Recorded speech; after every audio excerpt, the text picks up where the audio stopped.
need NATO, it provides security because the underlying reason for NATO, which is to prevent a independent European foreign policy to develop and so on, was very strong and had to be maintained. Hello, everyone. I'm Rania Kalik, and this is Dispatches. These are dangerous times. The U.S. continues to escalate its Cold War on China and Russia, bringing us closer to a potential hot war between nuclear armed powers. Why is the U.S. willing to risk nuclear apocalypse to weaken these two countries? Our leaders say it's about protecting the international rules based order, about protecting democracy and human rights against an authoritarian axis of evil. But this is just a guise. It's actually about maintaining U.S. unipolar hegemony over the world, which requires preventing, or at the very least delaying, the integration of Europe and Asia. An integration that's logical both economically and geographically. That's why Europe is the biggest loser of this new Cold War. It's European workers, European economies, and European industries that are suffering the most under the weight of US led sanctions against Russia. A US led decoupling from China would be even more devastating to Europeans. China is the EU's largest trading partner. Is the EU really willing to commit economic suicide for the US? Here to discuss this and more is Vijay Prashad, Executive Director of the Tricontinental Institute for Social Research and author of many books, including Washington Bullets, A History of the CIA, Coups and Assassinations. But before we jump into it, be sure to hit the subscribe button and the bell so you get a notification whenever we post new content. And if you appreciate this show, you can help it grow by becoming a patron at patreon.com/breakthrough news or by donating below on YouTube. Vijay, it's so good to have you back on. It's great to be with you. Thanks. So let's just jump right into it because there's so much to talk about here. But like I mentioned in the intro, obviously I want to talk to you about the way that the issue of European and Asian integration and preventing and delaying that is really at the root of a lot of the US escalations against Russia and China and this new Cold War that we're in. So in that sense, a good place to start might be, can you explain to our audience the sort of historical fact of Europe's relationship with Asia and what is meant by Eurasian integration? And we can go from there. Okay, I mean, it's great to talk about these issues because they don't really get talked about with much seriousness. Continents are artificial creations. Europe, Asia, Africa, these are not written on the surface of the soil of the earth. I mean, somebody decided here is Europe and here's a line and Asia starts over there. Look at Turkey, for instance. Turkey's capital city, Istanbul, formerly Constantinople, is part of Europe, but the entire rest of Turkey is in Asia. Anatolia and so on. It's all in Asia. In fact, even Istanbul has a section across the Bosphorus, which is the so-called Asian side of Istanbul. Um, Continents are not real, people. They become real as a consequence of human history. So Europe and Asia are one landmass. There's nothing that really divides this landmass. There's no ocean in between Europe and Asia. In fact, even Africa is linked, through Egypt, through the Sinai Peninsula to Asia. There's nothing that divides Asia from Africa. And in fact, the divisions between Europe and Asia have been quite modern. In other words, colonialism was an early division between Asia and Europe, because after all, the Europeans came and colonized Asia and parceled it up. So there was no natural relationship, say, between China and Russia and with Russia and the rest of Europe. The coastal regions are what linked Europe to Asia and so on.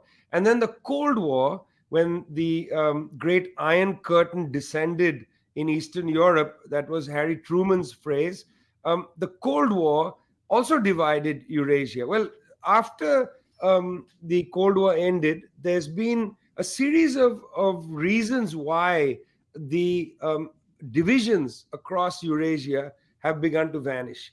And these accelerated after the world financial crisis in 2007. Well, why is that so? Because for two reasons. Number one, the United States prosecuted with European help three really crazy wars. You know, the war against Iraq, the war against Libya, and then the sanctions war against Iran.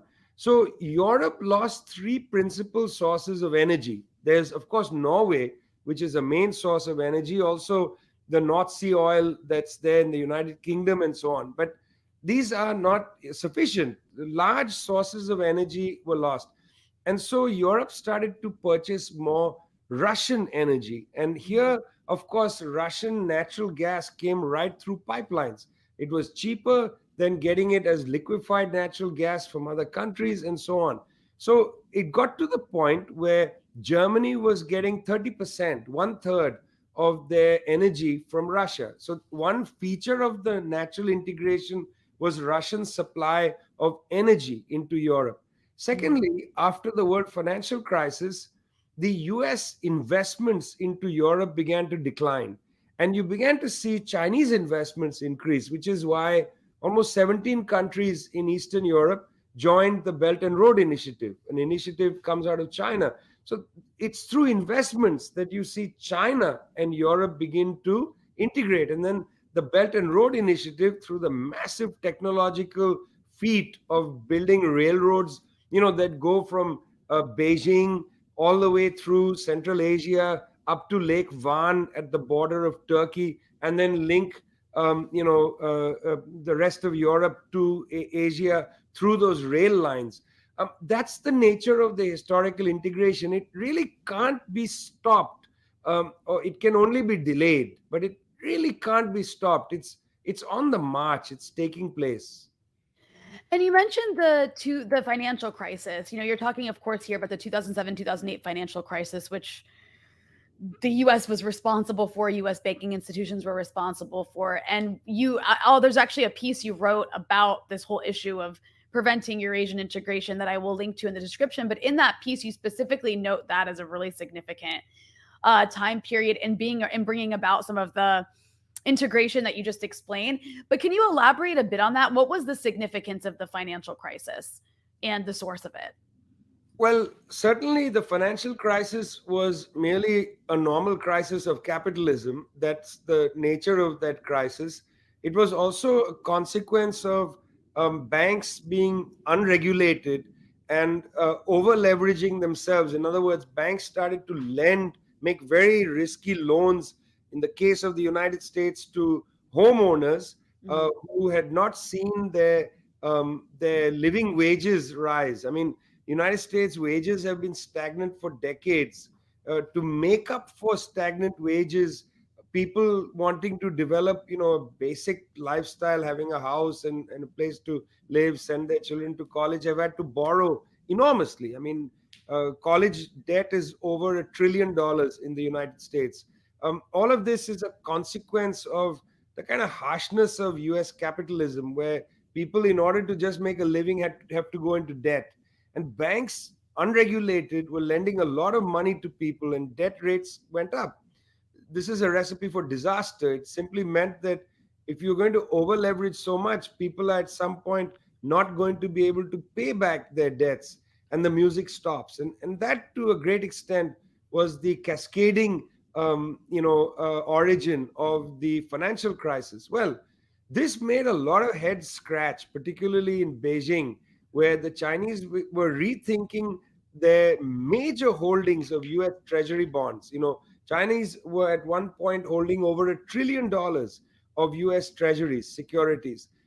They began to rethink their reliance on the US economy as the buyer of last resort, as the stabilizer of the world financial system, and so on. And it's as a consequence of that realization in Beijing that the Chinese began a new strategy. Firstly, to really build up the internal market in China so that the US would not any longer be their buyer of last resort. Part of this, of course, was eradicating absolute poverty, but also developing Western China and so on, including Xinjiang and Tibet, which had been neglected in the early decades of the Chinese Revolution. all of that was in a way to create an internal market. And then the Chinese pursued a policy called Belt and Road, and that's where Europe comes in, because the Chinese began to understand that, again, this over reliance on the United States and US financial institutions was going to be dangerous. At the same time, Russia had come to the understanding that, from the fall of the Soviet Union until the world financial crisis, Russia had effectively become a satellite of the United States. It was welcomed into the G8. Boris Yeltsin, who ruled in Russia from 1991 to 1999, was effectively a puppet of the United States. Vladimir Putin was the handpicked select was handpicked to replace Boris Yeltsin, and until 2007 was pretty pliant, to U.S. Understanding of the role of Europe, the role of Russia, and so on. In 2007, Putin goes to the Munich Security Conference and he says the world will have no single master. That's the first public declaration by Putin of a kind of break with the United States. And why this is important is then Russia and China both slowly beginning to feel the pressure from Washington, begin to interact a great deal. And the integration of Russia and China is, in a sense, the seed of the eventual integration of Eurasia. Russia and China have been in a border dispute from the 1950s right up to just a few years ago. As a consequence of this new relationship between Russia and China, they settled their border dispute.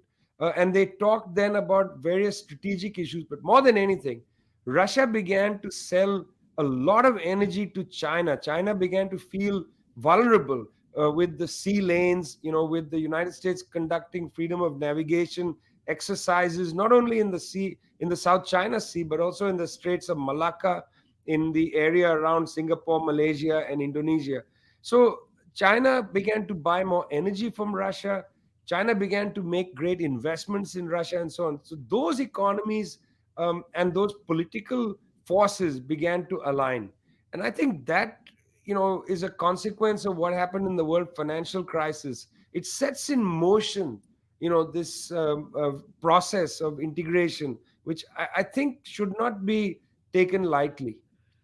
Right. And of course, you also talked about the fact that following that financial crisis, that was when Russian energy sales, not just to China, but you mentioned Europe grew, right? And then several European countries ended up joining the Belt and Road Initiative, which increased investments between Europe and China. And then I'm actually quoting you here. You say earlier forms of globalization in Eurasia were limited by colonialism and the Cold War. This marked the first time in 200 years that integration began to take place on an equitable foundation across the region. And the reason I wanted to quote that is because, it seems to me that the European, I guess, Atlanticists, right, the sort of European leaders and thinkers who are on board with like America first, are the most upset about their current relationship with China and Russia. I mean, let's say the relationship before the war in Ukraine. Because it isn't one of domination like in the past. It is on equal footing. I'm just curious if you can speak to that, because that does seem to be like one of the issues that certain people in the garden have with the relationship. If we're going to have a relationship with these countries, it needs to be one of domination and subjugation. Well, I caught that reference. That's a reference to the European Union's foreign policy man who made a speech saying, on your wall. Was that? You got some new art on your wall? Just a little couple additions so that it's not as, blank and vacant. And my wife's David Bazan fucking poster isn't like the only decoration. I probably need something back here, but it'd probably look nice if I had some kind of like a backdrop behind me, right? I mean, you used to have your girlfriend's, She paints artwork downstairs now. You know what I mean? Because we live here. We used to have a roommate, so we didn't really not really like, we would use the living room, but like, you want to respect the common area and not just like crash out down there all day. But now she just paints down here because I'm always up here working. So it's like, it doesn't really make as much sense to have her. She just paints in the living room now, but it was a lot nicer having that. Like, it added, a little bit of, right? Yeah, we all got to see her progress, as she works. I thought it was nice. She's currently painting my mom a Christmas present Oh, that's of a beautiful. portrait of Stevie Nicks because my mother. What's loves up, Stevie. Sam? Stevie fucking Nicks? What? Yeah. That's Is awesome. that weird? No, that's cool. I think that's fucking awesome. Let's remove that from studio. Fucking. All right. Good to see you, Sam. Thanks for being here as usual. So this is gonna be completely, totally fucking unstructured and kind of like free balling it. So welcome to another episode of Subversive History. We're an anti-capitalist, anti-imperialist, colonialist, all that good shit. Fucking anti-colonialist, whatever. You know what I meant. Hey, welcome to Subversive History. We're a colonialist podcast. We're two settlers that made a Twitch stream, which isn't too different from basically the majority of Twitch streamers. Yeah. Except for like a handful that are actually like based out of occupied Canada.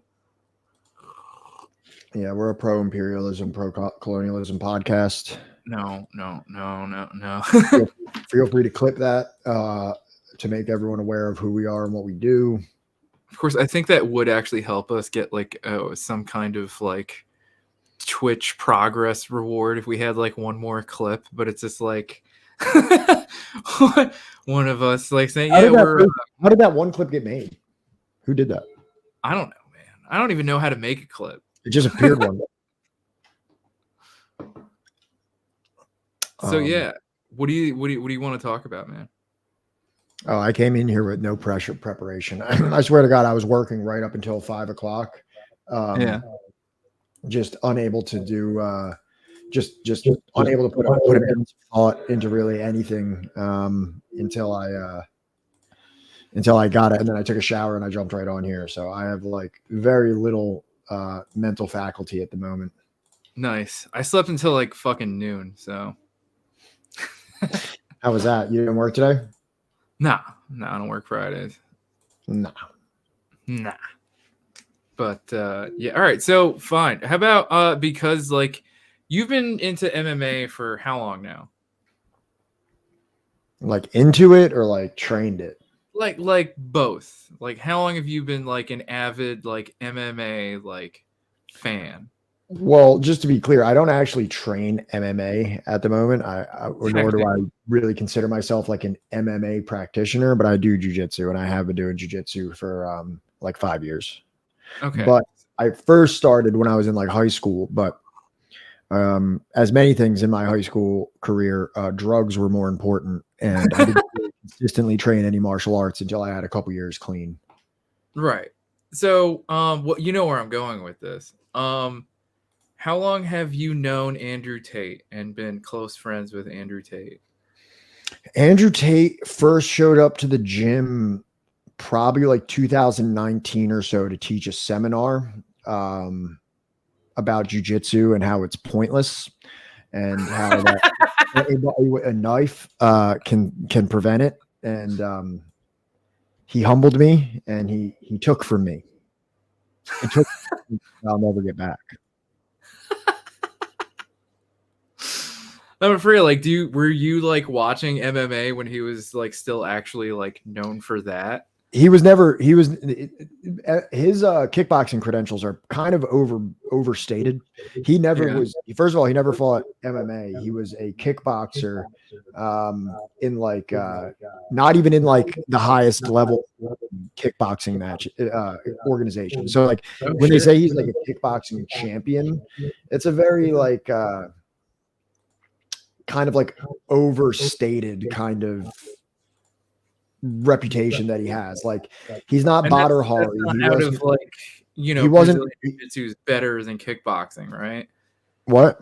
That's not out of any kind of like bias about like BJJ being better than kickboxing, right? No, I'm saying within the world of competitive kickboxing, in the world of competitive kickboxing, like here, since we're like not doing anything. Yeah, like in the world of competitive kickboxing, like there's like Glory and there's K1, which are like really like large and well-known organizations. Like Glory Kickboxing is like the MMA, the UFC of kickboxing. Right.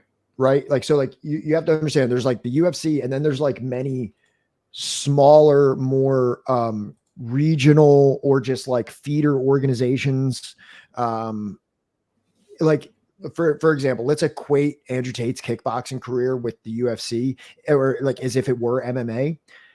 The promotion that he was a champion in, I would never even have heard of him. Right. Yeah, exactly. Grave Wax. Like people talk about Badr Hari and like all like the goats of kickboxing and things like that. Like I don't even think he's a household name in kickboxing or ever really was. If you look at the promotions that he was kickboxing in, they were not household name organizations that I've ever heard of. And I follow fighting pretty meticulously.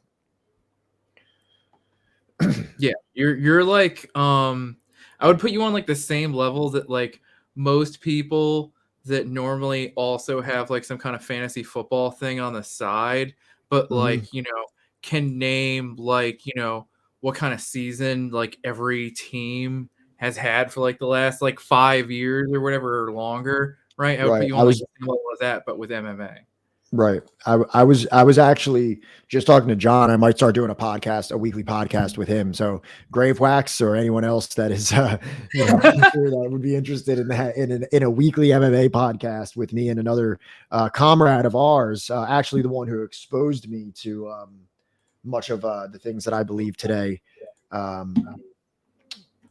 Me and him would be doing a weekly podcast. You're gonna be competing with Southpaw. What is Southpaw? Southpaw is like another podcast that fucking just specifically goes over like MMA.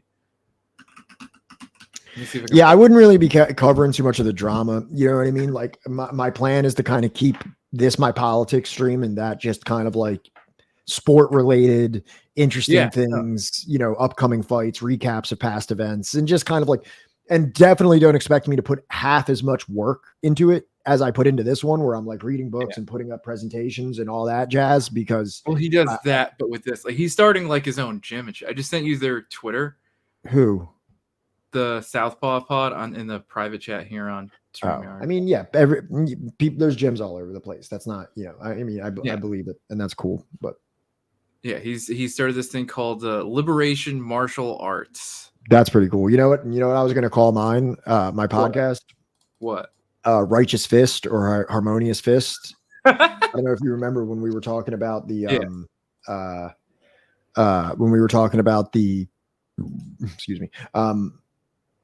the Boxer Rebellion. That's what they were called the Society of the Righteous and Harmonious Fist. And I thought that would be a cool MMA related name that also has like anti-colonial undertones to it, but like secret anti-whitey undertones. Yeah, nobody has to know.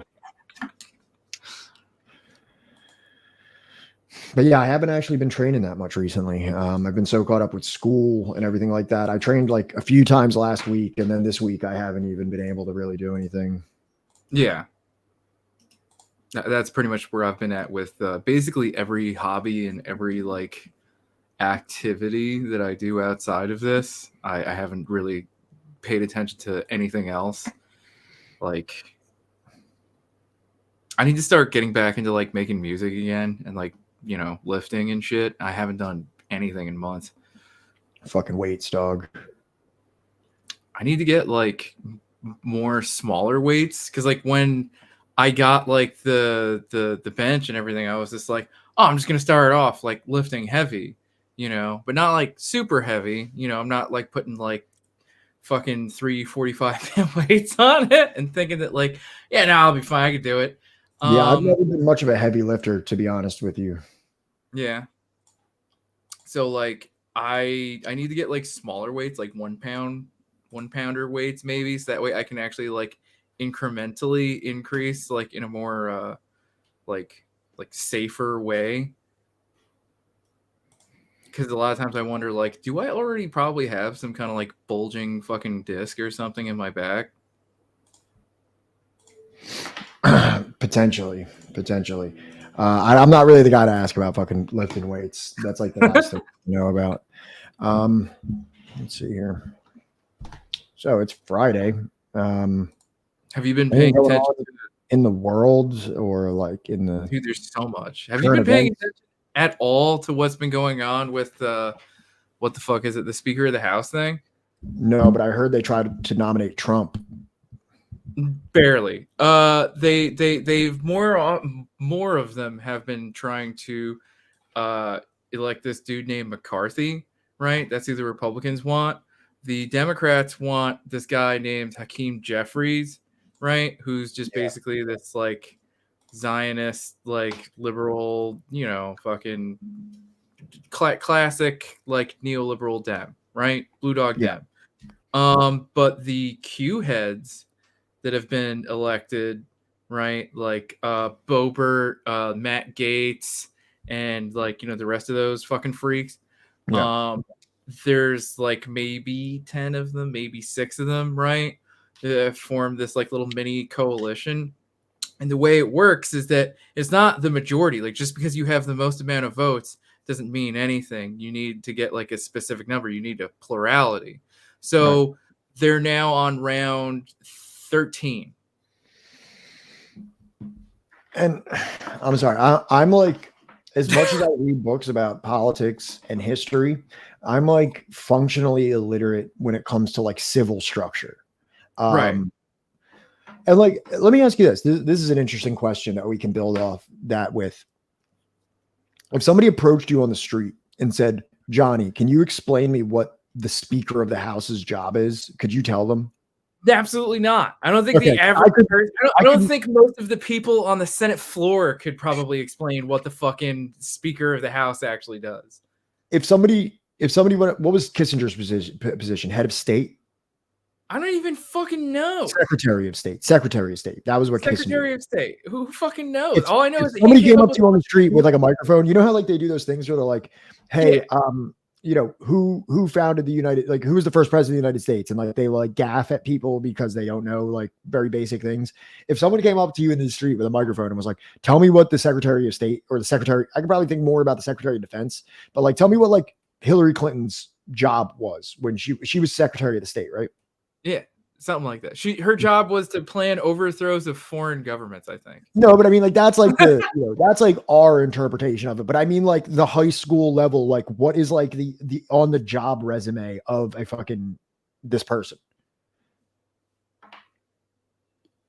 If anybody in chat actually knows what that is and don't Google it, I would be impressed. And like I'll be the first to say I haven't studied civic structure. I've had opportunities to take civics classes and it sounds so fucking boring that I just avoid it. And I probably could be very much I could probably gain quite a bit if I decided to pursue that. And maybe I will one day if this gets more serious and maybe my opinion on current events becomes more relevant.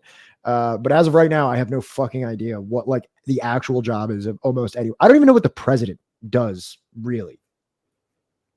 Okay, like all right. I think I got something that can help us, and I'm posting it like right here, and you can pull it up. If you're going to participate. Oh wait, no, this isn't it. This isn't what I thought it was gonna be. Wait, no, yeah, it is. Just fucking throw it up. I don't care whether it's right or wrong. Creating a regulation or a bill. So enjoy the cartoon as a little bit of a comedy relief. There's actually a very nice guide to looking at civics 101. Is this I'm Just a Bill? We sure gotta climb a lot of steps to get to this Capitol building here in Washington. This. Well, I wonder who that sad little scrap of paper is. I'm just a bill. Yes, I'm only a bill.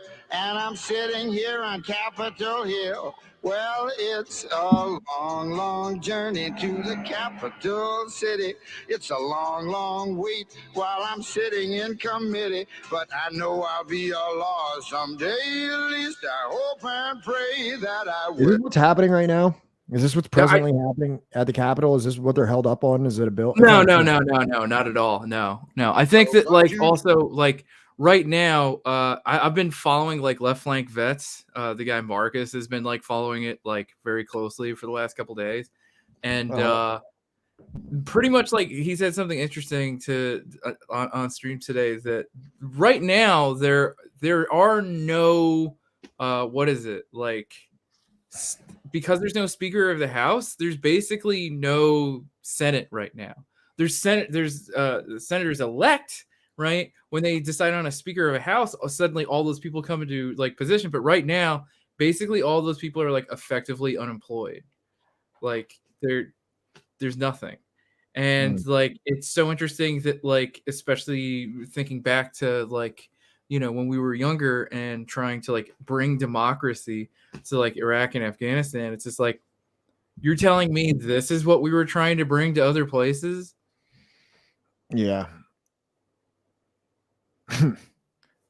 Yeah, and it also does kind of bring in the question of like they frequently like pose this thing against socialist nations about the charge of bureaucracy, right? Like how is this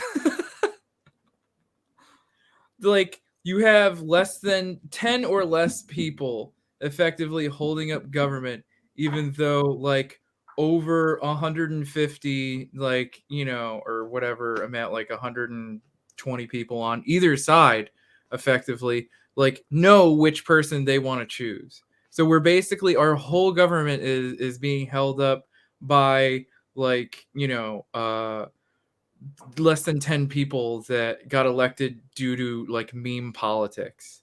Yeah, And I mean like I mean QAnon. They've just dug their heels in and just said like, we won't budge. It's kind of like a hung jury type of situation where like they need like well, a hung jury needs unanimous, but essentially the same thing where it's like 10 out of 12 people could be like, yeah, it's very obvious from this evidence. Yeah, pretty much. Well, our whole government structure right now is being held up by less than 10 people that got elected based off of their sympathies to QAnon conspiracy theories.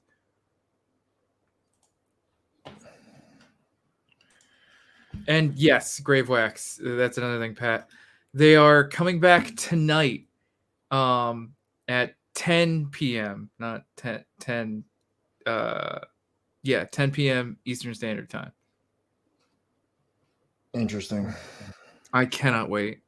Personally, I think they're just going to keep doing this over and over and over again. I think we're going to watch them basically do this like going on in the news. Just do this like 20 different times. This is the first time that I've had to kind of like free ball a conversation like this. So I'm just kind of like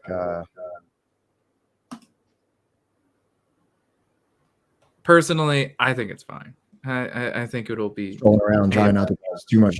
Are you talking? I can't hear you. I think you might be muted. Don't worry about it. Oh, it's me. Come on. Go ahead. No, you're good. I don't know why I went completely quiet. You've been reading anything else? I mean, other than this fucking Speaker of the House thing, I have not really been paying attention to like anything else, but I'm sure there's some other fucking disastrous thing.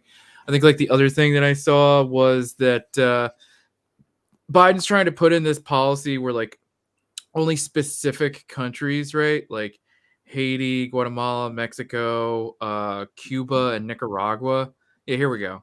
Fucking here's a tweet for it that I'm just stealing from Idan. If you want to throw that up there.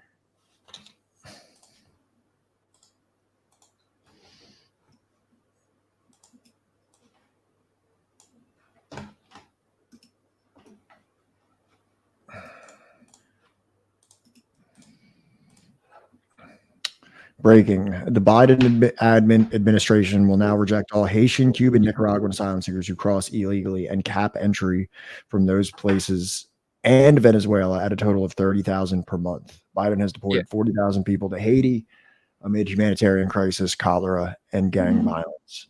So basically, they have to sign up through an app, right? And then they have to apply via that app on their phone, which I'm pretty certain is like illegal. Hold on, we have a smart person in chat.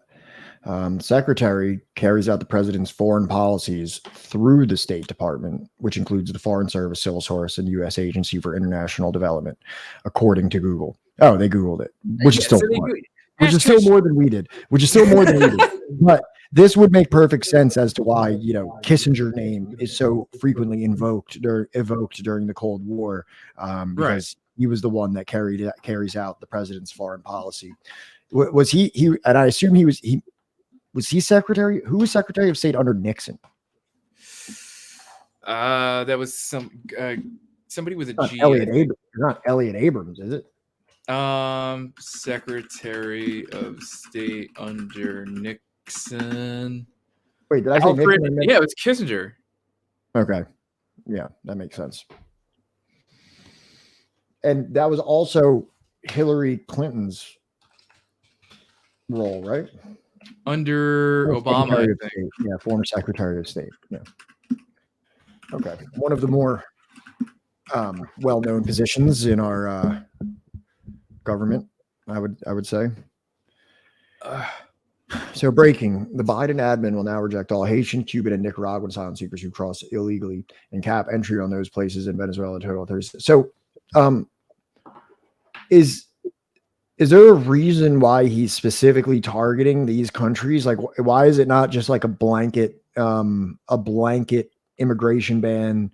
Why isn't Mexico included on this? Why would it specifically be Haitian, Cuban, and Nicaraguan? Why indeed, Pat?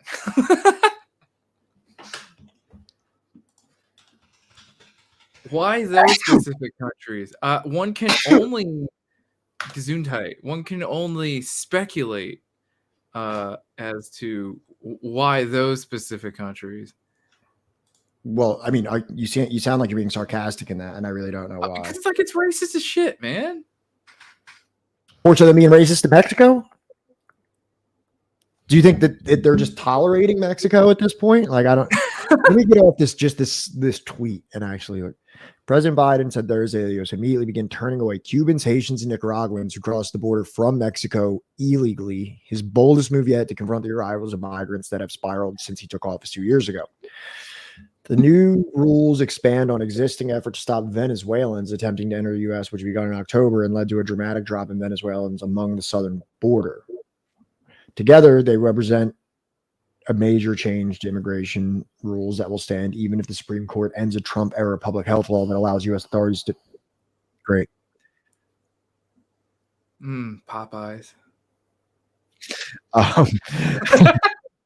U.S. authorities to turn away asylum seekers. Do not just show up at the border, Biden said as he announced changes, even as he acknowledged that led many families to make the dangerous journey north. Stay where you are and apply legally from there, he advised.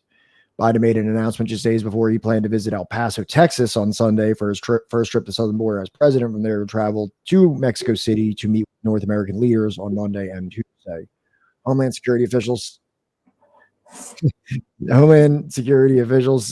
said they would begin denying asylum to those who circumvent legal pathways and do not first ask for asylum in the country they have traveled through en route to the U.S. Oh, is it because... Don't you have to arrive at the U.S. border in order to fucking, in order to even... Well, here's my question.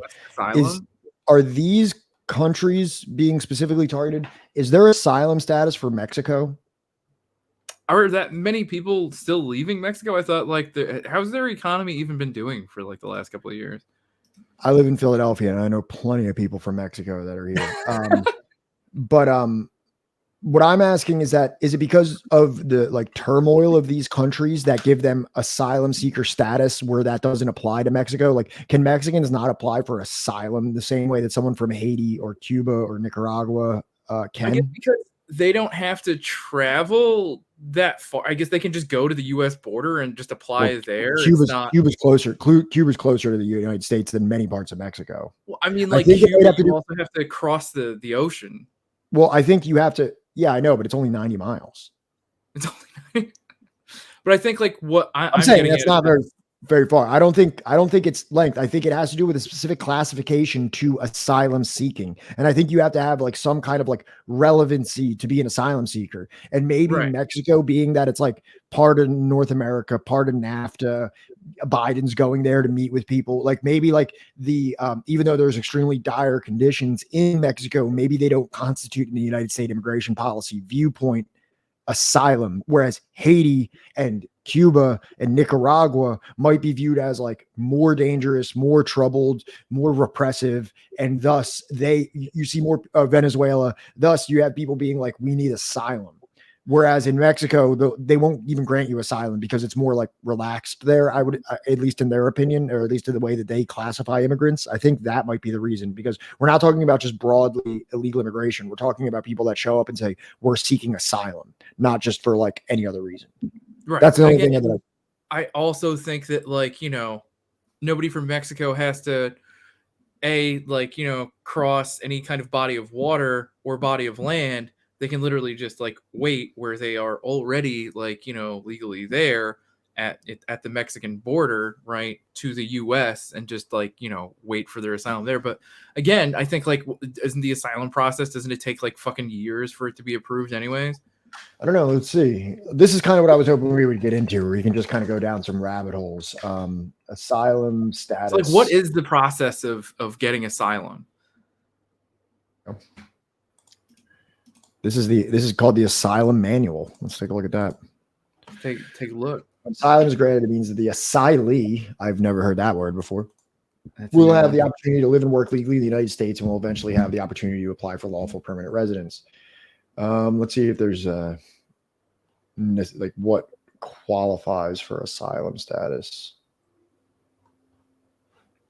Could probably just find like a Wikipedia article.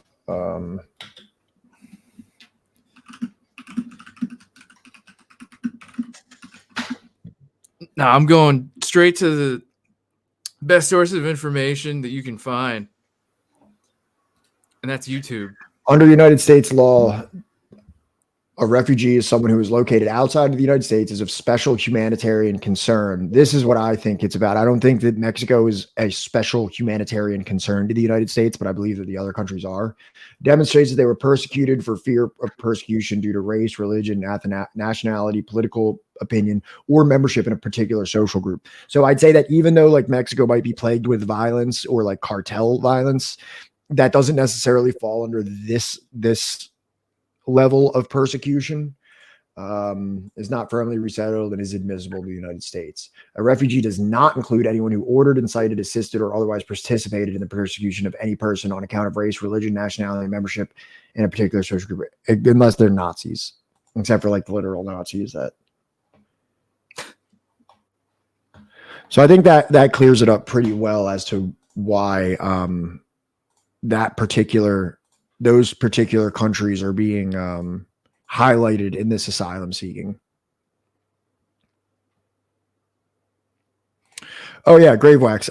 I'm not arguing from my own perspective of who would be a reasonable asylum, or I mean, I'm someone that would be pretty much open to open borders, especially for Mexico. I think that that's something that's like very like a very misguided view of like what Mexico is to the United States, being that, first of all, people of Mexican origin firstly had ownership of much of this state of this country that we annexed from them. And then also for decades after the United States was founded, there was like day laborer options for people from Mexico. Have you ever heard of that? Me? Yeah. Like that, like people from Mexico could just come in and out every single day for jobs and things like that. And it was very beneficial for the United States because they could, exploit the labor. I have a really cool interview with this guy named Willie, who represents this organization, Desqua, in Guatemala, who immigrated to the United States for a while and now runs a nonprofit to try to help get people back. And he has a lot of really interesting insight on like the way that immigrant labor built the United States and how immigrant labor enables like the high life that like we have here because we're able to exploit immigrant labor.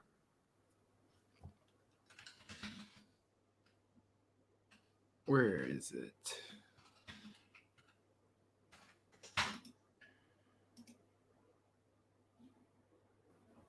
All right, let me know if this has sound or not. What does it take to be granted asylum in the United States? It does, but I think it's just coming through your.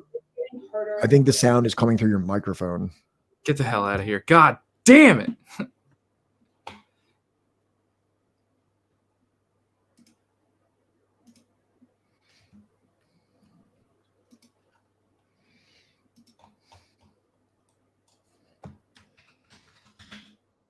Yeah, I don't know how to fix that.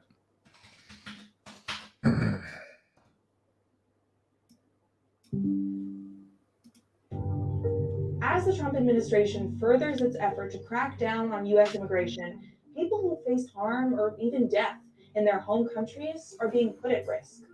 We spoke to an immigration attorney who's handled hundreds of asylum cases to look at how the administration's rollbacks are affecting asylum seekers and what actually constitutes a good asylum case. Most people think that if someone is genuinely afraid for their life and has a good reason for it, that they should be granted asylum. And I agree with that because it's hard to watch people suffer like this, but the law right now does not allow that. First, let's define what asylum is and how it differs from refugee or immigrant status. An asylum seeker is someone who fears harm or persecution in their home country and is seeking legal protection in a new one. There are two types of asylum: affirmative and defensive. In affirmative asylum cases, people who proactively request asylum when they arrive to the US or within a year of doing so. In defensive asylum cases, people who are facing deportation can request asylum to avoid removal proceedings. A refugee, on the other hand, is defined by the International Rescue Committee as someone who's been forced from their home because of war, violence, or persecution. An immigrant, meanwhile, is someone who makes the conscious decision to leave his or her own home to settle in a new place. There can be overlap between the immigrant, refugee, and asylum categories, but to apply for asylum, which is a legal process in the US, there's a specific set of rules you have to follow. First, you have to be physically present in the US or at a port of entry, like an airport or border checkpoint, to apply. And you have to be willing and able to prove that you have a fear of persecution, and then lay out the reasons for that fear, along with a lot of other personal information in this 12-page application. Let's say you're a dissident in China and you're working for freedom and democracy. Maybe you're an artist who's expressing themselves against the government and they punish you somehow in a way that a country with more freedom wouldn't. That's a pretty classic asylum case. That's kind of what we'd expect. That's kind of the post-Cold War framework of political asylum, but there's also, of course, asylum based on race, religion, nationality, and then what we call membership in a particular social group, which is where it gets a little more complicated. It's complicated because what qualifies as a social group isn't totally straightforward. Generally, it applies to traits that people cannot or should not be required to change, such as gender or sexual orientation. So yes, being persecuted for being a woman or a member of the LGBTQ plus community would apply here. But sometimes the lines are more blurred, like whether families or victims of domestic violence count as social groups. Historically, both of them have counted, but former U.S. Attorney General Jeff Sessions worked to roll back protections for both those groups. The Attorney General actually has incredible executive authority to rewrite the law in immigration in ways that they just don't in other fields. And that has been devastating for Central American asylum because so many of my cases are people who are being targeted as a family, as a unit. Powerful incentives were created for aliens to come here illegally and claim a fear of return. In effect, word spread that by asserting fear, they could remain in the United States one way or another. Far too often, that rumor proved to be true. In 2018, Sessions issued an opinion overruling a previous decision by the Board of Immigration Appeals that allowed asylum for survivors of domestic violence. Sessions' opinion narrowed the types of violence that apply to the social group category, essentially stating that violence committed by, quote, non-governmental actors no longer qualified. He went out of his way to say that if it's just private violence, if it's just violence between two people, then that's not our problem. However, you could be a serious threat of persecution or violence based on any of these established categories and still not qualify for asylum in the US. And that's because your case depends more on who's actually persecuting you than the real risks you face. So basically, if it's like, you know, a political party in that country that we support, like Bolsonaro or something in Brazil, I guess that means that, like, oh, then you're fucked. Right. Who and why? That's really what it comes down to. It's possible that you may not get asylum because the person who's going to do those things to you isn't the right kind of person for an asylum case. And I know how arbitrary and strange that seems, to have your safety depend on who is persecuting you and why, but that's the law. I tweeted about a case in which I'd learned that my client had been killed in his home country, very much along the lines of what we've been told he might be. And this was an asylum case, so he was before the judge, telling the judge that he was afraid to go back and that he was going to be killed if he went back. You know, I have to say, I think that this has probably happened before, but I didn't know. Asylum cases are strongest when persecutors are governmental actors or supported by the home country's government or police. For example, what if your persecutor is a member of an independent gang? That might not be a strong asylum claim. And generally, it's going to be difficult to get asylum if you've got any criminal record, even low-level misdemeanors like cannabis possession. And the application asks you, among other things, to include a certified copy of all arrest reports, court depositions, and sentencing documents. The Trump administration has been making it harder and harder for people to qualify for asylum, but it's also made it harder to even apply in the first place. In July 2019, the DOJ issued a rule stating that migrants who pass through specific countries such as Honduras, El Salvador, and Guatemala would be denied asylum in the US if they don't apply in those countries first. This rule applies to almost all migrants who reach the US-Mexico border, mostly from Central America, but also from Africa. The policy's critics argue this system would effectively put an end to America's asylum process as we know it. The administration has also begun implementing plans to return asylum seekers to Mexico while they wait for their claims to be processed in the US. Wow. Sending tens of thousands of people to cities known for high rates of violence, kidnapping, and murder. Ya cuando a mí me dicen que me regresan a Juárez, yo siento que fue algo, como que fue un balde de agua fría que me tiraron. Y sentí que todo se me derrumbó otra vez. Y yo dije, Dios mío, ¿qué voy a hacer yo en Juárez? No conozco a nadie. Para mí México para mí mis hijos están dando sola, no es un lugar, como le puedo decir, que yo confiable para salir con mis 3 hijos sola. Entonces es algo que yo decía, yo cómo voy a enfrentar todo esto. And on top of all this, there's another catch. If you apply for asylum through all the right channels, but your request is denied, USCIS can use the 12 pages of information you just submitted to deport you.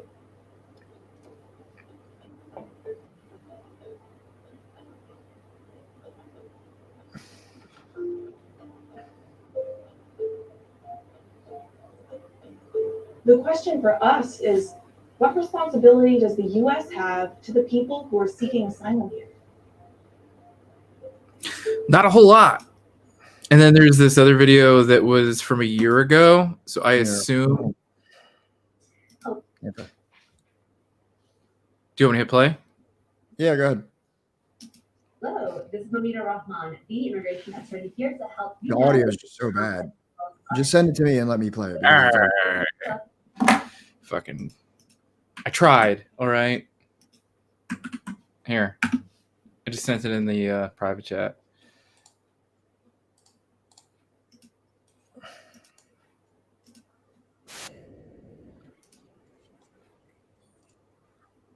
Of immigration. Today, I wanted to discuss a very, very important topic, one that is dear to my heart, and that is about asylum. What is asylum? How can you get asylum, and who qualifies? There is a lot of misinformation and mystery around this topic, especially given the fact that asylum seekers have been painted in a very bad light by the current administration. But I want you to know that the roots of asylum law are founded in human rights. So, what is asylum? Asylum is something that is granted to you by a new government in a country that is not your own. This country would give you asylum because you are seeking protection from your home country for various reasons. It is something that must be given to you and that you must obtain by proving that you require it. Here in the US, there are two main ways to get asylum. The number one is by a process that we call affirmative asylum, which is something that must be granted by an immigration officer at USCIS. The second process is defensive asylum, which is something that must be granted by a judge during deportation proceedings. So, how do you qualify for asylum? The root of asylum is the fact that you fear going back to your home country because you fear being persecuted. And what does persecution mean? Persecution means that you are being targeted, being hunted, being hurt because of something about you or your beliefs that you cannot change or that you're unwilling to change. You qualify for asylum if you fear going back to your home country because either your government or somebody inside your country that your government cannot or will not control is wanting to hurt you because of your race, religion, ethnicity, nationality, political opinion, or membership in a particular social group. These are the grounds upon which you can seek asylum here in the US. It is very important to note that if you are a dual national or you have citizenship in multiple countries, then you may not qualify for asylum here in the US because in the eyes of the government, you can easily go move to the other country. Also, it is important to note that you have to show that you cannot go anywhere else inside your country or that relocating to a different part of your country is just not possible or reasonable. It is also very important to note that your fear of getting hurt because one of these grounds can come from something that has already happened in the past or something that you fear happening in the future. Again, the harm that you will suffer must either come from your own government or it must occur because the government is not able or not willing to protect you from other persons or groups inside your country that want to harm you because of these same things. So last, how can you apply for asylum? It is very important to note that if you qualify for asylum or if you believe that you need asylum, you must adhere to the strict 1-year deadline. This 1-year rule means that from the date that you step foot into the US, you must. So that's what I'm saying. Is it like, don't they have to like, arrive at the US border in order to even like, like sign up for asylum? Well, I guess that was like the old way, but now it appears that you have to do it with an app, I guess. That you can find in the Google Play Store or the Apple. Here's something pretty cool. This is a place that I visited when I was in Guatemala. It's called Red Cafe. And if you see, it's La Red, previously known as, previously known as the Red Cat, is a social enterprise, restaurant, and cultural center in Quetzaltenango, which is also known as Shella, Guatemala, seeking to address the root causes of migration and the difficulties of return migrant reintegration. The aim is to help Guatemalans succeed without having to migrate. The restaurant works to create educational and job opportunities through supporting and promoting the local economy, organic farming, and fair trade goods and food. For more information, there's this. So I actually, let me see if there's any. It's a pretty cool concept here. Because like I feel like people talk about immigration a lot, but they don't really talk about. I feel like a lot of people that oppose immigration don't even realize that there's a lot of immigrants here that are dying to get back to their countries, that they never intended to come here and stay here forever and I guess steal benefits from the American taxpayer. They wanted to come here and work a lucrative job for some amount of time, but then return to their family. This is actually my experience in actually working alongside migrants in the restaurants that I worked at. Is that not many of them were like. America is now my home. Most of them all have family back in Mexico that they plan on returning to, but that isn't that possible. So in November 2008, after two migrants by the name of Karen de la Aguila and Willie Moreno came up with the idea one day in Central Park, New York. Karen migrated with her family to New York at age 26, while Willie originally migrated to Wisconsin at the age of 23.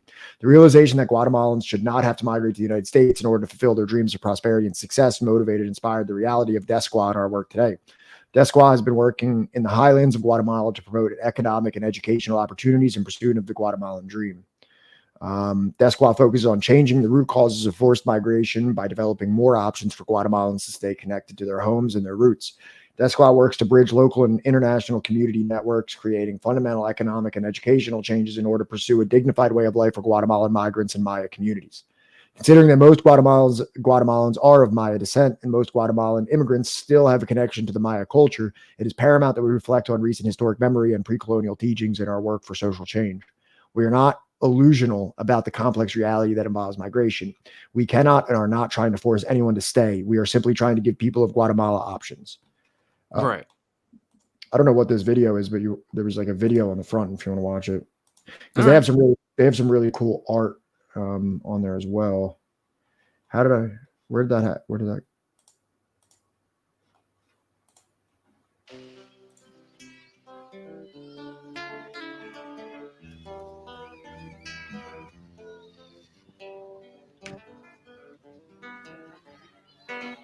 I stayed in this city for 6 weeks. Yeah. Nosotros los mayas siempre hemos sido una cultura de intercambio de productos y ahora que entra otro sistema económico no nos deja avanzar, pero yo siento que la globalización ha sido muy importante para saber de que no necesitamos ir a Estados Unidos o a Europa para vivir bien. Café Red representa un sueño guatemalteco porque es un lugar precioso, ¿verdad? Es un lugar donde nosotros tenemos toda la libertad de experimentar, tenemos toda la libertad de abrir las puertas a todo el mundo. Café Red tiene 3 letras, ¿verdad? Tiene una R, tiene una E, tiene una D. En español es una red, es una telaraña, es una, como dije, expansivamente. Nosotros fuimos como una gota de agua en medio que se va expandiendo en este lago, ¿verdad? Pero también la R viene porque también somos un restaurante. Realmente nuestro sueño es ayudar a personas a que puedan improvisar o puedan mejorar su vida sin necesidad de ir a regalarles dinero, ¿verdad? El ejemplo más claro de eso es Doña Munda, ¿verdad? Ella tiene 82 años, pues era de las mujeres que yo miraba en la calle vendiendo bolsitas pequeñas de plataninas o papalinas, y nosotros dijimos, bueno, vamos a poner en nuestro menú una hamburguesa, vamos a poner un sándwich, pero no vamos a servir papas fritas, sino vamos a comprarle la mayoría de su producción de plataninas a Doña Munda o sus papalinas, creando una dependencia en ella, sino al contrario, estamos ayudando a que su familia también mejore su economía. Y así como Doña Munda, hay muchos pequeños ejemplos de otros productores que se están beneficiando por haber abierto el Café Red aquí en Guatemala. Well, that sounds pretty familiar. Recetas de tofu, ¿verdad? En Sololá existe una compañía o un pequeño negocio de productos de soya, entonces también hoy en día hay muchos más vegetarianos y nosotros también ayudamos a la compra de su tofu, ¿verdad? Pero nosotros también estamos parte de esta nueva cultura del consumo consciente, ¿verdad? Del consumo en donde podemos apoyar a personas como Doña Munda o a don Agustín, que trae el tofu fresco cada semana de Sololá. Pues como te dije nuevamente, Guatemala es un país un poco a veces irónico porque nosotros tenemos uno de los mejores cafés del mundo y sin embargo todavía tomamos café instantáneo. Nuevamente nosotros queremos proponer que debemos de consumir nuestro propio café. Apoyamos a 3 o 4 comunidades que producen café orgánico. Pues hoy en día comunidades como Loma Linda, como Nueva Alianza, como Santa Anita. Pat, can you attest to this? La cooperativa Ishil están. Yeah, the coffee rules. I visited a coffee plantation while I was in Guatemala. Oh yeah? Yeah. It's actually my 3rd coffee plantation that I visited, actually. One in Costa Rica, one in Cuba, and one in Guatemala. So you heard it here, folks. Pat visits plantations all the time. I mean, I guess that would technically be all the time. Siendo beneficiadas porque el café se está comercializando todos los días aquí. Bueno, en estos momentos nosotros también estamos tratando de llegar hasta el productor directo de los vegetales, ¿verdad? Es algo que nosotros queremos tener una relación directa con las familias que están produciendo para que no haya ningún intermediario entre nuestro restaurante y la tierra de donde vienen las verduras. Café Red también tiene una letra E, ¿verdad? La letra E significa escuela. Se ha vuelto un punto de encuentro, no solamente para individuales, ¿verdad? Ni amigos, sino también para grupos, ¿verdad? Nosotros por los últimos 2 años y medio le hemos abierto la puerta a grupos como de la Universidad de Stanford, pero también le hemos abierto las puertas al grupo comunitario de líderes de alguna comunidad alrededor de este lugar. Y finalmente la D de Red significa despensa de comercio justo. Es una tienda donde tenemos aproximadamente 100 productos de 40 comunidades. También es la misma idea del concepto expansivo de que las comunidades vengan a vender lo que ellos producen.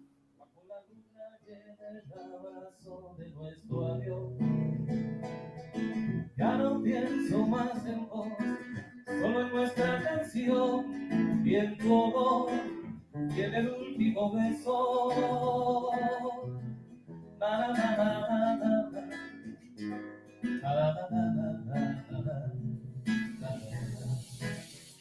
¿Por qué todo eso?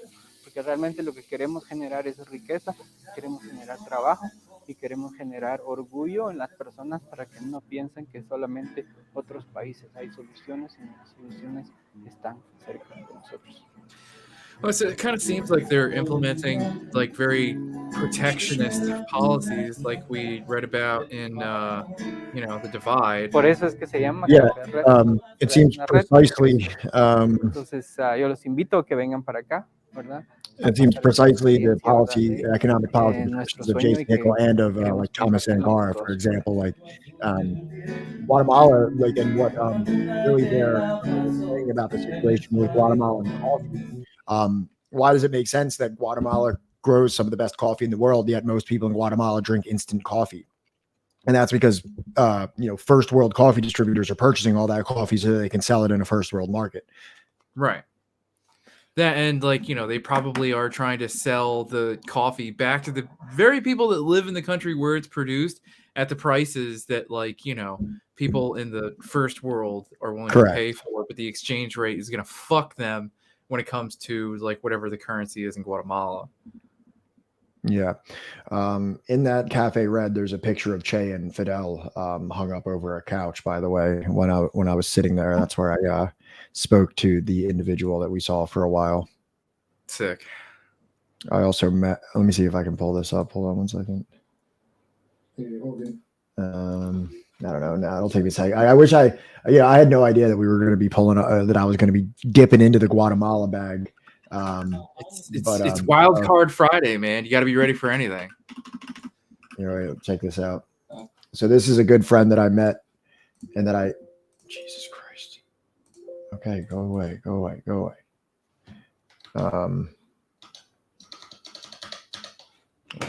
This is a guy that I met while I was there. Let me see how I can do this.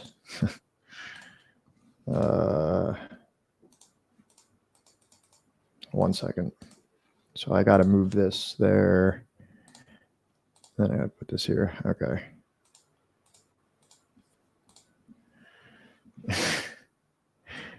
Oh yeah, that's the Che hood that we were talking about. Yeah, this is a teacher that I met while I was there, and he brought us back to his. This is like a 1-bedroom apartment.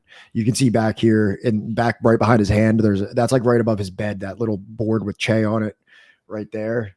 And what he's actually showing to us here is things from his time when he was in university, And what they had to do is, if you were a leftist in Guatemala, for anyone that doesn't know, if you were a leftist in Guatemala, that was an extremely dangerous thing to be doing in the 80s. And because having leftist organization was so dangerous, they would meet in secret. So they would wear these robes that do kind of look like KKK hoods and everything like that. But that's not what they are. They were just like merely as a way to mask your identity while you were doing like leftist organizing in a place that was routinely mass murdering leftists and indigenous people under the US backed Rios Montt organization. So this is one of his robes that I thought was interesting. Is there like a sizable Afro-Guatemalan population? No, not even close compared to other places that I visited in Latin America. Actually, there's a funny thing there is that slavery never really took off in Guatemala because they had so much indigenous labor to exploit because of like the vast swaths of indigenous, whereas other places like, let's say like Argentina or places like that had a more systematic eradication, like genocidally eradicated. Right. Guatemala adopted that later during the Cold War, ever more so than they did prior. Prior to that, they were very comfortable with having the indigenous population be like a domestic slave force, essentially. But they didn't do as much of like, I guess, like the Manifest Destiny style of like almost like annihilating their existence. So that's why Guatemala still to this day retains a very significant Maya and other indigenous group population. I would say that the most violence that came to them as being targeted as an ethnic group occurred during the Civil War, which was from like 1956, and I think it just ended in 1991. Those years, the years of being in part of the industrial world, were the most deadly for Maya in Guatemala. I could be wrong on that, but from my understanding of the history. Gotcha. So it's a little bit different than like, let's say Brazil, where, you know, what is it, like close to 60% of Brazil is like Afro-Brazilian. Yeah, well, that's because Brazil, the Portuguese Brazil was actually very significant in the slave trade. Yeah, they didn't end slavery till like 1899 or something like that. Something that was very inspiring about this guy, his name is Luis, is that he lives. This is a 1-bedroom house. Like if you can see like the dimensions of this is all. Oh, that is very. That is very. It's a very small situation that he has, and just in this small room, I mean, you have Che right there. See the little pendant of Che. Yeah. Above that, if you look right above that, is a picture of Fidel and Cienfuegos. Yeah. Right above that, and then you have the other one. If you look behind that, his that little doll right next to it is a little concerning, but yeah, you know, I but you have understand. to, it's like, see what he's wearing here. Like it's these same kind of robes. So like really that's like a symbol of like leftist organization, like clandestine leftist organization tactics of having to wear those robes, and they would protest in those robes so that they couldn't be identified and disappeared or murdered later on, or you know, go on a famous Latin American CIA sponsored helicopter ride. But I have a ton of this footage, and it's really sad because I still haven't done anything with it. So that the guy Willie, who you heard speaking earlier from Desqua, I have a full sit-down interview with him, and he speaks like perfect English as well. So that one doesn't need to be translated. I have a full sit-down interview here with Luis. That one needs to be completely translated. And then also I have a third interview with an individual in who ran like a radio station, and now he was part of the guerrilla movement against the Rios Montt regime. And then I also, Livingston. Is Livingston part of Belize? I know on that other coast, like on Belize and on the other side of Guatemala, like the far side, has a lot of more African descended Guatemalans. Oh, here we go. Livingston is a rest. It's right near Belize. It's right near Belize, right? It's Livingston, Guatemala, eastern Guatemala at the mouth of Rio Dulce. It's right near Belize, right? I think so. But it's funny when they said Livingston, I was like, do they mean Livingston, New Jersey?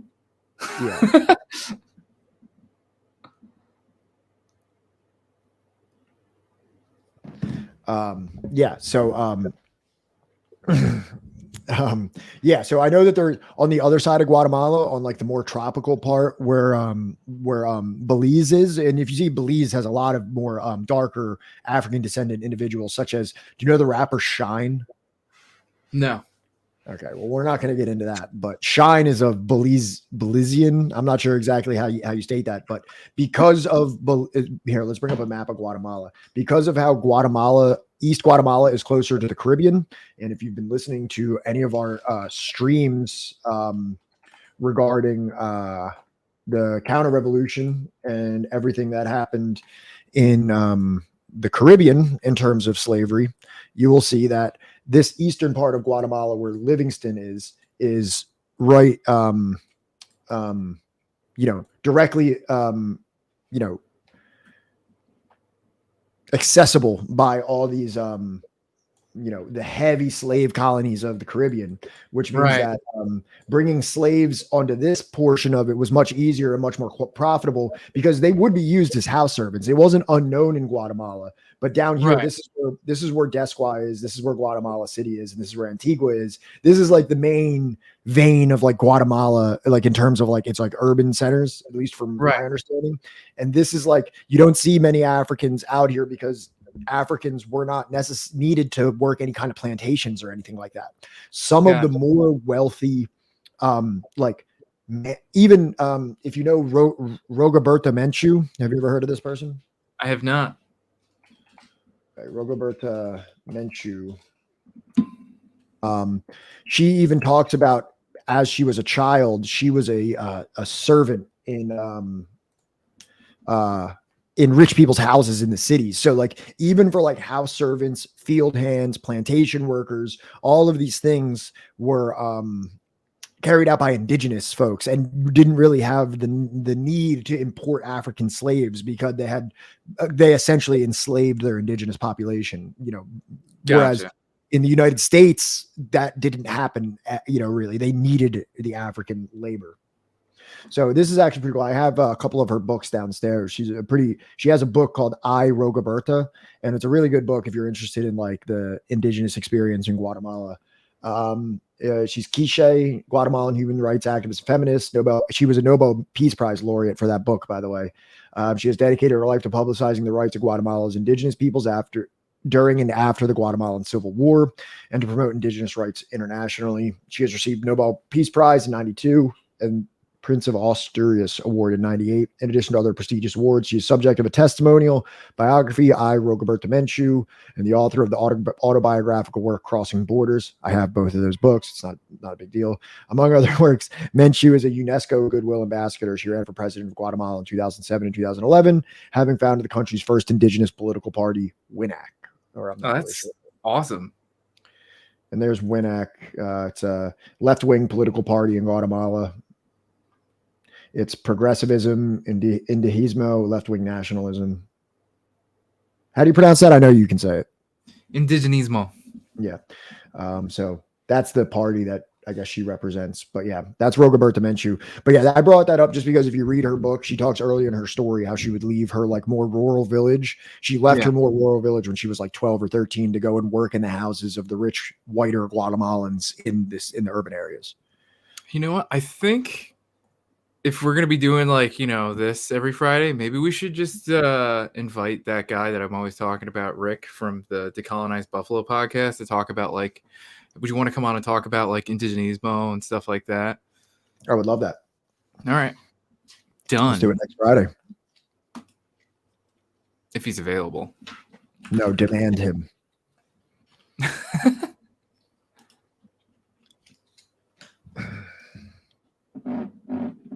Shout out to our new subscriber, Fidel's Left Hook. Oh shit, we got a subscriber? I need to be paying attention to this shit. Thank you so much, Fidel's Left Hook. It's a friend of ours.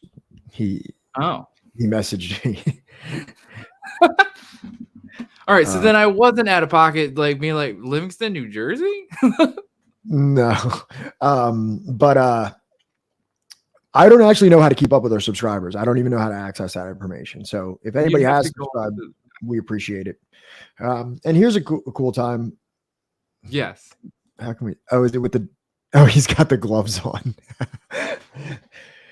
Fidel was a pretty good basketball player. I'm sure he could box a little bit too. I think he played baseball. He invented the Euro step, did he not? What is the Euro step? Oh, dude, you've never seen like Shea's journal where he's like aggravated about the way that like Castro plays basketball? Che Guevara's journal where he's aggravated about that? Yeah. You said Oh Che? my God, I gotta pull it up.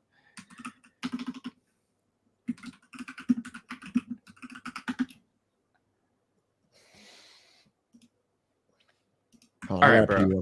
I gotta pee real quick. All right. I'm sending in the private chat for you to throw up. Actually, you know what? Fuck it. Let me see if I can pull it up here.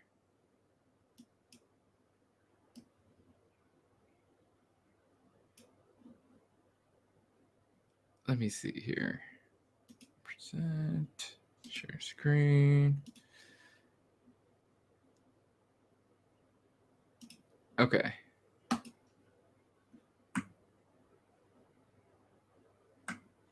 Yeah. So, in the aftermath of Fidel Castro's recent death, many are debating his legacy, blah, blah, blah. Author Jose Marti was not known for Spanish occasional metaphors of athletic word.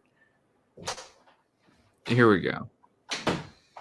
In his frequent basketball matches, Fidel started using a new move he simply calls the step.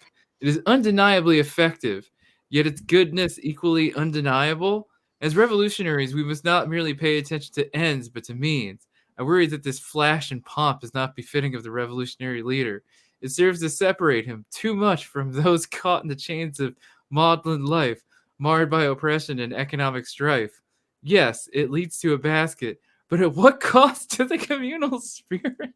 Is he joking at this point? Because like it's like, dude, let up for a second, man. Like, you know what I mean? Like it's like I'm all for Che. I love his writing. I love what he represents. But like at some point, it's like, dude, can you chill for a second, dude? Do you have to fucking analyze Fidel's new basketball technique and be like, yes, it makes a basket, but what does this mean to the spirit of communism? Like it's a little bit. Dude, look at what his brother was saying. Many of us thought it's just a basketball move. Yeah.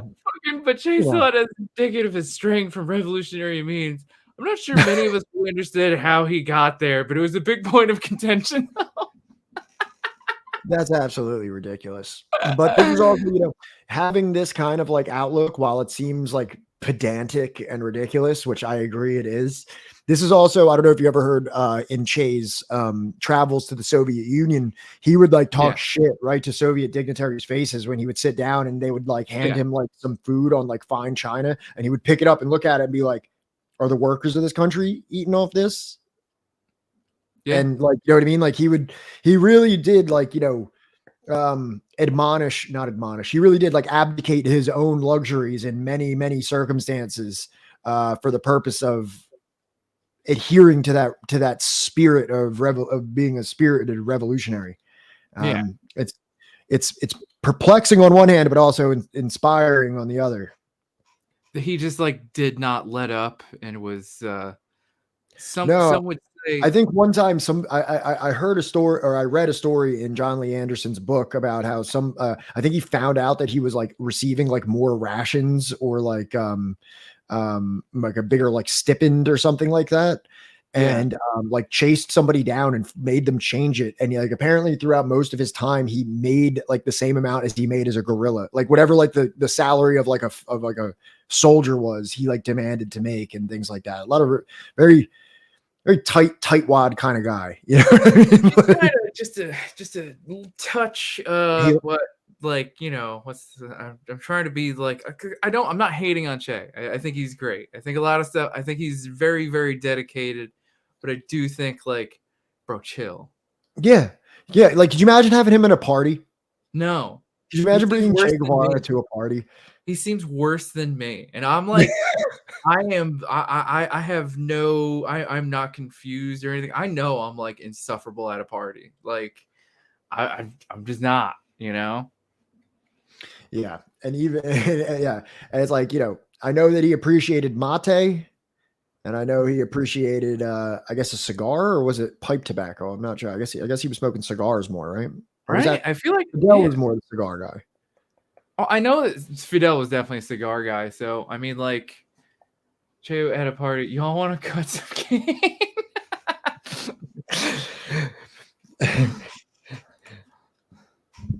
We could be here partying while the proletariat is out toiling the fields. The real party is in the cane fields. Shay's the kind of guy that like is at a party. He's like, we should discuss like Das Kapital. Yeah, I mean, interesting and inspiring guy. I don't think he was particularly like that. And reading like the Motorcycle Diaries and the Latin American Diaries, he definitely verged more into that as time went on. That his baseline thinking wasn't of that. Like in his early writings, it's more of just like not even idealistic, but just like a thoughtful person traveling a continent. And then because of those travels, he made a ardent and firm commitment to socialism. And then he pretty much went off the deep end at the time he was executed in a Bolivian jungle by the CIA. So he really took that to its logical conclusion. Like he rode around Latin America on a motorcycle. He saw poor fucking people working in the anaconda mines. And by anaconda, I mean, not like a literal anaconda, but the copper company, the extraction company who owned a lot of stuff in Peru and Chile.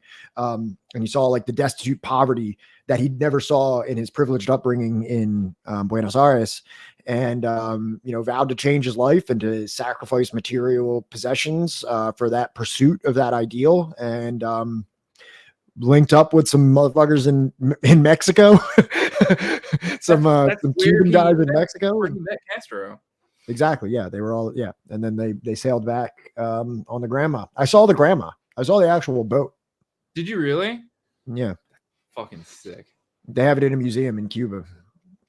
It is small. I don't know how big you imagine this thing. I don't know if you've ever read about it. They say it was like meant to only hold like 15 people, and they put like 45 guys on it or something like that, or like maybe I might have the numbers wrong, but like they like packed this, like it was like not a luxury boat, but it was like a recreation boat. It wasn't like it wasn't like boat.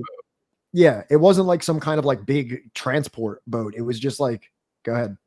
Bro, it was 82. 82 people. How much? And what was the vessel? What was the vessel made for? Bro, it was a 60-foot fucking thing. Bro, I saw it. I stood next to it. It's not that big. If you put 80 dudes on it, you'd be having a tough time. Grandma is the yacht that was used to transport 82 fighters of the Cuban Revolution from Mexico to Cuba. So the 60-foot diesel-powered cabin cruiser was built in 1943 by Wheeler Shipbuilding in Brooklyn, New York, as a light armored target practice boat. The U.S. Navy 1994 modified post-war to accommodate 12 people. Grandma in English is an affectionate term for grandmother. The yacht is said to have been named for the previous owner's grandmother. And now that's what like the state newspaper in Cuba is called. It's called Grandma. Goddamn. Oh, and there's a picture of them literally like disembarking. Really? Like I thought the disembarking process was pretty hectic from what I've read. I think a lot of them died. Here, I just sent you the wiki of it. I don't know. Apparently, I think what happened was it was supposed to take a certain amount of days, and it actually ended up taking like twice as long or something like that. And apparently, the government forces were waiting for them already when they landed, and it was like a real. We reached solid ground, lost, stumbling along like so many shadows or ghosts marching in response to some obscure psychic impulse. We had to have been through 7 days of constant hunger and sickness during the sea crossing, topped by 3 still more terrible days on land, exactly 10 days after our departure from Mexico. During the early morning hours of December 5th, following a night-long march interrupted by fainting and frequent rest periods, we reached a spot paradoxically known as Algeria de Pio, rejoicing the pious. And then, like I said, Batista correctly predicted the landing would take place and his troops were ready. Consequently, the landing party was bombarded by helicopters and airplanes soon after landing. Since the terrain on the coastline provided little cover, the party was an easy target. Many casualties ensued, most of them during the Battle of Alegre de Pio. Further inland, the survivors continued to the foot of Pico Turquino in the Sierra Maestra to carry out guerrilla war. And we know the rest is, as they call, history. Oh, wow, they have everybody's name on here. That's nice. It's crazy that like 21 out of 82 survived. Yeah, it was a real bloodbath.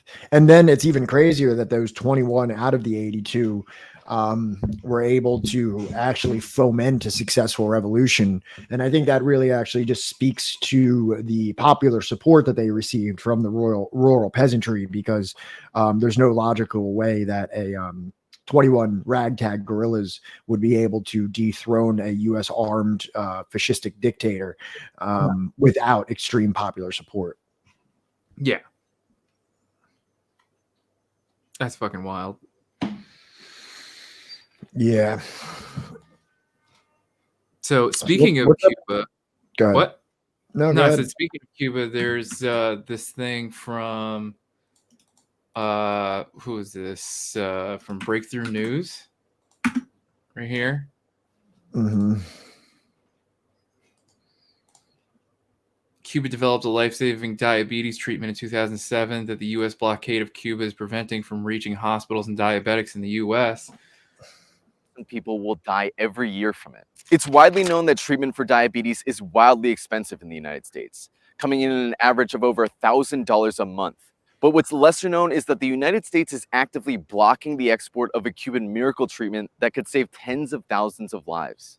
As the United States was setting records for having the worst COVID response in the world, the US was also quietly setting another record: annual diabetes deaths. In 2020, the US recorded over 100,000 diabetes deaths for the first time and exceeded 100,000 again the next year in 2021, making diabetes the seventh most common cause of death in the United States. 37 million people in the United States have diabetes, and almost 100 million have prediabetes, which are cases on the brink of a type 2 diagnosis. One of the most common diabetes-related complications is the diabetic foot ulcer, affecting up to 1/4 of diabetics at some point in their lifetime. Diabetic foot ulcers are open sores or wounds that develop on a diabetic's foot due to nerve damage and decreased blood flow. These wounds can worsen and get infected, and after significant deterioration, require amputation. Each year, there are around 140,000 diabetes-related amputations in the US. One study found that 11% of patients that underwent a major amputation died within 30 days of their amputation. Within 90 days, that number jumped to 18%. After 5 years, the mortality rate has been estimated to be as high as 80%. There's no question among health experts that diabetes is nothing short of a crisis, and many have called for a full-on federal mobilization to tackle the issue. Even Joe Biden promised billions of dollars of diabetes research funding if he was elected, something that he has yet to deliver on. Given the urgency of this crisis, you'd expect the US government to scour every corner of the world for a cure. And not just to look for a cure, but to cooperate with any country that's pursuing one to help them reach it faster. But that's actually the exact opposite of what's happening. The United States, which has enforced an illegal and universally condemned economic blockade of Cuba for over 60 years, is blocking hospitals and pharmaceutical companies in the US from importing a new Cuban miracle treatment that reverses the effects of diabetic foot ulcers. The treatment, which is called Heberprot P, reverses the foot deterioration caused by diabetes, thereby saving a patient's leg from amputation.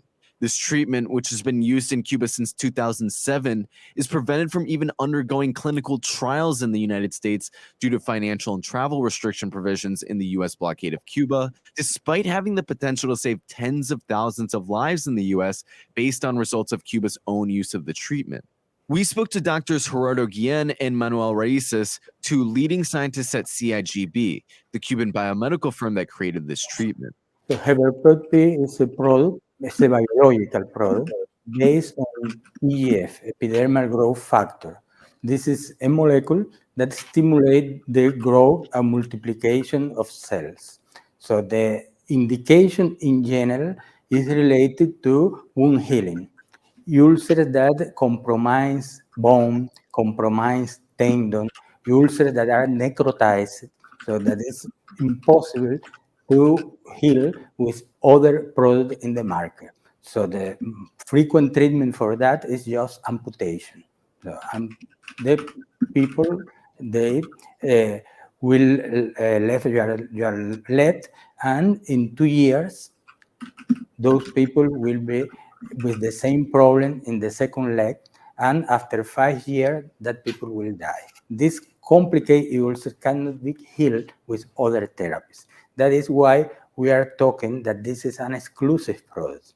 And we managed to heal in more than 85% of cases this very complicated ulcer that before have not solution.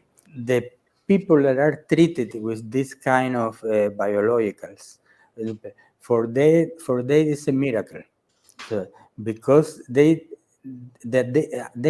are so ill that the day one is to get their leg cut. And when they, now that there is a treatment that can save their life, and they start to get the treatment, and in a couple of weeks, they start to see the improvement, and in 2, 3, 4 weeks, they are their ulcer healing. They couldn't imagine how 1 month before they want their leg cut. So, and they go back to life. Instead of cooperating with Cuba to develop this treatment, the United States has been actively sabotaging it by enforcing their blockade, even against Cuba's medical sector. Here's how devastating that policy is. Many people listen and hear about the blockade, and they think that this is only a problem of trade with the United States. And the blockade is deep and broad than that. For us, for example, we are not allowed to buy any region in United States. We are not allowed to buy any equipment in United States. But not only United States, in all the companies around the world that have capital investment from United States and they share the ownership with United States, we are not allowed to buy any goods. And even if you manage to buy from through other ways, for example, to receive a donation from other laboratory, etc., doesn't work because in our days, the technology is so sophisticated, it's so complicated that you need permanent maintenance from specialists from the company, from technicians specialized on those equipment. Even we have limited resources, but even having the resources, you cannot spend. You cannot buy the goods. You cannot pay for the service. You cannot pay for the publication, for the registration in a meeting. That is a big problem. And we are ready to collaborate. We are ready to negotiate. We are ready to supply the product. But the American law doesn't allow that. An American company also want, of course, a medical doctor. They want to save their patients. They want to conduct clinical trial. They want to test the product. They are not allowed to that. Despite the fact that the US continues to sabotage their work, Doctors Guillen and Raices told us that above everything, they pity diabetics in the US who are suffering and dying prematurely because their government denies them this treatment. How you are going to block a neighbor that is trying to solve the same problem that you are trying to solve, and they're going to bring a benefit, a black and white benefit, and the only thing you need is forget about political speech and focus on talking about clinical trial in a fair way. Forget about politics, and taking into account that US with 334 million people have about 34 million of people suffering from diabetes and about 2 million of ulcers per year, and about 120,000 amputation. Just by showing this proof in one clinic, in 5 years, we will be able to extend probably to half of the clinics in the United States, and we will be able to reduce the relative risk of amputation in the United States to the half. Most of those people involved directly in blocking this situation, they smile. They go for a champagne, they go for a turkey. But with this application, they are affecting more than 60,000 people that could save the limb per year. And by being amputated this year, because they do not have access to this therapy, for sure they're going to die in the next 5 years. And some night, I wake up at night thinking, how many of these 120,000 people that every year they go for amputation are Republicans, are Democrats, that they don't like Cuba, are people that are not interested with Cuba, and for not supporting a movement that try not to privilege Cuba, but just to treat us as a normal neighbor, they're going to lose the link and they're going to die. It made me so sad, you have no idea. And I take this all very personally because my dad is diabetic. My grandmother was diabetic. And curious more about it. I just want to see a little bit more about this. Cuba Heal. What is CubaHeal.com? Is this a oh, it's located in Canada. You see that? Oh, yeah. Well, I mean, like Fidel was, the father of the father of Justin Trudeau. Yes. Yeah. More common as diabetes, common chronic diseases in the world. Blah blah blah. Also, initial evaluation, clinical review, medical laboratory tests, imaging, pre-surgical surgery. Oh, I guess. So is this a place that you can go to for treatment? Oh, so you can, what is CubaHeal.com? Study medicine in the Republic of Cuba. Oh, okay. So this is like a, what the hell is this? We are a global organization specialized in facilitating medical treatments, providing medical education service in addition to patient and student care in the Republic of Cuba. We are a loyal supporter of the Republic of Cuba, the Cuban people, the Cuban Revolution, and the Cuban revolutionary leadership. Our organization works with governmental healthcare providers, the Cuban Ministry of Public Health, and government officials in Republic of Cuba to offer the highest quality healthcare options at the most reasonable prices. Interesting. So I guess you can sign up here if you want to go to Cuba and get your fucking diabetes fucking dealt with. Fuck that. I might literally see if I can get my dad to do that. Dad, we're going to Cuba. Dad. Dad, if you're watching, I'm taking you to fucking Cuba. Diabetic foot ulcer is a principal complication. It's been known that diabetic patients have decreased growth factor concentrations in their tissues, particularly epidermal growth factor shortage impairs wound healing. Epidermal, I'm just trying to see a part. Okay. Heberprot BP is an innovative Cuban product containing recombinant human epidermal growth factor for peri and intralesional. I read history books. I'm sorry. I'm butchering every single one of these fucking suffixes on here. I'm sorry. Infiltration evidence reveals it accelerates healing of deep and complex ulcers, both ischemic, I know that one, ischemic and neuropathic, and reduces diabetes and amputations. Pat doesn't listen to enough death metal to know how to pronounce these medical terms. Clinical trials of Herbot BP in patients with diabetic foot ulcers have shown that repeated local infiltration of this product can enhance healing of chronic wounds safely and efficaciously. As a result, Herbot B was registered in Cuba in 2006 and 2007, was included in the National Basic Medications List, and approved for marketing. It has been registered in 15 other countries, enabling treatment of more than 100,000 patients. I'm just going to call it HP. HP is a unique therapy for the most complicated and recalcitrant chronic wounds, usually associated with high amputation risk. Local injection in complex diabetic wounds has demonstrated a favorable risk-benefit ratio by speeding healing, reducing recurrences, and attenuating amputation risk. Further testing and deployment worldwide of Herbot B would provide an opportunity to assess the product's potential to address an important unmet medical need. And this is at least coming out. So what is tentatively, why y'all hear about Guergier?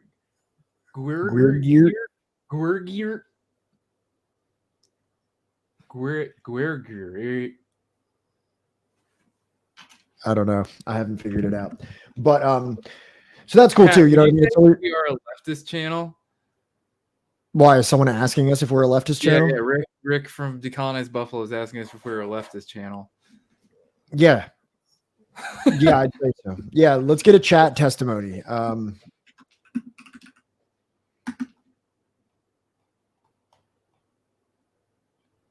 So it is nice to always just kind of bring this up. Like, obviously, you can look at like Breakthrough News, and you can hear people from the Cuban government or the Cuban medical, field say this. But it's always nice.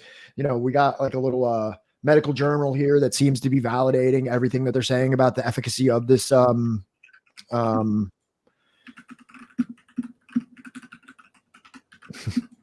Well, we got yellow perennies, sankaras, and tanks in chat. You should just let them know that. Say we asked our chat, and there's yellow perennies, sankaras, and tanks. So he could do his own addition on that one. Here's another thing. This is, I don't know what the BMJ actually is. Let's see what this company actually is. BMJ is whoa. Man, this is really deep. There's not a the ongoing The ongoing U.S. blockade of Cuba is preventing U.S. researchers from studying a drug that they say is highly promising and could reduce the need for amputations caused by diabetic foot ulcers. The drug, human recombinant epidural growth factor, sold as HERP-P, was developed by Cuban researchers at the Center for Genetic Engineering and Biotechnology in Havana. Cuban doctors say it has dramatically improved granulation of intractable diabetic foot ulcers, which also seems to be corroborated by the PubMed article that we read earlier. Oh, wow. Even the Miami Herald, which I believe is like the general mouthpiece for the entire... Oh, yeah. Never mind. Send me the link. See if I can pull it up, because I actually have like an ad blocker that I pay for. I want to see if I can get it up. Please don't clip that. Because I would be interested to see if even I would be interested to see if even the Miami Herald agrees with that assessment. Damn it. No. Dude, what the fuck, Miami Herald? Like, why do you have to be so much of a disappointment? That's another thing, is like if you really want your like crazy ideas to spread far and wide, right? Your reactionary takes, for wouldn't they think they'd want it to be like easily? Why would you put it behind a paywall? Here's something interesting here. Also, I don't know if you're aware of this, just while we were on the topic of the diabetes, did you know that Cuba developed the world's first meningitis B vaccine ever? I did not. So next Friday, do you think we're going to start at the same time, like 5:30, 6-ish? Yeah, I could start even potentially a little earlier. I was working by myself today, so I got caught up late. But I mean, I would prefer that because it just covers all bases. But every year, meningococcal infection, I assume that's meningitis, by Neisseria meningitis causes over 500,000 cases and 85,000 deaths in the world, with 20% survivors suffering sequelae. In Cuba, its incidence in 1980 reached 5.9 cases per 100,000, and 80% of cases were serogroup B, prompting health authorities to declare meningitis disease the country's main public health problem. Several provinces reported over 120 cases per 100,000 children under 1 year. Yeah, overwhelmingly in meningitis B. I assume that's what it is. At the time, no vaccines existed with proven efficacy against meningitis B, nor was there a vaccine candidate that could be successful in the short term. By 1989, researchers in Havana had developed a Cuban meningitis B and C vaccine, the world's first against meningitis B. Its efficacy rate of 83% was demonstrated in a prospective, randomized, double-blind, placebo-controlled field study. Vaccine production used vesicle or proteoliposome technology for the first time. The same year, the World Intellectual Property Organization awarded its gold medal to the main authors of the vaccine. The vaccine was used in a mass vaccination campaign and later included in Cuba's national immunization program, with a cumulative impact on incidence and serogroup B meningitis disease greater than 95%.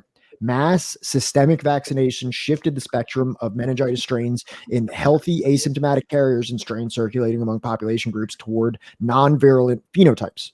The disease ceased to be a public health problem in the country. That vaccine is the most widely applied vaccine against meningitis B in the world. Over 60 million doses have been administered in Latin America. Pat, just to give you a little bit of background, about 1 in 10 people who get bacterial meningitis die, and 1 in 5 have serious complications. Wow. So this it looks could be like true even with proper treatment. That's insane. Yeah. So, and we live a very sheltered life because like, I've never even really thought about meningitis. I've never actually considered it. I've never met a single person that had it. Actually, you have someone that either may have had it or had something that was similar to it. When I was like 20, 21, 22, I had this thing going on back when you were doing all that stuff, huh? Actually, it might have been 19 or 20, but yeah, when I was doing all that stuff, I was losing like a pound a day because I had like this weird fever that was going on. Yeah. But this is actually a cool little read because not only does it demonstrate the, I'm all for criticizing Cuba, and I've actually read some things recently that were a little bit concerning about Cuba that I would like to see them improve. But just for this factor, like when we're talking about more broadly, like socialist incentive structures, socialist innovation, because these are like very commonly things that are brought up against like the implementation of like a socialist mode of production, is that how will there be innovation? Well, I'm not quite sure. How did Cuba invent the world's most effective and first meningitis V vaccine? And then what about innovation? And what was the other thing that I brought up? I'm not sure, but there you go. And then because of that, combined with that socialist mentality of not only developing it, but also you were able to do a systemic and mass vaccination campaign that seemed to, from my estimation, save millions of lives, not only in Cuba, but around Latin America and I suppose the world as well.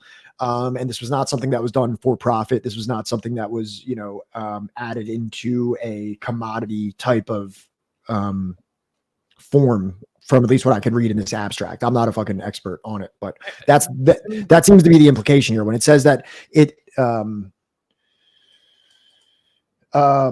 became part of the vaccine. Okay, it was later included in Cuba's national immunization program. If I had to guess, I would guess that's free.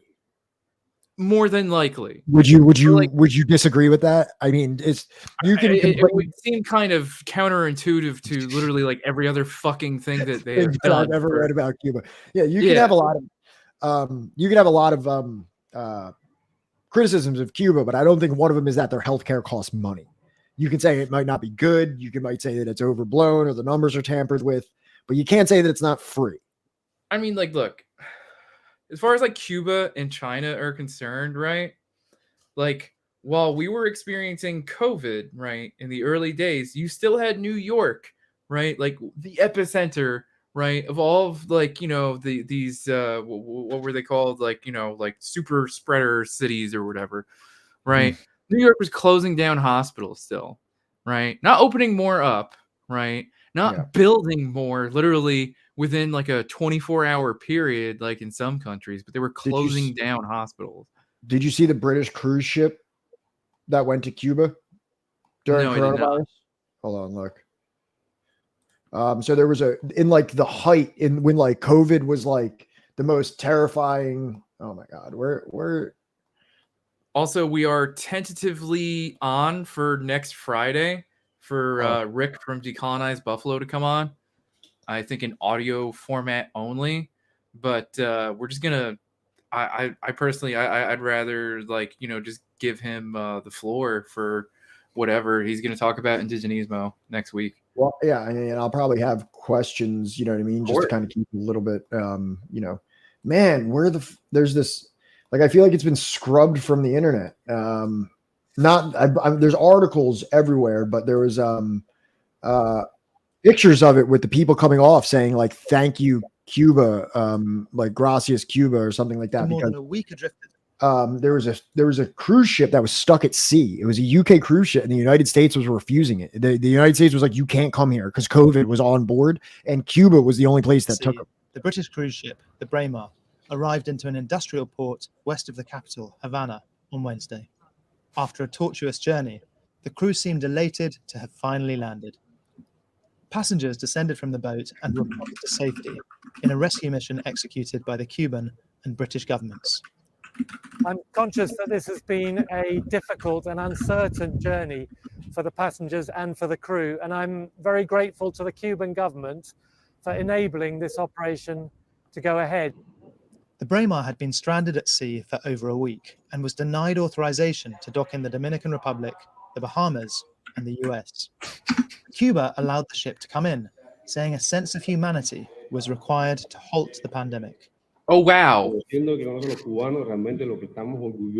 We Cubans are proud to step up in a situation like this. We are convinced and sure that we can deal with anything that comes up, as we did with Ebola. Cuba has shown repeatedly it can deal with complicated situations and come out successfully. But there's fear on the island that allowing the ship to dock could allow the virus to spread here. The island has registered 11 confirmed cases of people with coronavirus so far, and its first casualty, an Italian man in his 60s, has died. The cash-strapped island has so far opted to keep its borders open.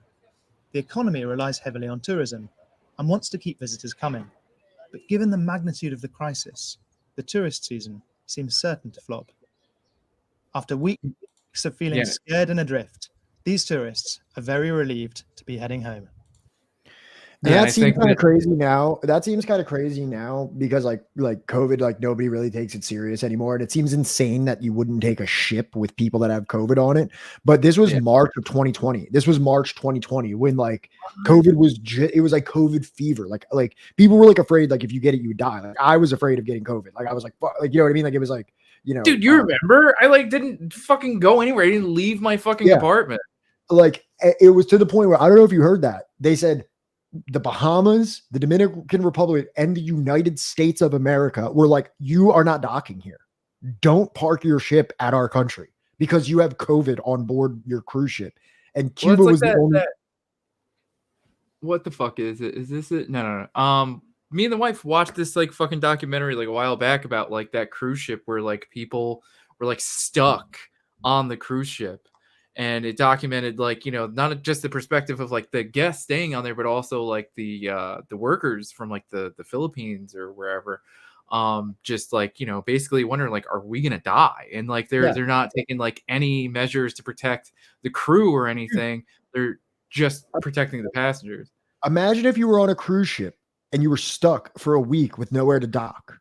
And and like people were straight up just like, no, you're not allowed to be here. Like, and like, not only that, okay, maybe Bahamas says no. Okay. Maybe the DR says no, that's going to happen. But when the United States of America says no to a British cruise ship, you're like, I'm fucked. No one is taking me anywhere. Like, where are you going to go? Also, did you see the link I sent in the chat? Yeah. Sam was talking about this. What about this right here? This one right here. And yeah, we talked about that literally last night, I believe, Fidel. Or not last night, Wednesday. Wednesday night we talked about that. Yeah. How like, you know, Cuba offered help after Katrina that, you know, was literally like the most poorly handled, you know, natural disaster in the US, I think, other than COVID. Right. I mean, pretty much the most poorly handled natural disaster in the United States until the next natural disaster. Right. Yeah. There will be more. I think actually I can't think of like a natural disaster that the US has actually handled well or like could be like somehow like, you know, described positively handled. Right. Think about the wildfires in California, like I think like right before COVID, where private firefighter teams were enlisted to protect like these homes of like the ultra wealthy and shit, but like regular ass people's houses just burnt up. I need to check the Discord more often. I'm not gonna lie, chat. I have done a terrible job of handling the Discord. Yeah, that's right, Frankster. There was the Cuban medical brigades, the fleet of white coats or whatever they refer to them as, went out to Italy in mass in like the height of like that really like these are like I don't know if you remember there was like bodies like stacked up outside of I guess was it in Milan, I believe. Apparently Milan has a very older population and COVID was just tearing through there brutally. And yes, I am a big fan of Cena and Issa's podcast. Is he going over the books written by Piero Glagesis? Yeah, hold I on one actually have second. not heard these Just give me one episodes. second. Just hold on. Yeah. This is welcome to WILDCARD Friday, Sinchal. Where we just do whatever, homie. Just I don't know. Right now we're kind of on a Cuba beat.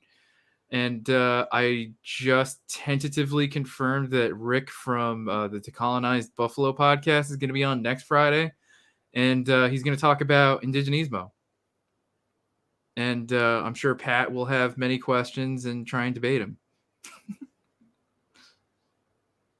Yeah, it's gonna be sick. I can't wait. Because like I love the Decolonized Buffalo podcast. I think they're great. And I think that they bring up a lot of points that like I don't see brought up in when am I supposed to be here? Fridays?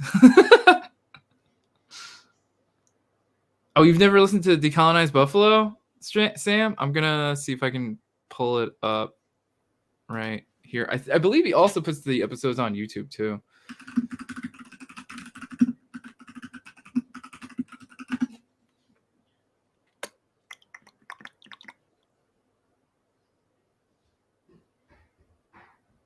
You know what? Let me just pull his thing up right here. I'll just pull up his link tree.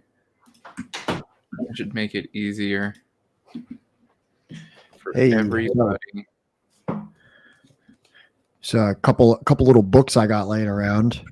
Just a couple. Pat only has a couple books. He doesn't read much.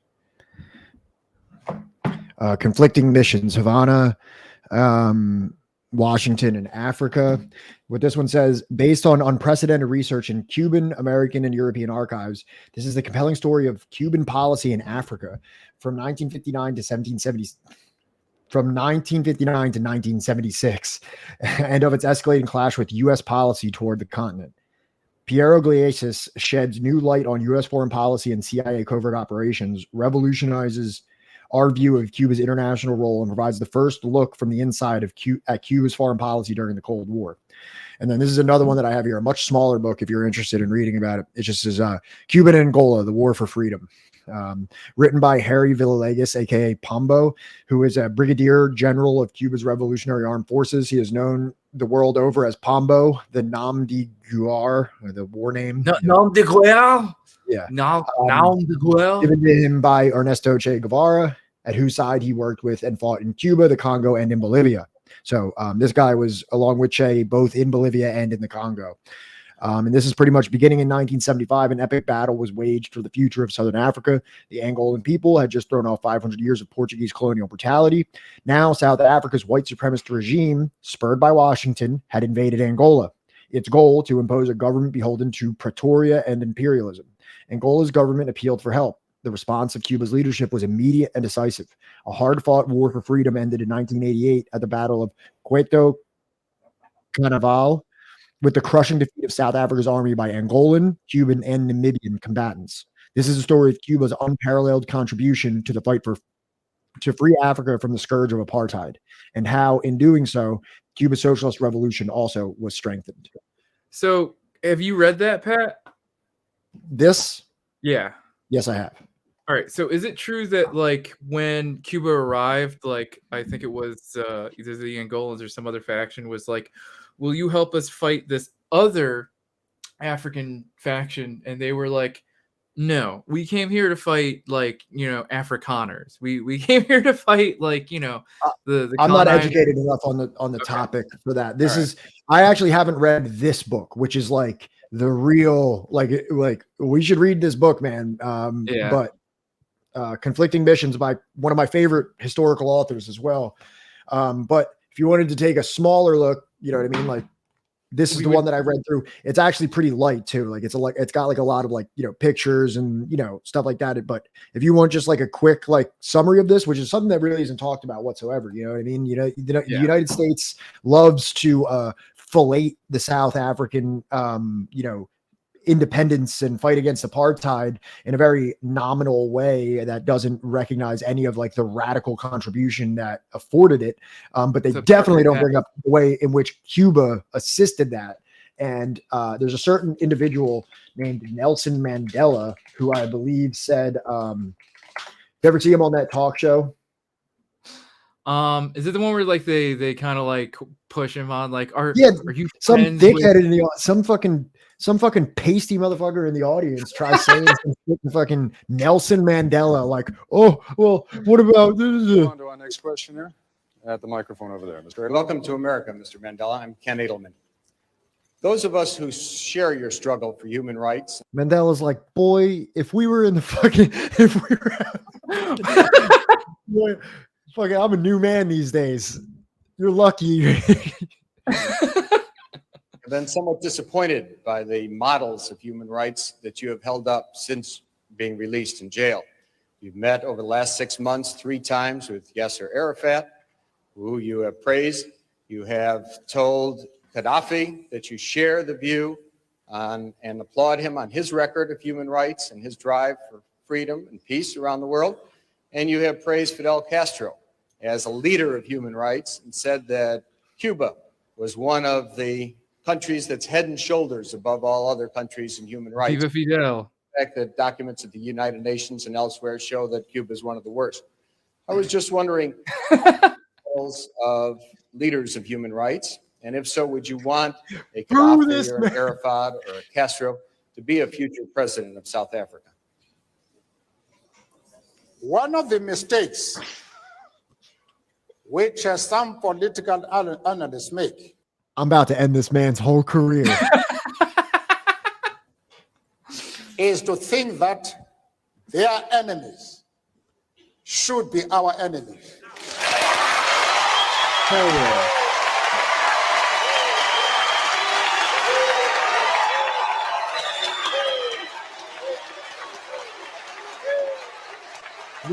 People, dude.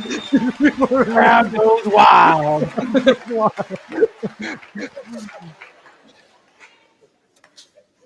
That we can and we will never do. We have our own struggle, which we are conducting. We are grateful to the world.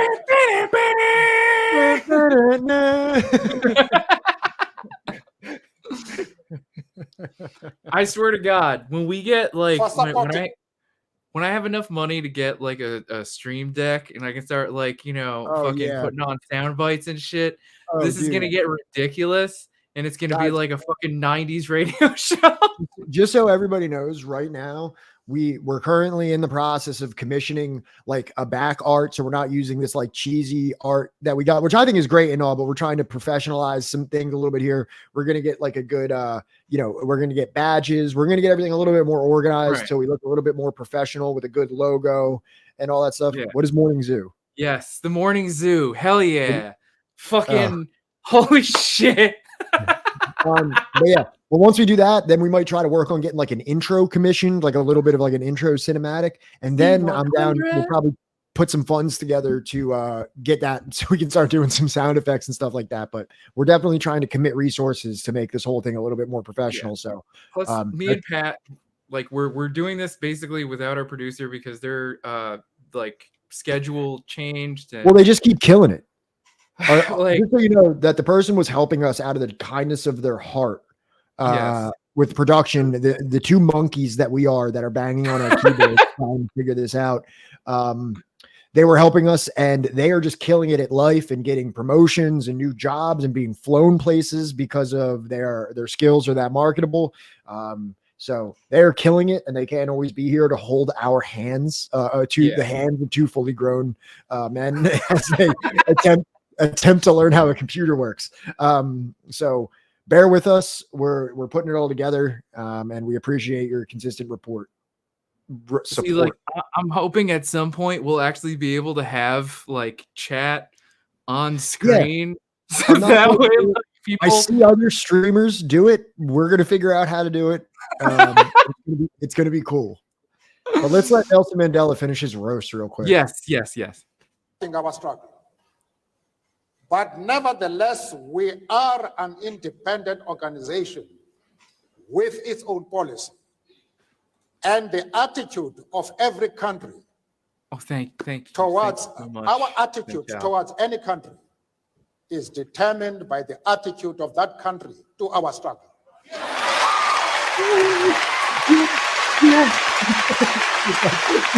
Every pale face in the crowd is just sitting there, just like, I don't agree with that. I don't like what he's saying. Yasser Arafat, Colonel Gaddafi, Fidel Castro support our struggle to the hilt. To the hilt. There is no reason whatsoever why we should have any hesitation about hailing their commitment to human rights as they are being demanded in South Africa. Our attitude is based solely on the fact that they fully support the anti-apartheid struggle. Pause it. Did you see that was fucking Jesse Jackson, right? Was that literally? I think one was Jesse Jackson and the other one was Reverend Al Sharpton. Is that both of them? No, that's not Al Sharpton. He's you not sure that that's- old yet. I'm absolutely certain that's not Al Sharpton. That looks like old Al Sharpton, though, doesn't it? Yeah, but Al Sharpton didn't That looks look like Al that, Sharpton like, today. Yeah, that looks like Al Sharpton today. yeah, but in the today, but not then, right? He wasn't that. I love that it's like he wasn't that old. But that this looks like a 30-year older, a 30-year older Al Sharpton, but it's time traveling Al Sharpton. So, did you see today? Fucking Jesse Jackson shook hands with Marjorie Taylor Greene. No, but that is hilarious. Fuck, No, I need to find that now. I'm sorry, but I like how both those dudes. It kind of looks like them. I don't know, man. I'm not saying anything. It was Donald Trump. I don't agree. Dude, he's a slim, dapper man. The good Reverend. I mean, like, he's lost like a ton of weight because he's like old as shit now, isn't Corey he? Fidel left took. He was fat back then, so I don't know. Yeah, I remember him being. I remember him being a little bit thicker. But God, I like how both of these guys aren't super psyched on what Nelson Mandela is saying. Like, they're both like, The fact that they fully support the anti-apartheid struggle. They do not support it only in rhetoric. They are placing resources at our disposal for us to win the struggle.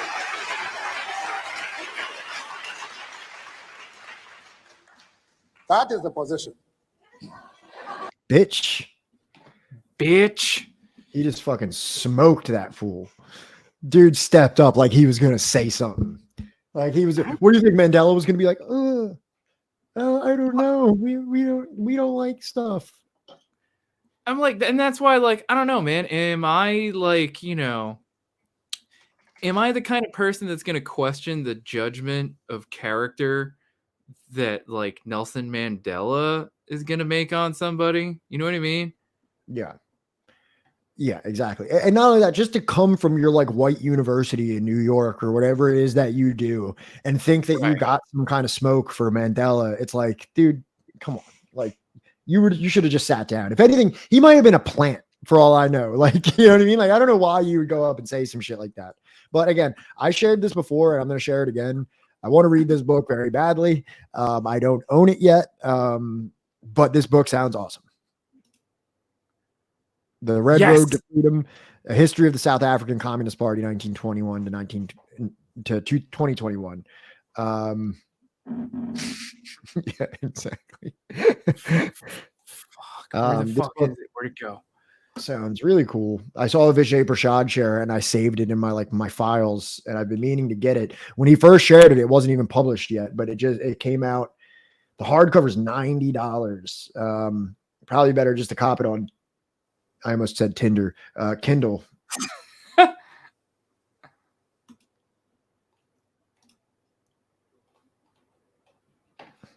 But yeah. Where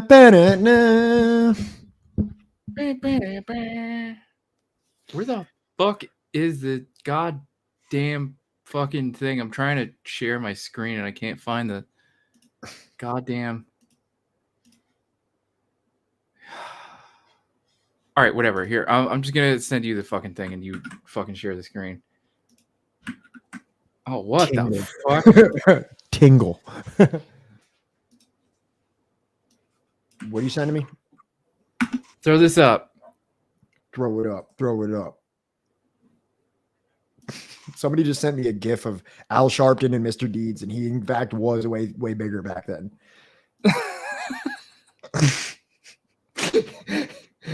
We have video evidence of him in Mr. Deeds. Okay. Oh, jeez. Wait, dude, is he getting whiter? Jesse Jackson? That might not have been the same guy in that. Here's something you don't see every day. No, the that's Reverend the same Jesse guy. Jackson. Here's something you don't see every day. The Reverend Jesse Jackson talking with Reptile Management. Jesse is there because his son Jonathan is being sworn in as a member. At AOC passed by, and I said, "There's something you don't see every day." Oh damn! They got my boy Jesse in a wheelchair. I don't even know how to share a GIF. Can you even share GIFs in these fucking chats? Here, wait, hold on. I might be able to. Yeah, Sam said share that GIF. Here, I'll pull it up on the side. Hold on. Al Sharpton Deeds. She ambushed his ass. Got him. Here is the Reverend Al Sharpton as he appears in Mr. Deeds. I completely forgot that Al Sharpton was in Mr. Deeds. I kind of forgot that also. Yes, we remember Preston Blake, a man with faith no man could shake, a strength no man could break, a character no man could fake. For goodness sake, let's eat some cake. Wow. Wow. What a different time. What a time to be alive that was, Right? man. Shit, give me 1 second. I'll be right back. That's one of the movies I like. You know, the movies that are just like laying around your house on VHS growing up in like the 90s, early 2000s. And like for some reason, you just got them on a VHS one day and you probably watched them 300 times just because it just from happenstance of being around your house. That was Mr. Deeds for me. I've seen that movie probably hundreds of times. Tarantino is in Little Nicky. I've seen Little Nicky a bunch of times. Quentin Tarantino is in Little Nicky. I remember Henry Winkler getting covered with bees. Oh my God.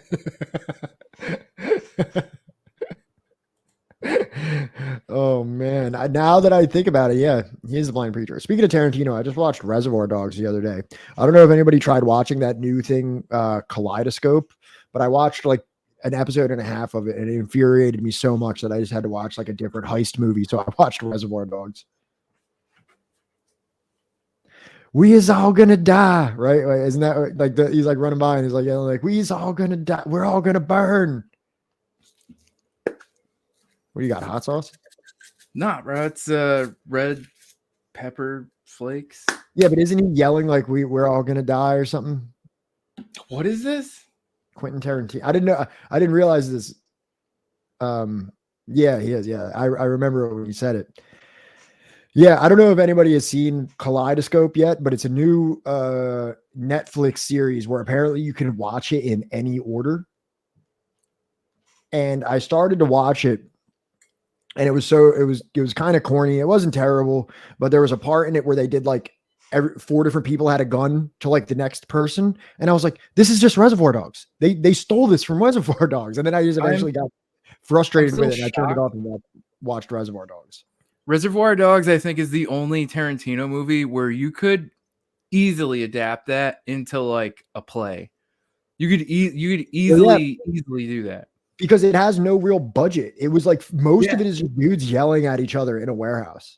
That's like 90% of that movie. Like the special effects budgets, like there's a couple times where they do some like running and shooting, but like seriously, it's just like a bunch of like old white dudes yelling at each other in a garage. Fucking what's his name? Harvey Keitel just you're not gonna die. Say the goddamn words.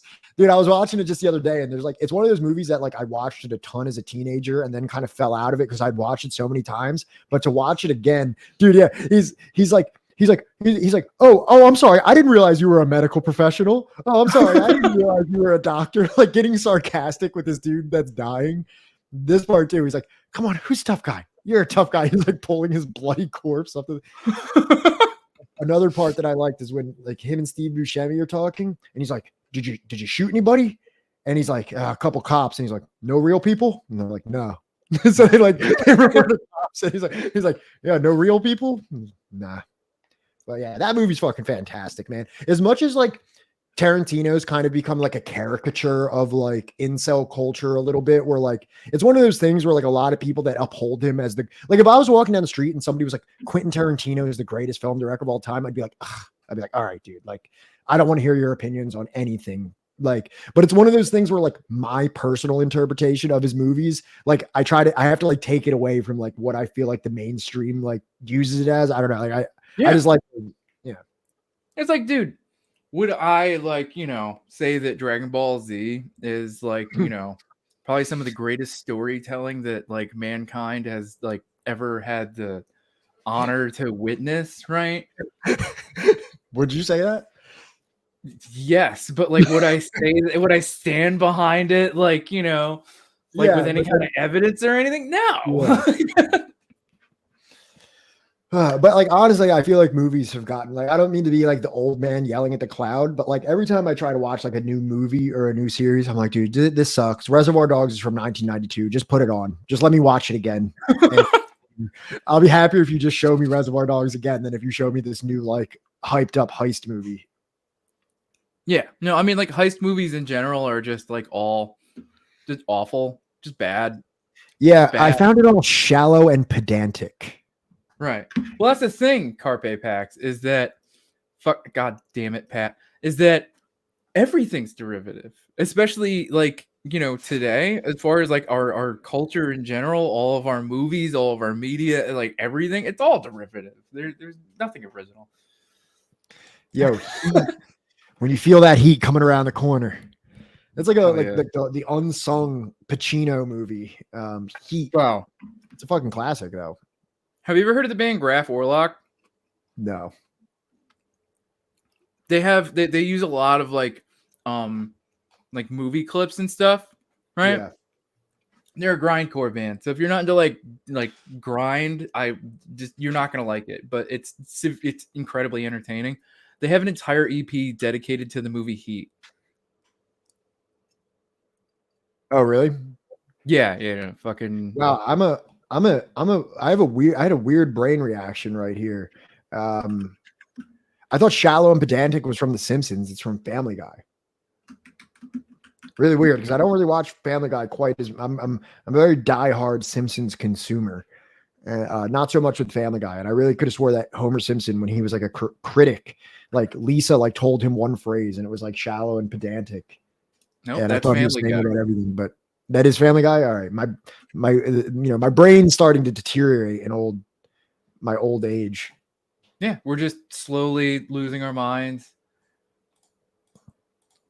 Can you send me that in the chat, please? I don't know why I can't highlight and copy and paste it into my browser from. You want that, or no? You want something else? I have no idea what you're sending me. Oh, it's the LA EP by fucking Graf Orlock. Yeah, we won't throw that on. I'm not playing grindcore. Any of the grind enthusiasts in chat, feel free to open that bad boy. Yeah. I'm not going to subject our otherwise normal listeners to blast beats and nonsense and samples. people just screaming about fucking the movie Heat. But you should open up that YouTube. Okay. Now I got the Cena jam stuck in my head. By the way, who knew that he was like completely fluent in Mandarin? So guys, this is what you can expect from the Friday night streams. We have nothing planned. We're going to go off on weird tangents about things that aren't even political. We might talk about Reservoir Dogs for a few minutes. You can't really put me and Johnny in the same room or on the same stream without us talking about politics. So we're probably going to run down rabbit holes of just various political interests or inspired by current events that just send us down rabbit holes. But also we might just end up talking about fucking Reservoir Dogs for a few minutes. And, Heat, Reservoir Dogs and Heat. She got a big ass.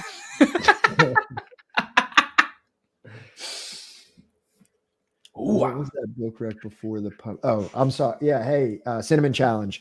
This is called Conflicting Missions by Piero Gliacius. That's called Havana, Washington, and Africa. That's Conflicting Missions. Apologize.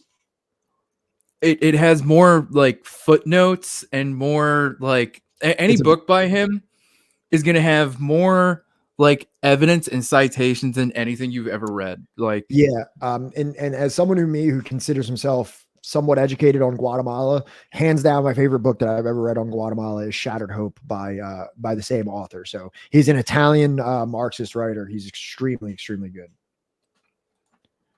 All right. The Latin American School of Medicine, also known as ILAM. Students from low-income communities around the world come here to study to become primary healthcare physicians.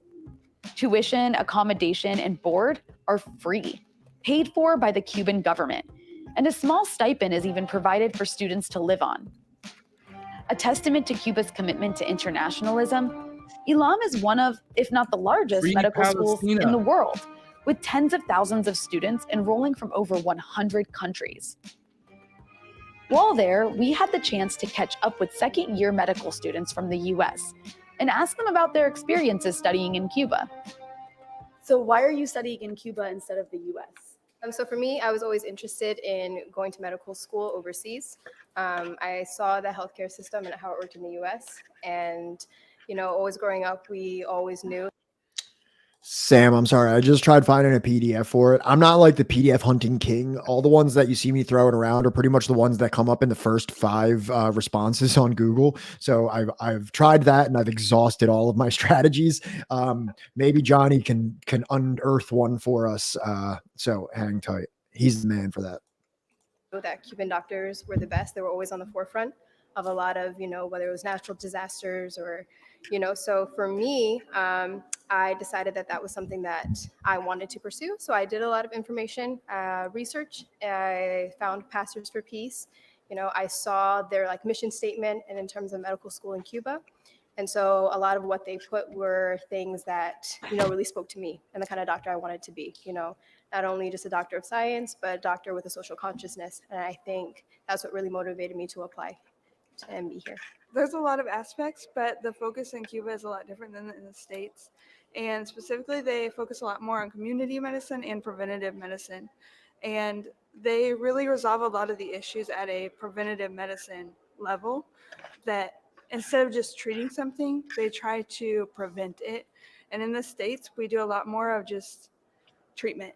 And so that's one reason, but also the Cuban way is very much, it teaches you about humanity along the way. And it keeps you very humble. And it really does connect you with the people because the doctors are living among the same community that they're working in. And so you really learn a lot about how to be a humane doctor, not just the knowledge of medicine. You guys are not paying anything to come to school here. So if you were in the US, obviously you would come out, unless you have rich parents, you're going to come out of school with like a crazy amount of debt. So what opportunities does that open up for you when you go back to the US or wherever you end up carrying out your medical career? Being in the US and just knowing kind of like the filtration that has to go on to even become a doctor, I feel like that does prevent a lot of people, including myself, from even wanting to apply, just knowing the amount of debt that would come after that. So one of the benefits about Cuba is they really focus on the love of medicine, and whoever wants to be a doctor has the opportunity to be that. So I think for me, it really opened the gateway for me to become a doctor. And I think that's something that I really appreciate. So I'm just curious, will the fact that you're not going to come out of school with like an insane amount of debt give you more opportunities to maybe pick specialties you otherwise wouldn't, because maybe it doesn't make as much money as another one? Does that give you more opportunities, the fact that you get to come to school for free? Yeah, I think so. I think it also influences where I would be working as well. So the whole point or the proposition of the school is for us to go back to help our communities, which are low income communities. And so that definitely is a advantage of us not having debt. It really opens up the opportunities for us to do what we feel in our hearts is what we should do, not just to make money, because at the end of the day, we're here and we're learning how to serve people. And that's what I would say all of us want to do, is we want to take care of people and serve the people around us. And a lot of times in the States, Serve the people, huh? can't do what they actually want to do because they're held up by this debt. And so, yeah, it gives us the freedom to choose what we want to do in terms of specialty, but even more in terms of our work. And once we get into actually being a doctor or a medico, as we say here, because we can actually go to the communities that we're in, and we don't have to go to a high paying job just because we need to pay off the debt.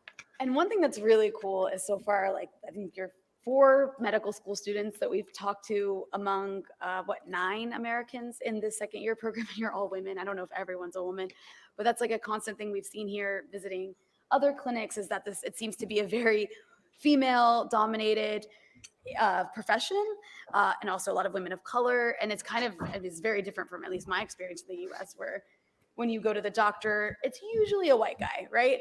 So I'm just curious if that's been something you've noticed here, and if that's been, how you feel about kind of maybe seeing yourself reflected a little bit more in the profession here than you might in the US.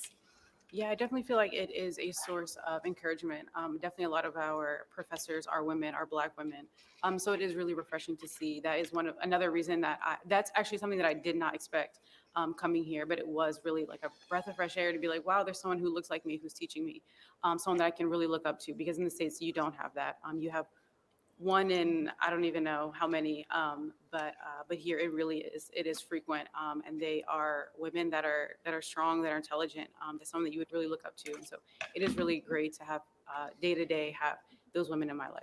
Also, in the States, there's a lot of racial barriers and gender barriers, which doesn't seem to be the case in Cuba, at least not from what I've seen. So also, this is like an international school, so there. I just want to put this down here, and I don't have any intention to shill for Cuba, nor do I have any intention to give a misrepresentation. But I am someone that's been to visited Cuba twice, and I can tell you, and I've traveled through Mexico, Costa Rica, Panama, Peru, and in terms of like Latin American cities, it is astounding how safe you feel walking through Havana.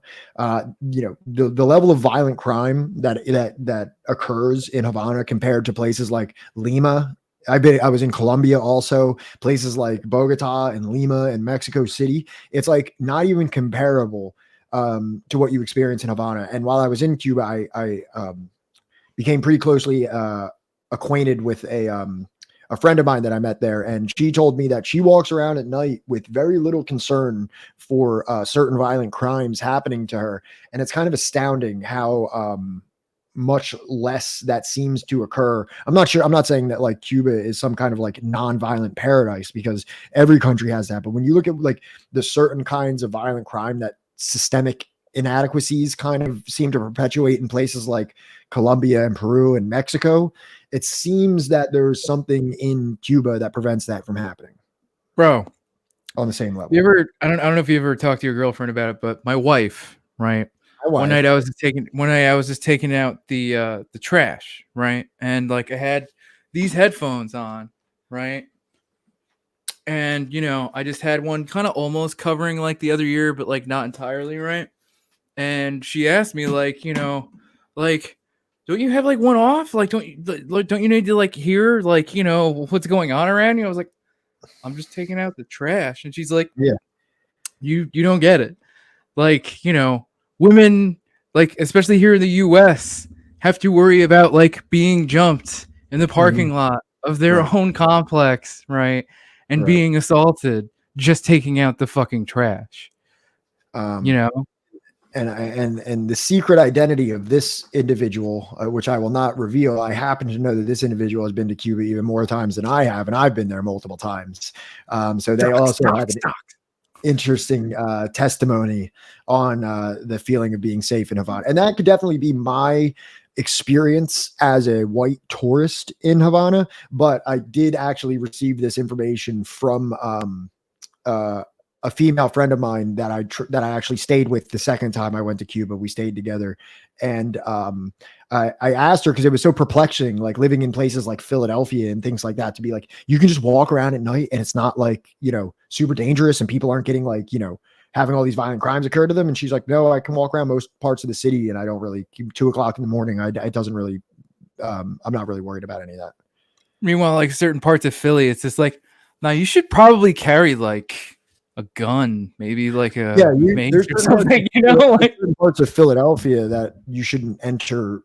It's almost in the broad daylight. It's like an absolute no-go zone. Like people will be like, "Why are you there? Why are you even near there? Like, stay away from that part of town.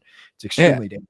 Yeah, Philadelphia has like a murder rate that's that of like a third world country. Yeah.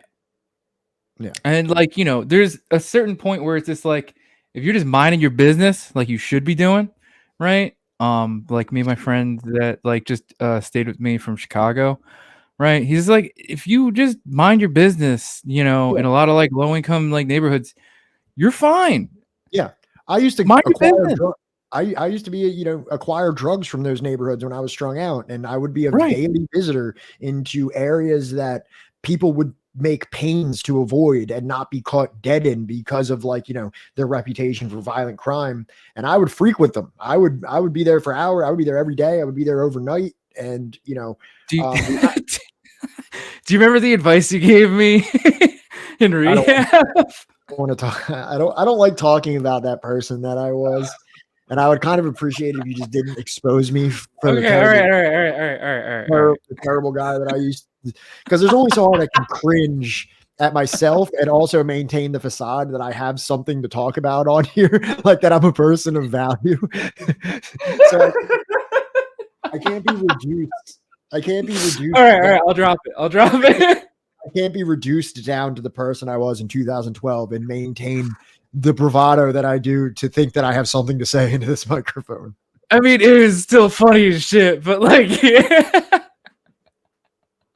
Please. So, fucking, to get off of that, one of the things I'm interested in, I hope they talk about in this video is like, does the medical degree that they get from Havana, like, does that like count when they go back to the US as like a certified medical degree? Because I know that like that happens all the time with people that like are professionally qualified in whatever country they come from, but when they come here, it's just like, and now I'm an Uber, like. Yeah. Well, and to be fair though, a lot of doctors in Cuba have a side hustle of driving taxis because they don't make that much money. Of course, but like, that's also just like the difference in like, here a doctor, is making like hundreds of thousands of dollars a year. We're in Yeah. I'm just pointing it out. You know what I mean? I'm just saying, let's I mean, like the other thing though is that I think a lot of people forget that like, while yes, the average person in Cuba makes something like $7, in equivalency to like US dollars, right? Yeah. They make like $7 like a week or a month or some insane, metric like that. But there's still people in India. There's still people in India that live a more impoverished life than those people. Right. But like that's the other thing is that like because so much is subsidized, so many like, like things that people require is subsidized, you don't need that much money, at the end of the day to at least have your basic needs met. I would still like to see everyone in Cuba living a more prosperous lifestyle, and you know what I mean. Same, yeah. I think both the United States plays a huge role in that, but I think there's also things that the Cuban government do that like I don't think it's a monolithic problem of just the United States, and I think the United States has a huge, and also not only huge but also absolutely untenable contribution to the the plight of poverty within Cuba, because at this point, what are we even stopping them from doing? You know what I mean? Like, what is the grudge that we're holding against the island of Cuba that we need to sanction them the way that we do? What has Cuba done to destabilize the United States? It's even a joke to even pretend that could even happen. What has the fucking DPRK done in the last like 60 fucking years, right, to warrant the sanction and embargoes and the disruption of like relationships between them and colonized Korea? Other than you could maybe point to like posturing or having maybe having a military.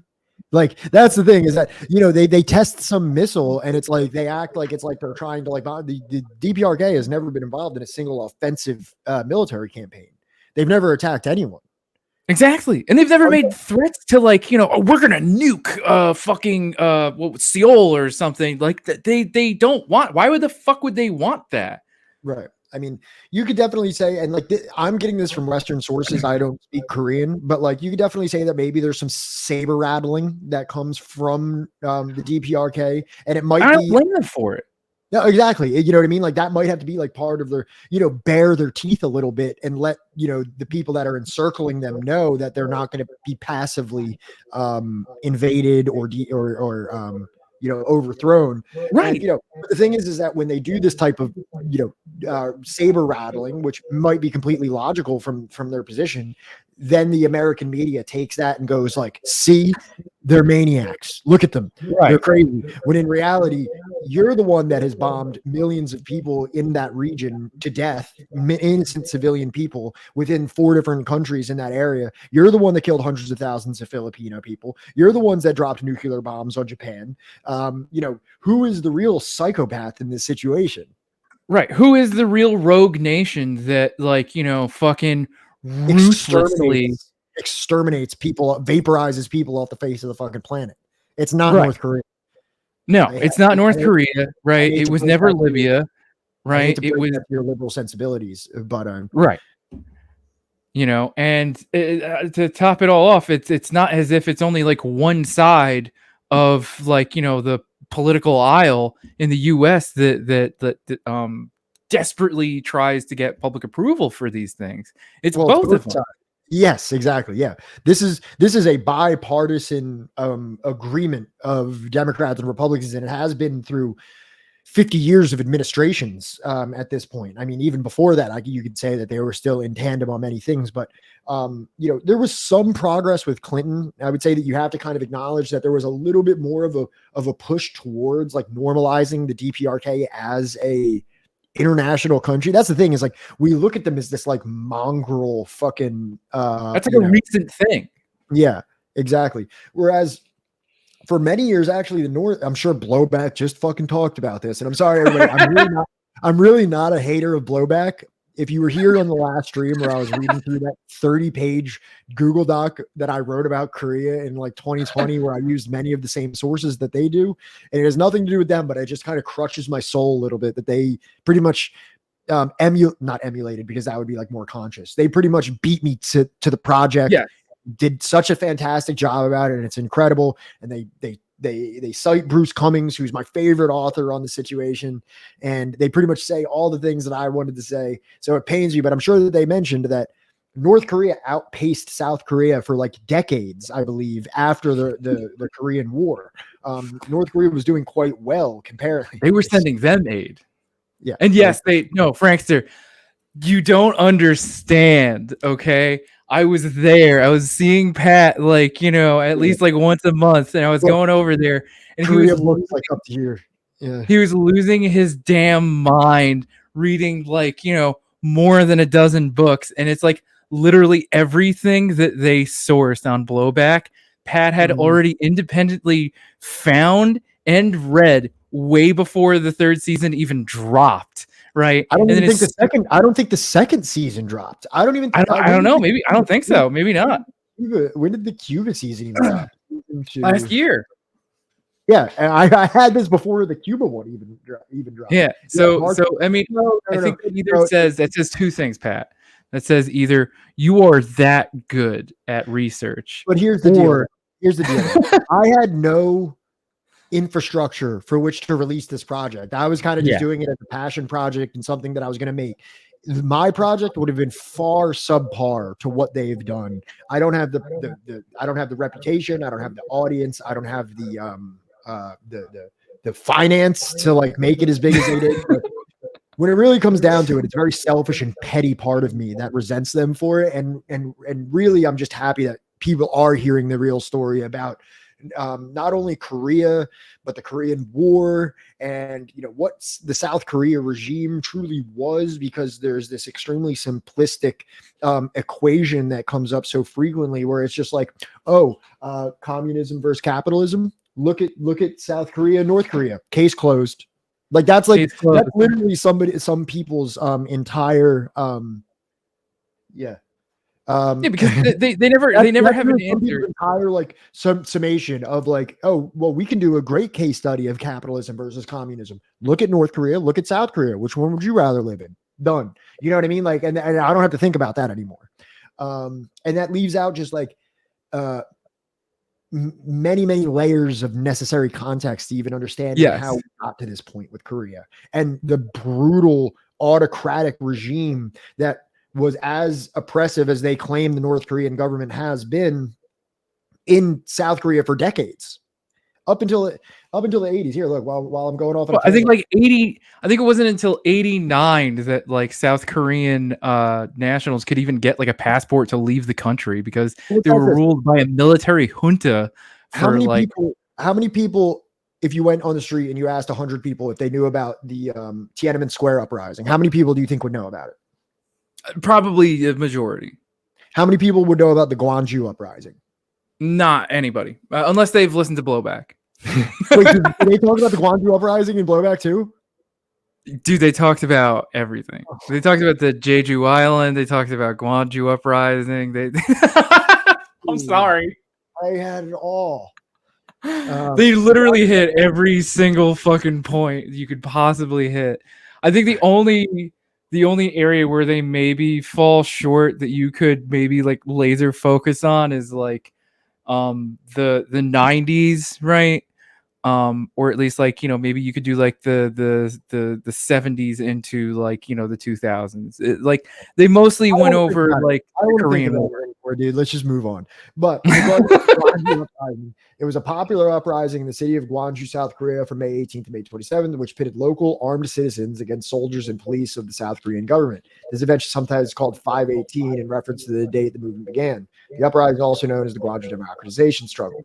The uprising began in local Cheonnam University students who were demonstrating against the martial law and were fired upon, killed, raped, and beaten by government troops. Some Gwangju citizens took up arms, raiding police stations and armories, and were able to take control of large sections of the city before soldiers re-entered the city and put down the uprising. At the time, the South Korean government reported estimates of about 170 people killed, but other estimates have measured 600 to 2,300 people killed. That's a big margin of error. During Chun Doo-hwan's unelected presidency, the authorities, unelected by the way, the authorities defined the incident, classified it as the Gwangju riot, and claimed it was being instigated by communist sympathizers and rioters and possibly acting on support of the North Korean government.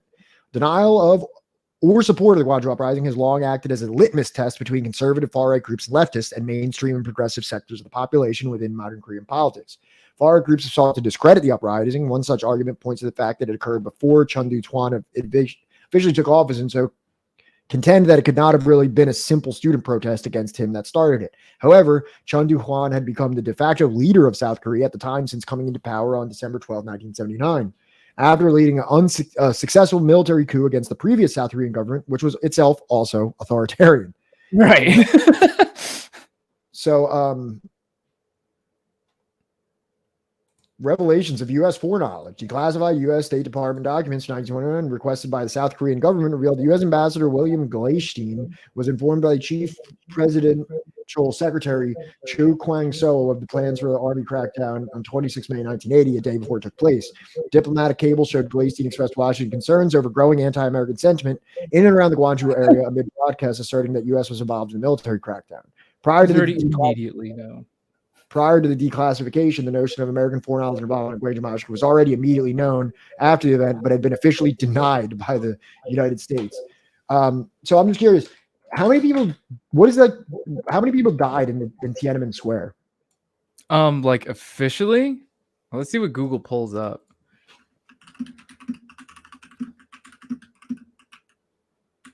Oh, I guess with the same. I guess roughly the same. Several hundred to several thousand, depending on who you ask. But just a large, margin of error. Well, the same was there for the Gwangju though. Gwangju pretty much had the same exact kind of right. But it's like a reverse Tiananmen Square, I guess. What do you mean?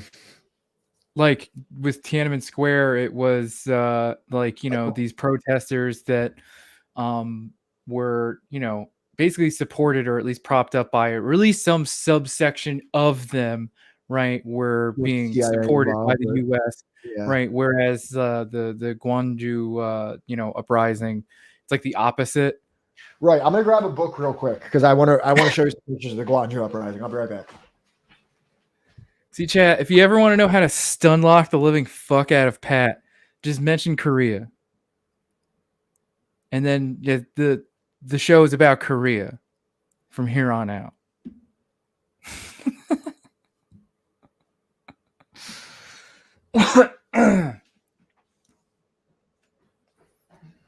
But yeah, I for any of like the things about like the DPRK that I think a lot of people bring up, I think that the lack of context for those things are unfairly like foisted upon the DPRK. See, Pat, Senchal is also Korea pilled. Korea pilled. Good chance to add something to the ever-expanding reading list. So just even listen to the first couple episodes. Yeah, I'm sure it's great. It gets so good. I'm sure it's fucking great.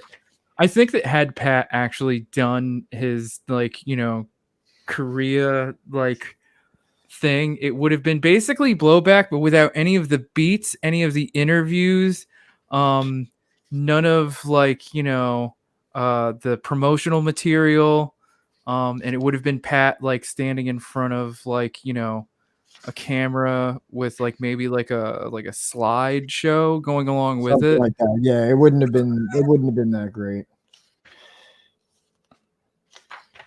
I'm trying to see. There's some pretty interesting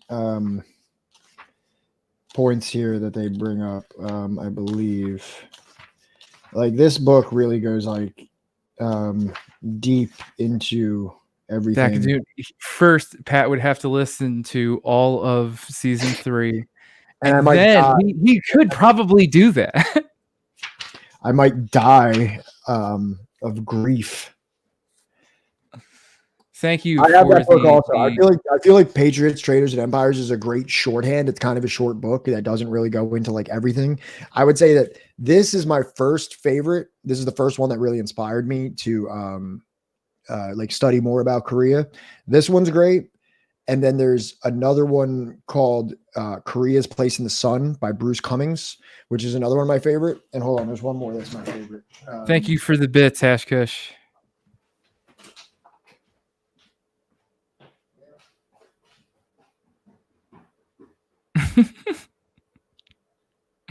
I don't even I this is really showing our ass here, but I don't even know when the ads show up on stream. I don't do it automatically. I don't even know if they are, or if I'm supposed to be doing them manually, or if they're just showing up automatically. One day we'll get better at that. Cause I'll just not talk. I'll just shut down the stream for the 5 minutes that the ads run if I can ever figure out when the fuck they do. Show them the book, Pat. Korea Division Reunification in U.S. Foreign Policy. This one's smaller, but this one these two and Bruce Cummings' Korea's Place in the Sun, which is a very long book, like 600 pages, I think. No, I don't have. I should have brought that too, but those are without a doubt my favorite books on the subject of Korea. People are saying they're not seeing ads. I don't know. Are we just like forfeiting any kind of like monetary gain by not showing ads? Does it work like that? I didn't think people had a choice. Cinnamon Challenge, are you subbed though? Yeah, well, they are now, but like, I have no idea. Subbed? Oh, I'm sorry. The title. Can you type this out? Yeah. What is it? Division Korea Division Reunification and ampersand U.S. Foreign Policy. Oh, that's not how you spell division. We are a partner, right? Are we? Wait, what are we? No, we are not. We're like an associate or something. Associate, affiliate, whatever the fuck they call it. Affiliate. That's it. We're something. Fuck. Yeah, we're gonna have to figure that out. I mean, we didn't really want to do ads anyway, but the way that it sounded to us, I thought you had to. I didn't think that you had a choice. I thought you had to run ads. I didn't think Twitch, I thought Twitch forced you to have ads or something like that. I have not one fucking idea, man. Fucking. But keep going. Forget the fucking ads. Just. Oh, I'm not super worried about that right now, this moment. But I'm pretty sure that this Landsberg guy is an economist too.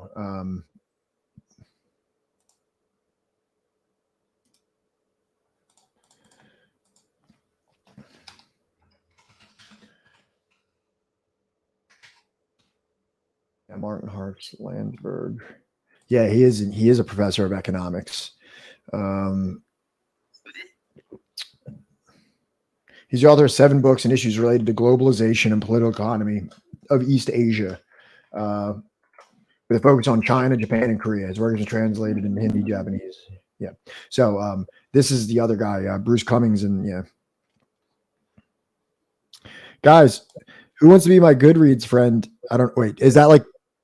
Can you have like people that all join that? Or are you saying that you want to join it as like a book club? Because we're currently a book club. This entire the ethos of this stream is essentially like an interactive podcast / book club. So if you're looking to read along with things, we're currently reading Black Shirts and Reds by Michael Peretti. Yeah. So No, that's the whole purpose behind this entire fucking thing is that like we're pretty much a book club, right?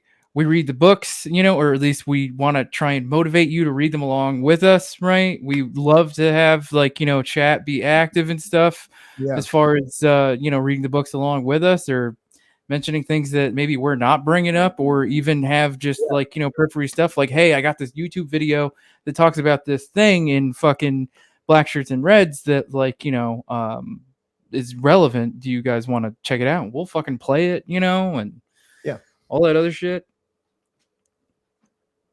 You got to use your Discord. It says you haven't had a stream since November. Nope. Yep. We kind of dropped the ball on the Discord. Not going to lie. I will make a point to be more active in there, and I'll corral Pat into it. Yeah, I don't think I've actually entered our no, you haven't. Discord. But while I have everyone's attention, if you would like to go over to our YouTube channel where we upload our previous streams, and if you want to give that a like or like a subscribe or whatever, that would be awesome. And we have all of our old streams there. Also, I just uploaded them yesterday. Let me not dox myself, but you can go to Facebook, and if you are also interested, we also have a Facebook page. If you want to shoot a like on that, that would be pretty cool. I don't think this is going to dox me in any way, but we have a Facebook page also. Definitely requires, you'll see this Guatemalan woman holding an automatic weapon as our current thing, but you can go here and see some cool stuff. Perenni quotes, Soviet New Year's propaganda where Santa has a rifle and he's chasing Hitler. inventing reality stuff, more Perenni stuff, Marcos standing in front of a hammer and sickle, scathing rebukes of colonialism, Leila Khalid, more scathing rebukes of CIA, praising of communists in Uzbekistan fighting for women's rights, based socialist quotes by Albert Einstein, so on and so forth. There's a lot of cool stuff on the Facebook page. So if anybody would like to throw a like on that and follow us there, you can also get updates for when we're going to be streaming and things like that. I guess there's a Twitter too. I've never been on the Twitter. What? Well, the Twitter, I made the Twitter, but I don't really go on it. So you can also check out, I guess there's a Twitter. Yeah, that's another thing for everybody that like isn't aware or hasn't watched this before. If you see this channel interacting in another streamer's chat, right, or if you see like the Twitter posting, that's me. Pat does not watch other Twitch streamers. I do, to an almost unhealthy degree. Thank you for posting our Twitter, Sin Chow. Yeah, we should just make Sin Chow like a mod, or no, we should make Sam a mod. Sam should definitely be a mod. Yeah, Sam should definitely be a mod. As soon as we figure out how to do that, right? Yeah. As soon as we get that figured out, somebody's going to be modding. I mean, doesn't modding usually take a certain degree of like, we have to have like a lot of people that we can't manage or something like that? Like when our chat gets bigger. We can absolutely manage it. We just don't. That's right. We don't. We choose not to. Yeah, it's either going to be like Sam and Dorian, but like, yeah, of course. And then Cinnamon Challenge is right there. And then I don't know, this Fidel's left hook guy. He's new, but he might have some chops. Yeah, we'll have to talk about that after this. But yeah, I mean, I'm one of the most useless mods. I'll make you guys symbolic mods just because bro, you can't sit here and evoke the legacy of Fidel Castro and not know how to read. Are they from the U.S.? Who, this person? Yeah. Yes, dude. All right, then we can't really hold it against it. It's not like the U.S. You haven't figured out who this is yet? No, I have no fucking idea. His most loyal supporters couldn't read. Yes, we are the most organized leftist stream on Twitch. I mean, dude, look, we're like flying by like, the seat of our pants or whatever the hell you want to call it. Like we literally just started like 2 months ago. The only reason that we were even able to get as much production that like we even have right now is because we knew someone else that was familiar with Twitch, right, to be able to help us with this. Oh, look, Frank just got ads. Yeah, I figured out how to turn them on because, Oh, damn, you subjected our audience to ads, dude. I mean, like, look, it's gonna, I don't know, help us be able to afford things like a Stream Deck and all this other shit. Yeah. Okay. So we're officially extorting you. You are now our fucking meat vessels that we will like, no, just all right. Look. Here, let us know when the ads are done. Are there ads on right now? I literally, I don't have a problem just sitting here and like, fucking bullshitting for a minute, like while the ads. Do you see what this says? All right, they just, John, and 1/3 people you and Pat both know. Oh, are you finally done with your fucking law school bullshit? Whoa. Dude, take it easy, man. Take it easy. Hey. You must be talking to Fidel Castro, his pick, his law degree. Yeah. I guess it's only appropriate. That's what's so compelling about Cuba, for instance. When I was in Cuba, I was up in the Escambray, which is like the Appalachia of Cuba, very rugged mountains, people, very poor they were. And I said to this campesino, I said, "Do you like Fidel?" And he said, "Sí, with all our soul." I remember his gesture, with all our soul. I said, "Why?" And he pointed to this clinic right up there on the hill, which we had visited. said, look at that. He said, before the revolution, we never saw a doctor. If someone was seriously ill, it would take 20 people to carry that person because you'd go day and night. It would take 2 days to get to the hospital. First, because it was far away. Yeah, that's kind of what I was looking for. I know there was like an animated thing and I couldn't find it. Also, my full screen is being so weird right now. Imagine having to carry somebody like to the doctor. And second, because you couldn't go straight, you couldn't cross the latifundio lands. The boss would kill you. So you had to go like this. And often when we got to the hospital, the person might be dead by the I don't know time why we this got is being there. so weird. Now we have this clinic up here with a full-time doctor. And today, a doctor in Cuba, when you become a doctor, you've got to spend 2 years out in the country. That's your dedication to the people. And a dentist who comes 1 day a week. And for more serious things, we're not more than 20 minutes away from a larger hospital. That's in Cambrai. So that's freedom. We're freer today. We have more life. And I talked to a guy in Havana who says to me, before, all I used to see here in Havana, you call this drab and dull. We see it as a cleaner city. It's true. You got the paint is peeling off the walls, but you don't see kids begging in the streets anymore. And you don't see prostitutes. All we used to have was prostitutes. Prostitution used to be one of the biggest industries. And today, this man is going to night school. He said, I can read. I can read. Do you know what it means to be able to read? Do you know what it means to be able not to read? I remember when I gave my book to my father, I dedicated You turn it down my a little Power bit, and Ron. Power to my father. That to my father with my love. Gave him a copy of the book. He opened it up, looked at that. He'd only gone to the 7th grade. He was a son of an immigrant, a working class Italian. And he opens the book and he starts looking through it. And he gets misty-eyed, very misty-eyed.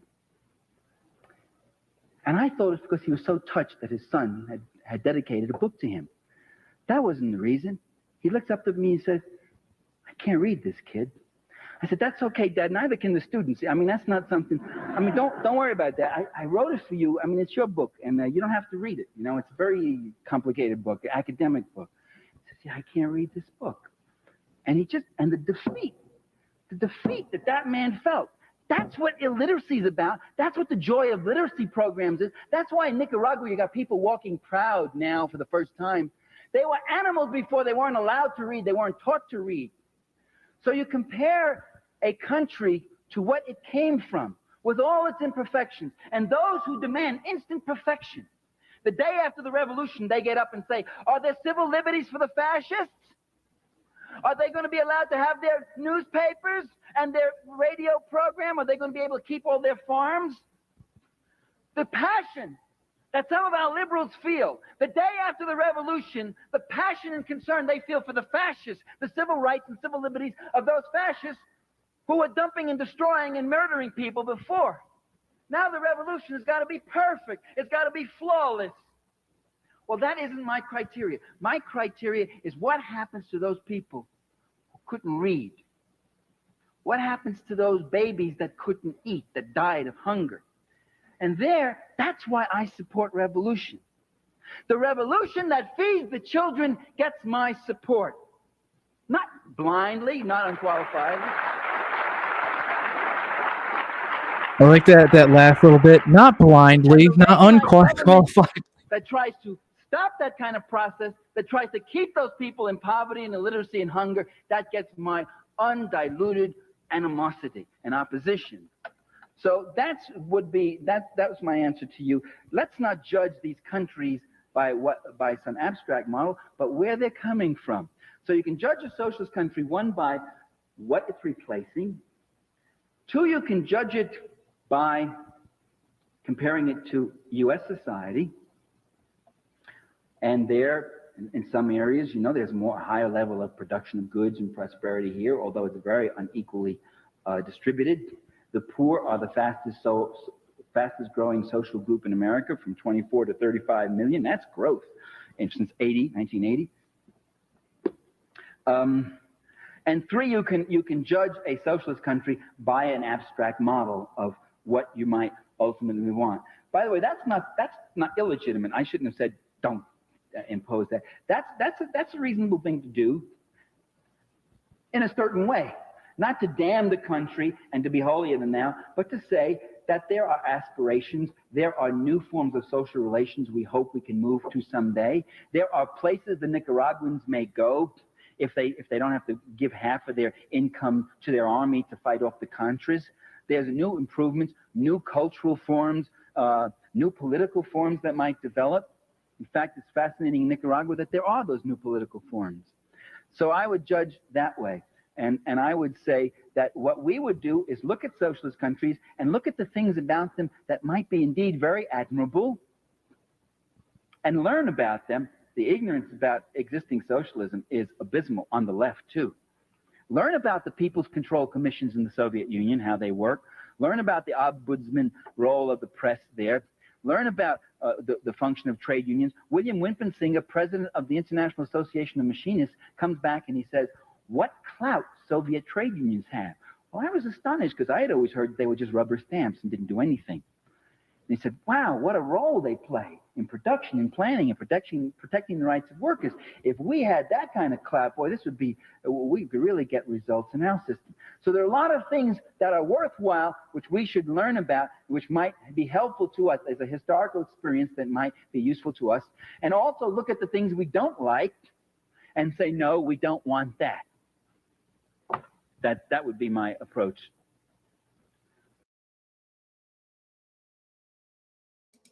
She's like the GOAT, man. Absolutely incredible. Absolutely incredible. I forget what I felt like there were so many things that I wanted to say about that, and now I just don't know because my food just got here. But yeah. Do you like have your food on you right now? Take notes about what you just heard there, because this is all very relevant to the next chapter that we're going to read. Thank you. The next chapter that we're going to be reading in the book, which is about left anti-communism, and I don't want to get too off the rails on that because that's literally what we're going to be talking about on Sunday. So I don't want to start bringing that up now, but just take some of the cues of what he said there, and we're going to be talking about that in depth. The topic of left anti-communism on Sunday, and I'm excited. It's going to be great, but I don't even know if I'm going to include the word communism in, like, you know, the description, just because I don't want to have to fucking deal with a bunch of chuds like coming in and interrupting shit. I like it. Yeah, I know, but then we never finish the fucking chapter. Bring them. Bring them.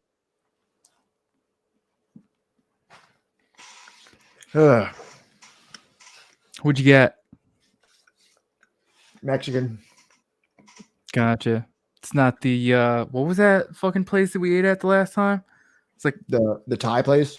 Oh, I daydream about that shit.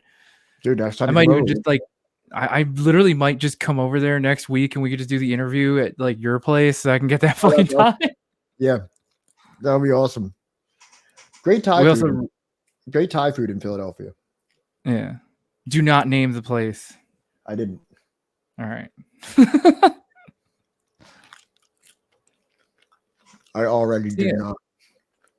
So yeah, next week, Pat debates the chuds for like an hour and a half. Well, they're just so stupid. Yeah. So but that's not the point.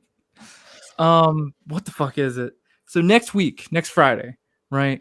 We're gonna have Rick from Decolonized Buffalo come on, and we are going to discuss indigenismo, right? And we may discuss some other topics, such as what the fuck is it? Aslan, right?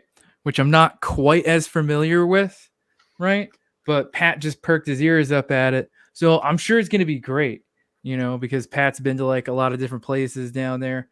And I'll let Rick, you know, kind of what's the qualify like his background for himself. So that way I don't say anything too inaccurate. Sam, is the place that you're talking about, does it start with an S? Does it start with an S?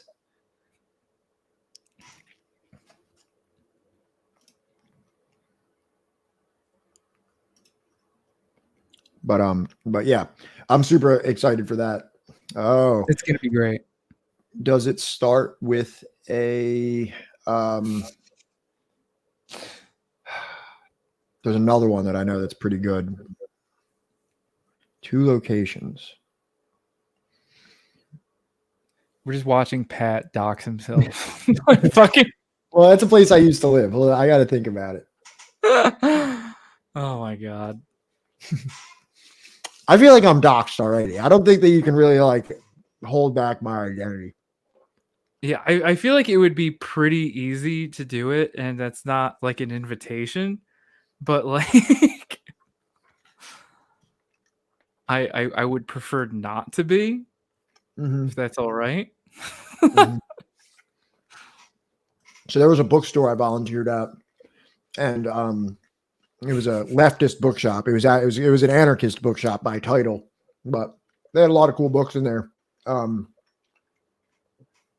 They had black shirts and reds in there and stuff like that. A lot of good books in there. And I liked volunteering there. It was a fun place to hang out and read books and talk to people. And they let homeless people hang out in there and stuff like that. Especially when it's cold out. There's like a free computer for people to use. You can use the bathroom for any reason. You know what I mean? You don't get asked nothing. You can come in there, hang out, use the bathroom, hang out on the computer, read books, which is awesome, especially in the Philadelphia winter when, otherwise these people might not have a place where they can hang out that's warm for a couple hours. So kind of like the revolution that feeds the children. Like I wasn't really concerned that it was an anarchist bookstore. The fact that it was like, me having it open that night was giving homeless people a place that they could hang out that isn't the frigid cold of Philadelphia. I wasn't too worried about the nominal affiliation of the bookstore, let's say, even though very concerned about, this is so weird. And I don't mean to disparage them, but they were very worried about tankies, like taking over the bookstore. Like one time there was an email, I can probably bring it up. And it was one of the weirdest things that I ever saw. And it was that like, because they're like a cooperative, they were worried about quote unquote tankies coming in and like taking over or something. Like if too many tankies came in. I'm trying to see if there's a way I can show this without, I found the email. I'll just read it because I don't want to, but it says, I was discussing the apparent tanky takeover of the Lucy Parsons Center last night with someone at the event, and they mentioned something similar happening to a FNB chapter and a few other groups they knew. I was thinking maybe we ought to revisit our plan in case of something being attempted at this place. This person mentioned having groups that remained horizontal, but had something like core directives that really couldn't be altered. Sounds mildly scary to me. I'd hate to see us hosting a book club for the full works of Lenin. And then they said, I think maybe my initial email was confusing. There's a detail I'm not aware of. The reference to the Lenin reading is alluding to the Lucy Parsons Center announced permanent collection, which is the full works of Lenin. Someone tried to set up a Leninist reading group at the shoe. I'm not at this place. I'm not aware of it. I'm also, if they're calling themselves Leninists, they're probably Trotskyists. I also couldn't remember what happened with the consensus plan, but if the bylaws and all that maybe were fine, I also think they're trying to organize a takeover. I also think they mean, I also don't think anyone's trying to organize a takeover. Would have to be incredibly patient given the pace we operate at. But like, there's actually like internal emails going around of being like, wait, what if like a bunch of tankies decide to volunteer here? And then they start like voting in the weekly meetings. And then, oh my God, like next thing you know, we're going to have core directives. Like it was just such, and I actively volunteered here. It just seems so weird to me. I was like, dude, I've never met a single person. I'm afraid to tell people the books that I read because like, I feel like I'm going to get ostracized. Like there's no like brewing tanky, like takeover fomenting here. It was very, very weird to see these emails flying around. I was like, what the hell?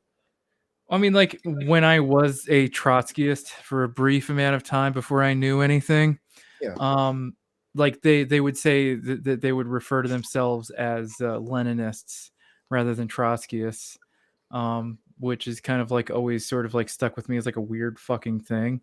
But yeah, if you want to play that clip I just sent to you in the private chat, Pat, it's VJ talking about this very fucking thing. I feel like it's very, what's the word? Relevant to what we're talking about right now. Is this where they ask him what a tanky is?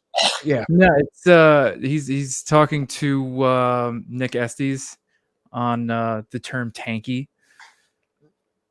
Don't look at my Magic the Gathering videos in the bottom right. I don't need anyone in here knowing about my Magic the Gathering. If anybody actually gives a shit to watch me play Magic on stream, I'd be down as shit to show that. So if anybody's actually interested in seeing Diablo 2 Resurrected or Magic the Gathering, if there's some weird cross connection of our audience that actually wants to see that, I would gladly stream it. I feel like you should without saying anything about communism, right? And that'll just like rope in normies to be like, oh, I just love watching this dude play like Diablo. And then like, oh, he's streaming. Let me see what they're talking about. That's on everyone's mind. Why is my What is being BJ? So the first question that I have for you is a burning question that's on everyone's mind. What is a tanky? Oh, well, I see. What is a tanky? It's great to be with you. This is one of my favorite podcasts. It's not a tanky podcast. I don't even know really why we would play with the term. The term has a funny origin, and I actually hadn't heard this term in many, many years. It made a return just a few years ago, I think, when a certain section of um, particularly in the West, a certain section of social media opinion started to attack people who seemed to be in favor of the Cuban Revolution, the Bolivarian Revolution, Venezuela, people who were with Evo Morales at the time when the coup was happening. People like that, that is to say, people like you and I, began to be called tankies. This is a term that comes from 1956, certainly before you were born, and yes, even before I was born. That's when Soviet tanks entered Hungary. And the question lay before the international left in 1956: do you support the Soviet intervention or not? Those who supported the Soviet intervention were disparagingly called tankies. Now, if you know anything about 1956 and if you know anything about Hungary, you might want to reconsider not supporting the Soviet intervention, because that was one of the most fascistic countries, perhaps had a society more fascistic than Nazi Germany. And so, the whatever socialist project was at work in Hungary in 1956 was being threatened not by liberalism or democracy, but by fascism. It's a very different situation in 1968 when Soviet tanks rolled into Czechoslovakia. Then it was a question of reform, more liberal reform. It was not fascism. But 1956, pretty straightforward situation. That term, tanky, those who support the Soviet tanks entering Hungary, was resurrected, it seems to me, just in the last few years. And it's a creature of social media. I mean, I have never in my life actually been called a tanky to my face. But I do regularly get called tanky, especially on Twitter. We can change that. This is more a Twitter phenomena, where people have all kinds of pseudonyms, and half the people who seem to call me tanky have accounts that, to my mind, seem like CIA bot accounts. But how am I supposed to know? I haven't read the internal documents from Twitter. I have seen the leaked document from Facebook, which confirms that there's an enormous number of Miami based troll armies that have been managing accounts regarding Honduras, Cuba, Venezuela, and so on. Yes, we know they're on Facebook. They must be on Twitter, and they're the ones who call you a tanky. Well, I also find it just fascinating because it came out in a time when the fact is that the people with the tanks and the guns were actually supporting the coup, and those who didn't have the tanks and didn't have the guns were against a coup, specifically against Evo Morales. But in other places, like the Honduran elections are underway as we talk right now, and we know that the United States backed a military coup there. We know that the United States has backed several coup attempts in places like Venezuela. I mean, you wrote a book about this. And so in reality, when they're saying tanky, I would just find it funny because it's like, who has the tanks and who has the bullets? It's definitely not the people who are struggling for social democracy or struggling for socialism. It's definitely the people in the imperialist core who are repeating CIA talking points, who those talking points aren't innocent, but they are often betrust by the barrel of a tank gun or the barrel of a gun itself. And so I always just find that really fascinating. It's the people with no power, so to speak, in terms of military force, who are being relabeled. It's the colonial turn. It's like all of a sudden self-defense looks like violence or becomes aggression. and then invasion itself or colonialism becomes a form of self-defense. So I always find that like a very bizarre term, but you know, it does have this historical origin, which I think is important. I want to invite Nick Estes on so bad. The only thing is that like I remember watching something where he talks about how yeah, people are always like inviting me on about like, you know, indigenous stuff, and like that's cool. You know, I'm very proud of like the work that I've done, but you know, I also know a lot about Marx. You know, I'm very well read on Marx and stuff, and I'm just like, that's what I'm gonna invite him on for. Thank you for the bits again, Hashkush. Yeah, you're the best. Sorry, I had food in my mouth. I would love for him to come on and talk about Marx. The real question is, what should we read that is relevant to like Marx?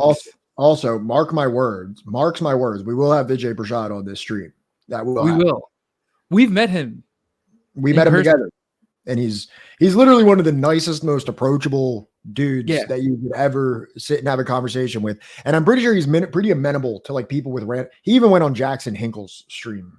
Get the fuck out of here! Are you serious? Yeah, I was in Guatemala when it happened. Oh, and before somebody mentioned Midwest Marx. Okay. So look, I don't have like that much of a problem with Matt from Midwest Marx. It's the whole anti-woke bullshit. Like anybody that uses woke or wokeness, like unironically, is just like, bro, that's whack as fuck. You look like a total goofball. Like I'm Dorian, sorry. What's up, Dorian? I feel like I haven't seen you yet. What's up, Dorian? He did the TRS stream before. Oh, you mean VJ or Matt from Midwest Marx? What is TRRS? That is the Robert Rousseau show. He's kind of like, in a way, sort of like the grandfather of this show. He's like the surrogate father of this show.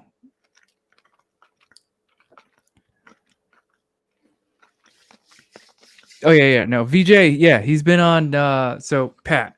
VJ has actually been on Robert Rousseau's show, and I don't know if you remember when we met VJ, right? And I said, Robert Rousseau says, "What's up? Would you want to come on the show?" Right? That's who I was talking about. But yeah, I think even like Rob Rousseau, I would want to have Rob on, like one of these like wild card Fridays. It'd be kind of fun, I think. He's a funny. And like I feel like I have a very specific in with Vijay because I know his people in India. When I was in India, I met some people that work very closely with him, and I you should have seen him when I met him. I was like, I showed him. Freaked him the fuck out. You freaked him the fuck out. When I met Vijay, I showed him some of the things, like some of my pictures from India when I was at the party congress for the CPIM, and he was like, "Oh, how did you do all this?" And I was like, "Oh, Nitish helped me." And he was like, "You know Nitish?" Because they just co-edited a book together about the Malabar Uprising in 1921. So he was like, "How do you know Nitish?" And I was like, "Oh, Sudanva introduced me to him." And he was like, "How do you know Sudanva?" Like, it was like layers of him being like, "What the hell? Like, how does this kid like?" And I have pictures with these guys in India. Pat, his exact words were, "You have literally met everyone I work with in India." Everyone. Like he was not, that were his specific exact words, and he was not exaggerating, because Pat really did just through reaching out to random people on email wind up like, you know, not even just like fucking like, you know, meeting all these people. He was in the goddamn newspapers in Kerala. Oh, okay, hold on. You guys want to see something really funny? Mr. Worldwide. Okay, hold on. Check this out. No, Sam, really, he really is. It's about time I showed this. I can't believe I haven't yet. Hold on. Oh, geez.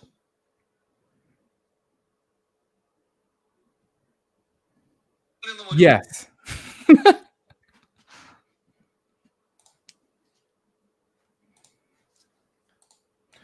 All right, you guys want to see a news broadcast from India? I don't know what they're saying, but this is a pretty. Oh my god, why is my full screen thing like not working right? Hold on, let me do it first. Okay, We really need to figure out how to get like my audio working right when I try and share my screen, because like my internet is great here.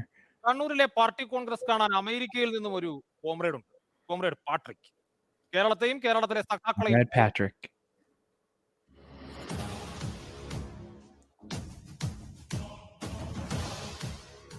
Party കോൺഗ്രസിന്റെ വേദിയിൽ പതാക ഉയർന്നതു മുതൽ ഒരു അമേരിക്കക്കാരൻ വേദിക്ക് പുറത്തുണ്ട്. ചുവന്ന കൊടികൾ ഇങ്ങനെ വാനിൽ പറക്കുന്നതും കണ്ട് കണ്ണൂർ എത്തിയപ്പോഴാണ് പാർട്ടി കോൺഗ്രസിനെ പറ്റി പാട്രിക് അറിയുന്നത്. I know Kerala is very beautiful, and I'm also interested in learning about the politics of this state.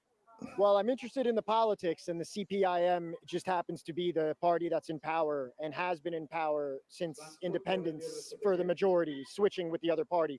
കമ്മ്യൂണിസത്തെ ഇത്രമേൽ സ്നേഹിക്കുന്ന കേരളത്തെ പാട്രിക്കിന് ഏറെ ഇഷ്ടമാണ്. Because I know Kerala is a beautiful place. It's very good for tourism. It's a very interesting place to visit. Kerala, I have read that, has a very high standard of living compared to other places. വേദിക്ക് പുറത്ത് കാഴ്ചകൾ കണ്ടിങ്ങനെ നടക്കുമ്പോഴാണ് Thomas Isaac വരുന്നത്. Communist നേതാവാണെന്ന് പറഞ്ഞപ്പോൾ പോയി കണ്ടു. കുശലാന്വേഷണങ്ങൾ ചോദിച്ചു. Redistribution to higher wages. That's the party മനസ്സിൽ കൊണ്ടു നടക്കുന്ന കോമ്രേഡിനെ കാണാൻ പിന്നെ പാർട്ടി പ്രവർത്തകരുടെ തിരക്കായി. കണ്ണൂർ വരെ എത്തിയിട്ടും പാർട്ടി കോൺഗ്രസ് നടക്കുന്ന വേദിയിൽ കയറാൻ പറ്റാത്തതിന്റെ സങ്കടമുണ്ട്. പക്ഷേ കമ്മ്യൂണിസത്തെ നെഞ്ചേറ്റിയ നാട്ടിലെത്താൻ കഴിഞ്ഞത് ഭാഗ്യമായി കരുതുകയാണ് Patrick. Asianet news, Kannur. Yes, you are, Sam. You are friends with a celebrity in Kerala. If you went to Kannur in Kerala, then yes, a little bit. And right, we do plan to go back, and I say we because this time, instead of him handing off the camera to just random people, right, I want to be behind the camera, and fucking make sure everything is lined up good. Get his best side. I definitely need to grow out the mullet though, and I'm gonna just like be wearing my pet vipers the entire time I'm there, and I'm gonna look like what's his name from Eastbound and Down.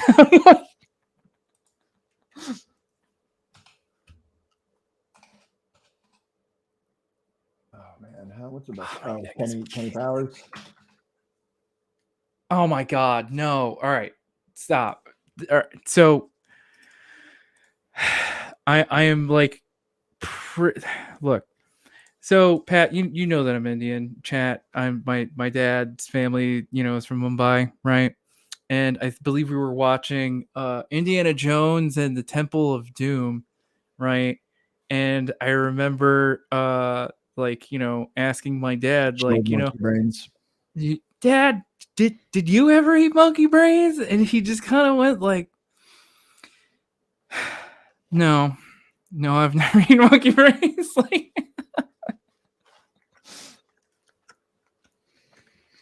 although I'm like definitely, I know Pat is vegan, right? I'm probably not gonna go back to vegetarianism or veganism like anytime soon. I don't plan on it anyways, unless I rewatch that movie about like the oceans like acidifying or whatever, being filled with plastic. That was enough to get me to stop eating meat for like a year again, because I was like a pescatarian for like 6 years. But what the fuck is it? Like I can't wait to eat like real legit Indian food. I ate meat while I was in India. Oh damn, I didn't know that. It was hard. Yeah, it was hard not to. I mean, especially because you're allergic to peas and shit. Don't they put peas in like everything? A lot of peas, yeah.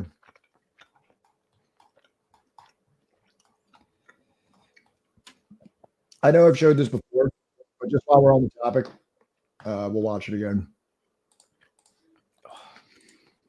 This is the footage that I took with my own hands. We shall overcome. We shall overcome. We shall overcome someday. Holding in my heart, I do shall overcome someday. We shall overcome. We shall overcome. We shall overcome someday. Oh, deep in my heart, I do believe we shall overcome someday.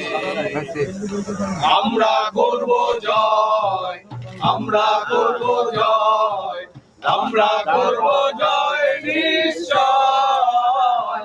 বহু মুখে গভীর আছে প্রত্যয়, আমরা করব জয় নিশ্চয়। We are not alone, we are not alone, we are not alone today. Oh, deep in my heart, I do believe we shall overcome someday. Fuck, that shit gets me like every fucking time. So I'd like to make like a very full production of my time there, maybe some kind of like video essay or like piece of video journalism about my time in Kerala. And I wasn't just in Kerala. I was in Kerala at a very specific, very special time, which was the fourth party Congress, which was the party Congress for CPIM. And the reason that it was so huge this time is because this is the first time in the history of Kerala that they've won the election twice in a row. See, and if you listen to the video, I say this, but they switched the very first democratic election in Kerala after independence. They elected the communists into power. Communists have had alternating power in Kerala from that point till just this year, meaning that every 4 years or however often they had an election, they switched between them and like a liberal party, back and forth. Wow. Communist, liberal, communist. No one had power for 2 consecutive terms in the history of Kerala's independence. And just this year, or just like the past year or two, for the first time, the Communist Party has won seats twice in a row. And that's why it was so massive this time, that it was just like, people were just like, you know, it seemed like a turning point in the situation. So pretty amazing. Yeah. Literacy, human development index, you know, pretty much all the major metrics that you would study, that you would rank a state by, Kerala excels in India. Like, we'll bring it up. We've done it before, but we'll do it again. Don't make me tap the sign. I'll be right back. Okay.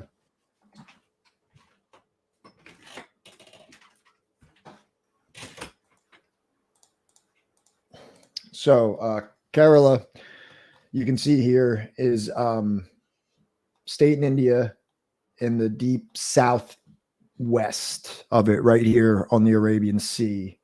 And you can learn pretty cool things about it here. So, under a democratic communist local government, Kerala has achieved a record of social development much more advanced than the Indian average.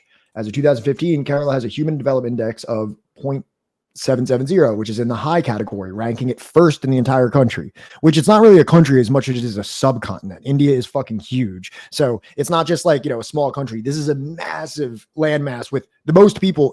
I think it's surpassed China in population. Correct? Has it? I thought it was still second to China. It might be. I'm not sure, but let me check. It was 790 in 2007-2008, and had a consumption-based HDI of 920, which is better than that of many developed countries. I assume a consumption-based HDI is how much they're eating or like consuming. I mean, which is probably a pretty good metric. Oh, they did. Yeah, they did. But wait, no. I'm looking at the worldpopulationreview.com. Mm-hmm.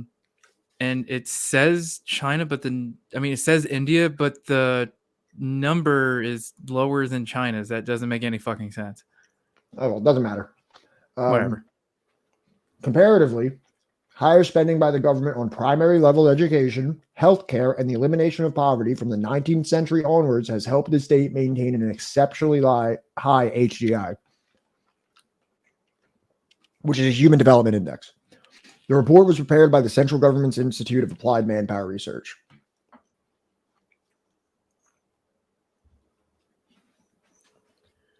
Kerala is also widely regarded as the cleanest and healthiest state in India.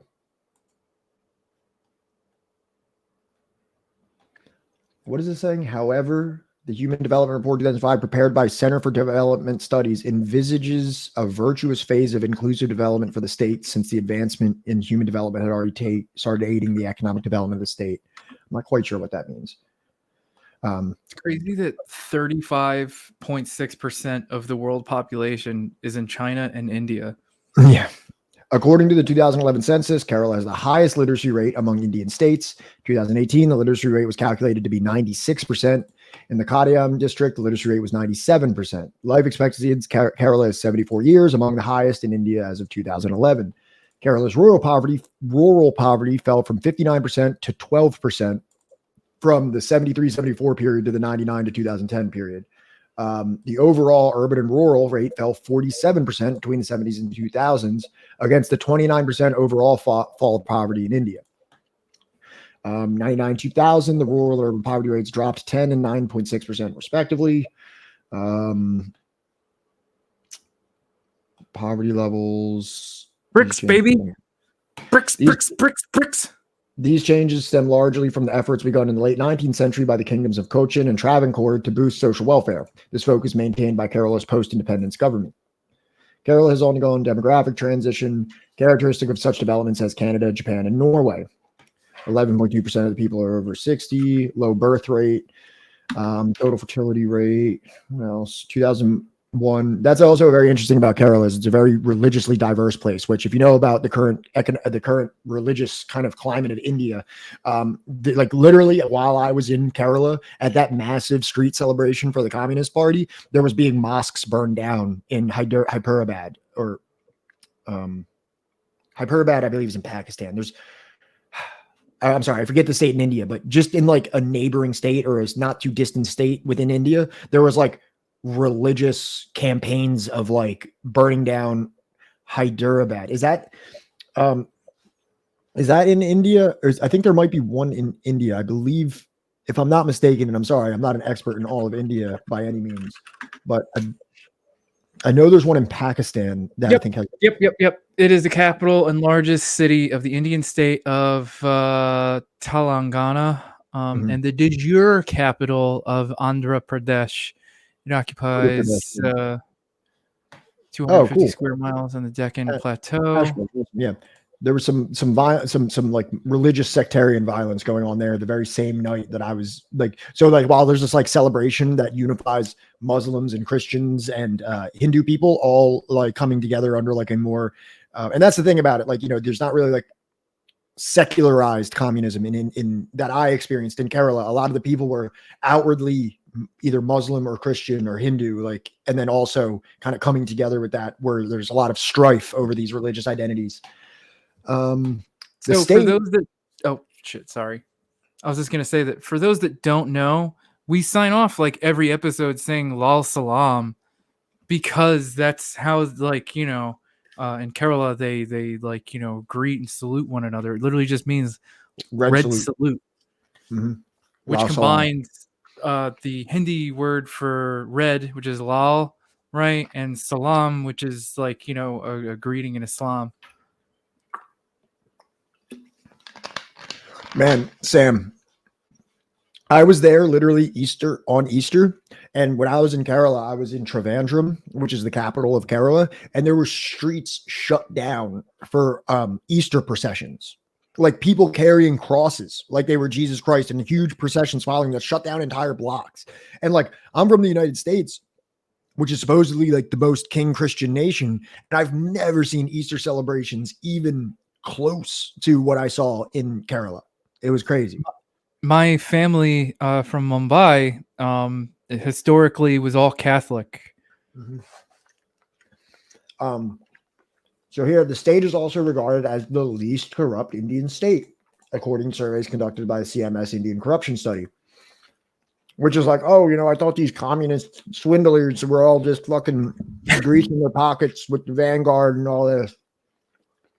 Well,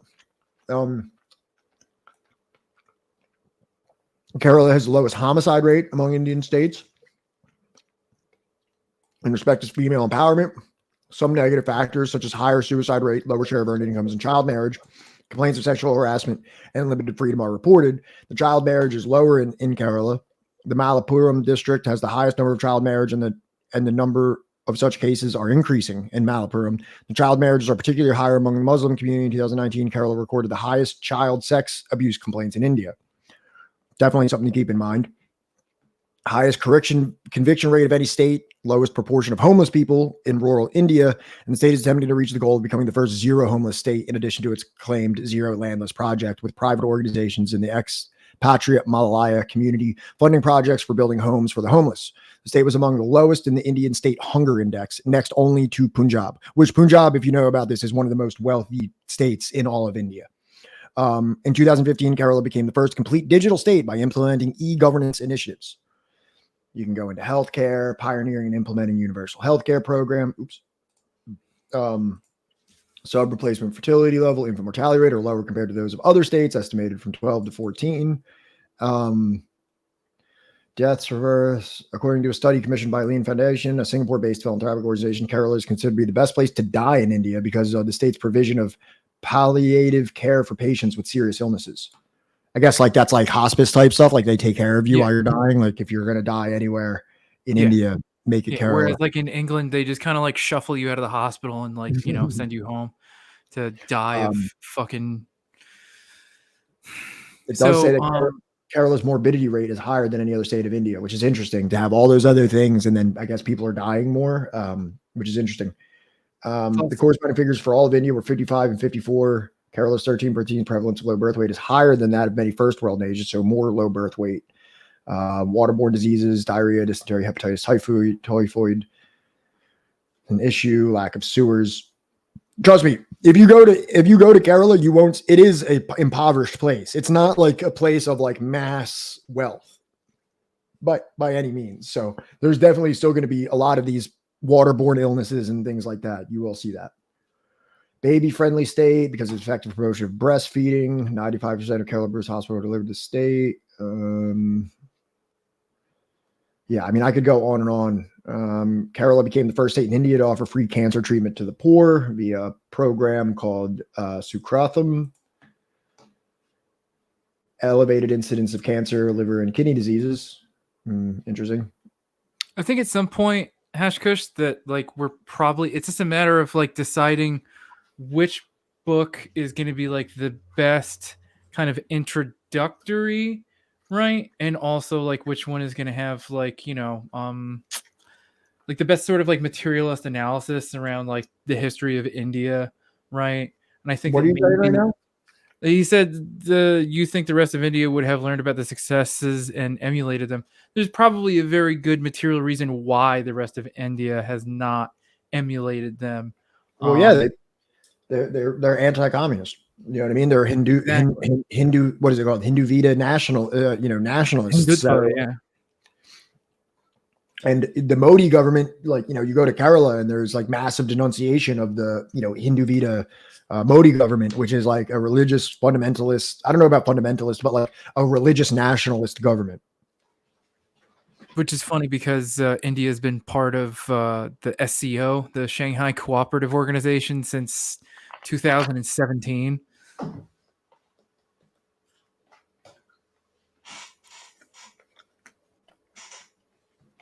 But as far as I can tell, I think China is the only socialist country that's actually involved in the Shanghai Cooperative Organization. I'm kind of hoping that, like, you know, because Sam brought up BRICS earlier, I'm hoping that the SCO sort of takes off. And I think that like what we're seeing is the thing that's probably not gonna spell out good news for the West in general.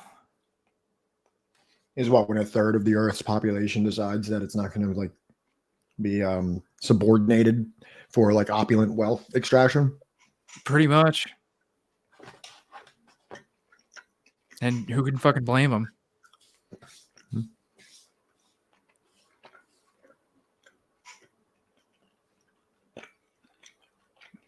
I think like my friend Taylor said one time that like, I don't see things getting better here.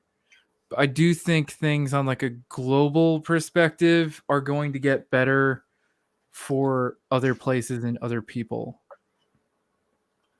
You know, Well, and I think it's like a those two things are mutually dependent. That the Pretty rising much. rate of a rising standard of living for the third world almost necessarily entails a decreasing standard of living for the first world. A standard of living that I'm willing and ready to sacrifice personally. But I do believe that I do believe the standard of living for myself personally wouldn't even have to necessarily be decreased if we decreased the massive wealth disparity at the top. I think that the entire world could enjoy a middle class life. Right. I mean, like, dude, this is why we've had this conversation like so many times now, especially while we were reading The Divide. But it's just like, if you just shaved like a quarter off the military budget in the U.S., you would could have eradicate world hunger. Yeah, world hunger, or at least even just like a standard of an improved standard of living for people in the U.S. to the point where like most people that are like Bernie stands, right, or just like liberals in general, dude, the most hardcore Bernie supporter would probably join the military if like the military was just like rebuilding bridges and infrastructure and like planting trees and shit, like you would actually have people motivated to like I would actually consider think that. joining the military if that was the situation. I mean, I think you look at many like socialist projects that required like a having a military, a well-armed and well-trained like populace that can defend itself from external invasion and exploitation is not necessarily a bad thing. And if that armed force just so happens to actually be like a more like egalitarian force for good in terms of like a Peace Corps, but also with Well, that's what I'm armed. saying, is that it would not even have to be like an egalitarian anything. I'm just saying that like literally like it would still be like capitalist as fuck. It would still be oppressing like the rest of the fucking world. It would still be doing all of this shit. I think all the US government would have to do is just allocate like, just a sliver of its military budget, right, towards like protectionist policies, right, or at least like a strong welfare program. But we don't have that at all, and it lends itself into people just like the average person that is not politically like literate, right, or at least even like literate in terms of like the history of the US. You would take that person and you would make them like a flag waving fucking patriotic like American exceptionalist cog in the machine. They would have no issues with it. You know what I'm saying? Like it really wouldn't even take that much. And it's like it's not like anybody's ever going to listen to me, but like I think that's all it would fucking take. And you want to talk about like a loss of movement on like the American left that is basically non-existent? It would evaporate like fucking nothing in a day. Yeah, like if you ameliorate all the like minor grievances of the American middle class, right, and furnish them with the breadcrumbs from the table of imperialism to make them like just that much upper where they don't really have to worry about things like healthcare and like their car breaking down, ruining them and all that stuff. Absolutely. They would never, they're already just like indulging in consumerist bliss. Why would they ever fucking like be like, whoa, we're not stopping anything that's going on here. But like deprivation is like the seed of radicalization. You know what I mean? Yes. That's let me put it to you this way. If we had like walkable infrastructure and like housing as like a human right and like, one payer, whatever the fuck, healthcare, right? Single payer, like, healthcare, right? And like education, you didn't have to go like eyeballs deep in debt. It was just kind of subsidized by the fucking state, right? You would see like every dude that like right now is like, M4A Bernie Sanders, can win, the third time's the charm, right? You would see that dude instantly like signing up for like the Marine Corps to like balkanize fucking China, like, to be like, we got to protect this. We got to protect, we need this. Like, it's never us. Do you want to go back to the way things used to be? Yeah. I don't know. I'm telling you, that is exactly how, but it'll never be that, because like the US literally is idiocracy and like will shoot itself in the foot at every opportunity. Well, you know what I would say is that what? Even talking about the United States state structure as like a monolith is undercutting what it actually is, where it's, what do they say? It's like several whatever in a trench coat. It's like several. Well, there's so many different ones. There's the Mickey Mike. There's like, you know, the fire. No. I'm saying it's, you know, the United States is just several arms manufacturing companies in a trench coat. Yeah. What I'm saying Well, I mean, like that when your political structure is pulled in a million different directions by so many different competing economic interests, it's essentially the coffers of the state are being raided by so many hands. You know what I mean? That it's like, who's going to give up their slice of the pie so that more people at the bottom can be less discontent. There's another thing. It's not one hive mind. It's right. All of these companies, and everybody needs to fill their pockets. All the CEOs need private jets. All the fucking, you know, people need jet skis. They need child sex islands. They need all of it. So no one's going to give up their slice of the child sex island. So the coffers have to be raided to the umpth degree. Yes. And what I was getting at as far as fire is the finance, insurance, and real estate sectors of the economy. The business that make up the fire economy include banks and credit unions, credit card companies, insurance agencies, mortgage brokers, investment brokerages, real estate agencies, hedge funds, and more. Like there's that shit. It's kind of like how the private slaveholders kept buying more and more slaves, even though the writing was on the wall that we're bringing in too many and they're eventually going to cut our heads off. But the thing is, each individual is trying to get theirs. You know what I mean? Like, so even there might be a fomenting rebellion happening under them, they would have to come together collectively. And everybody's like, hey, we're all going to have to take some losses so that we can keep this thing under control. But in a private, when free market ideology is running rampant, that's never going to happen, because there's always going to be that individualist quest for acquiring the next profit for the person. And there's no collective cohesion that would even prevent that. This is why we're spiraling into climate disaster.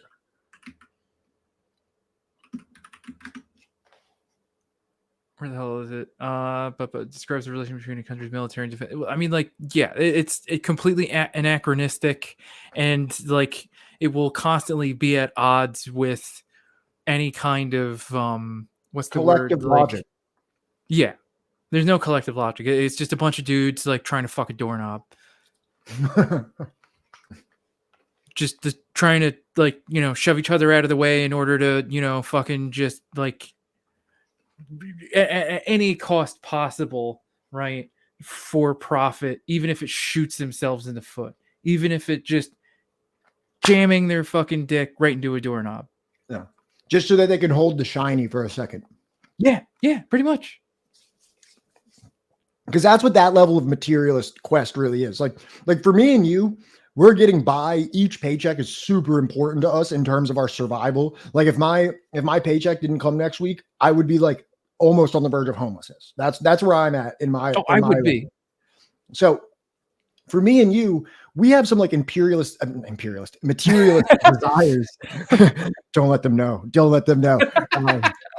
We have the materialist desires that are rooted more in, like, you know, the average person's quest for like just the ability to not stress about, like, what if my car breaks down and shit like that. Right. When you're at the level of the people that we're talking about, these oil companies and things like that, they're literally just holding the shiny. Like they don't even have enough time to fucking experience all the money that they have. Like everything. I mean, people like Jeff Bezos, there's not enough time, right, to actually spend all that money. Not only in your lifetime, but in like 20 successive generations, I don't think could spend like the rest of perceived human history, right?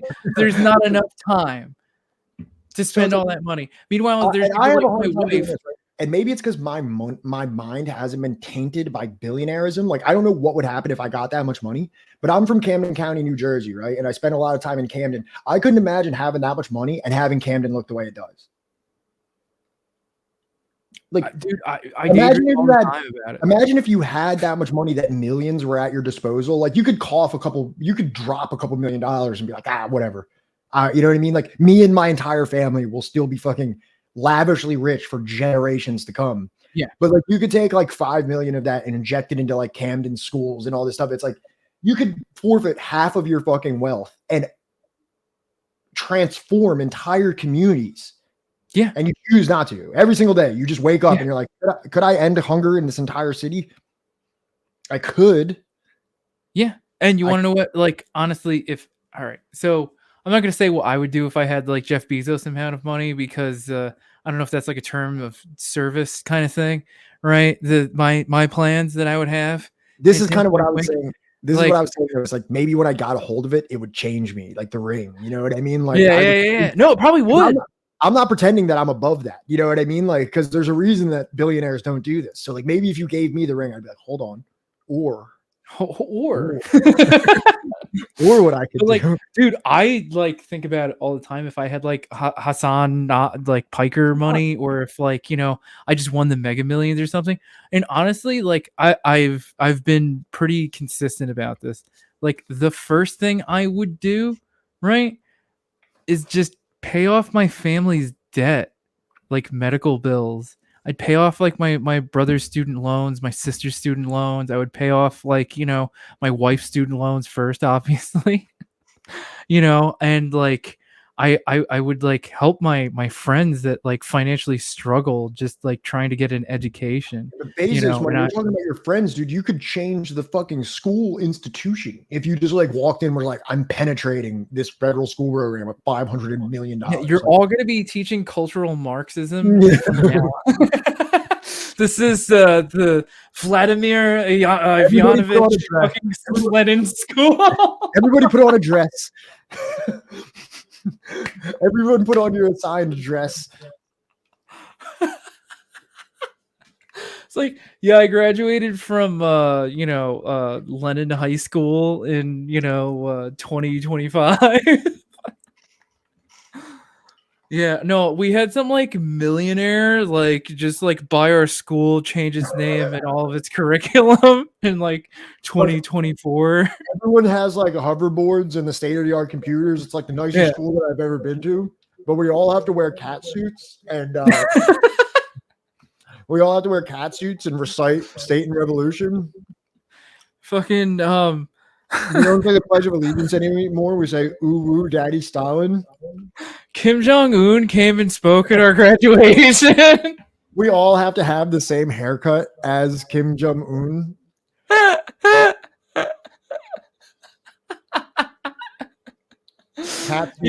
Kim Jong-un haircuts. Our school nurse was a Cuban doctor that immunized us from fucking diabetes. Our school nurse immunized us from diseases that haven't existed in this country for decades. Oh man, if only. But like, on like a real note, I kind of like don't blame a lot of the decisions that like, people like to harp on, like Hassan and like Sam Cedar, especially from the Majority Report. And I'm just kind of like, yeah, these people want to, they're not meant for like, anybody that has actually like read into any of this shit. Like Hassan Piker and like Sam Cedar are not meant for like, and even if Sam Cedar was probably even more radical when Michael Brooks was still alive, right? Which is like arguably true. The at the end of the day, right? Like these people are the stepping stone. In the same way that people get like really mad about like Noam Chomsky and shit. These people, in my opinion, they're a stepping stone. They're like to introduce you to this wider world until you hit like a Perenni video or something, or like you hear somebody, fucking recommend you Black Shirts and Reds. I feel like if you look to Hassan Piker for your political takes, I think you're doing something wrong. But if you look at Hassan Piker as just some like comic relief that's vaguely leftist for like current events, I think he's perfectly fine. Like I don't think he even really talks. Does he even talk about politics that often? Like he might talk about like contemporary every day.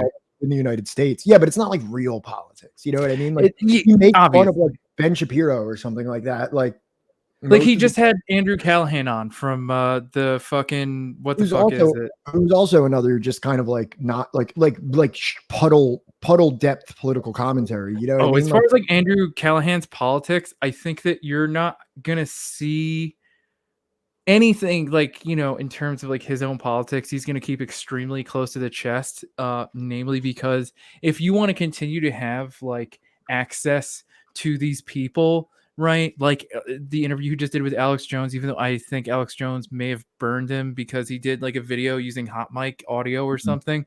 But if you want to continue to see him like being able to have access to interview these people, right, that would otherwise like shoot him, right? Yeah, he's never gonna like cop to anything like that because that's how he's able to do his job. That's how he's able to make his money. But still, I mean, I watched the movie, and like I'm not saying like I loved it. Yeah, I loved it too. I enjoyed every minute of it. It was very entertaining. But I don't think that that's something that you should be really like drawing deep political inferences from. I mean, you can draw your own inferences from it, but I'm saying the film itself doesn't really have a claim. It's just a showcase kind of. It's like this is the climate. You know, he doesn't really make any kind of like big statements throughout. Right. And that's where people like me and you or Rob Rousseau or Famous Horse or Left Flank Vets or like, you know, any of these other people or Breakthrough News or fucking like, you know, any of these other people like, you know, Cena on East is a Podcast come in and like tell you, all right, like, well, you should check out this book, like Inventing Reality by this guy named like Michael Parenti. And that'll give you like some idea around like, you know, why our US media is like an echo chamber and how relatively there's very little difference in terms of like what they're trying to accomplish, right? It's just the effects on people's psyche looks different. Yeah, and I agree with Sam here completely. Like when there's something that happens in contemporary US politics, or like even like something that happens with Andrew fucking Tate or Kanye West or something like that, where like the deep political channels that I follow aren't going to offer any kind of commentary on it, I'll listen to whatever Hassan Piker has to say about random pop culture bullshit, because for me it's like a comic, it's kind of like a comic relief of like whatever kind of like regularly branded news there is that I might see. And also I can't lie, I'm also a 30-something-year-old guy from New Jersey, so like, you know, he talks a lot like me in a way that I'm like, yeah, you know, he's from fucking New Jersey. He can act like he's from fucking Turkey, but like I know he went to fucking Rutgers. Man has New Jersey in his blood. He can act like it. He can hate on New Jersey all the fuck he wants. He's fucking New Jerseyan. So when But, Andrew like, Tate gets arrested or Kanye West says he loves Hitler, I'll slap on some of that Hassan Piker and listen to whatever he has to say about it. But if there's a war somewhere or, you know what I mean, something I'm watching like that, Breakthrough News. Hassan is not the guy that I'm going to be like, oh, I, you know, better listen to what Hassan says, and then I'll internalize that about how I interpret this situation. That's never going to happen. Right.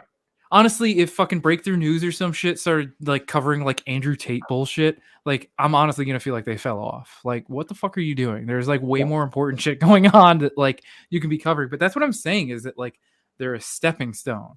All right? They're meant to be like baby, like leftist, like first fucking discourse, because like this is something that like they can wrap their minds around, right? Without having to have like a fucking existential crisis about how like every fucking thing they have learned throughout their lives is based on bullshit. Hey, I don't find it himbo screaming. I'm gonna let you in on something. My wife, right, tells me every day, right, he would be 10 times hotter if he cut his fucking hair and got rid of that fucking beard. My girlfriend says that too, that he looked better with short hair. Yeah, so he's like shooting himself in the foot. He could be like way hotter. He like, but I also don't impugn you for it not jiving, whatever the hell he's doing, not jiving with you. I mean, I it's completely understandable that might not be your cup of tea.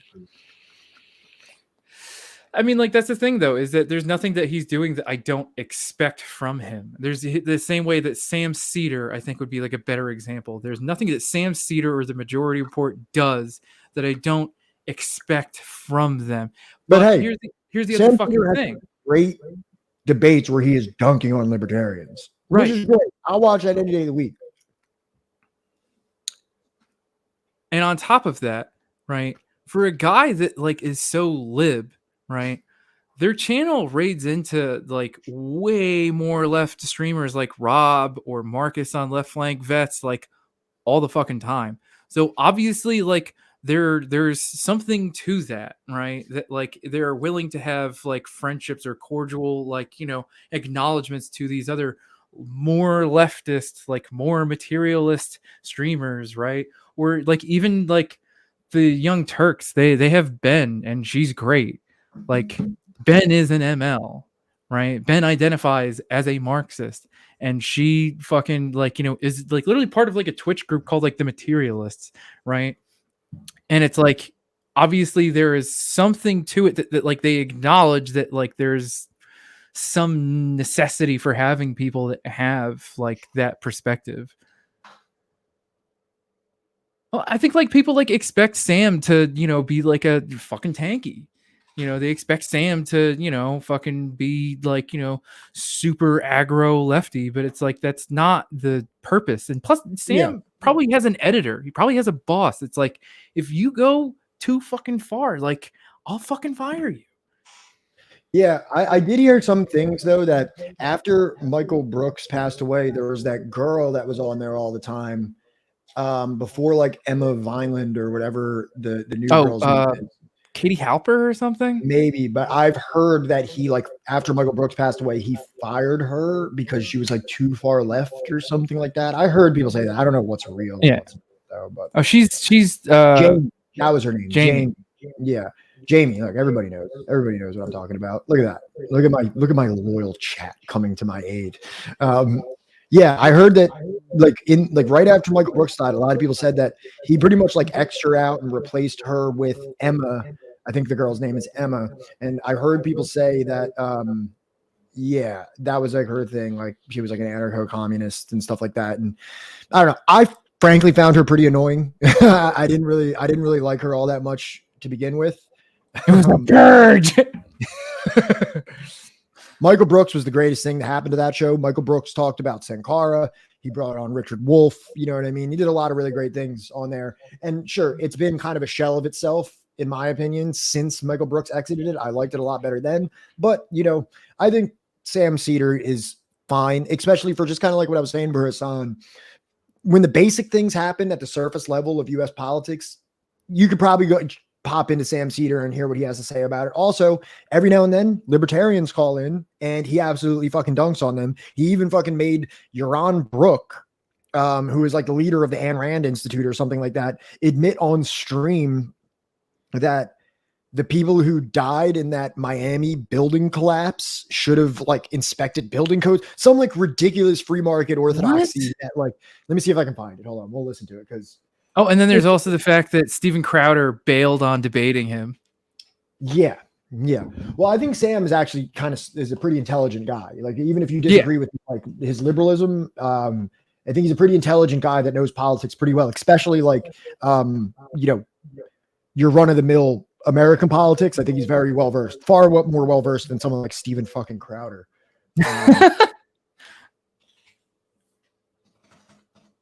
Steven Crowder that does not miss an opportunity to wear a dress.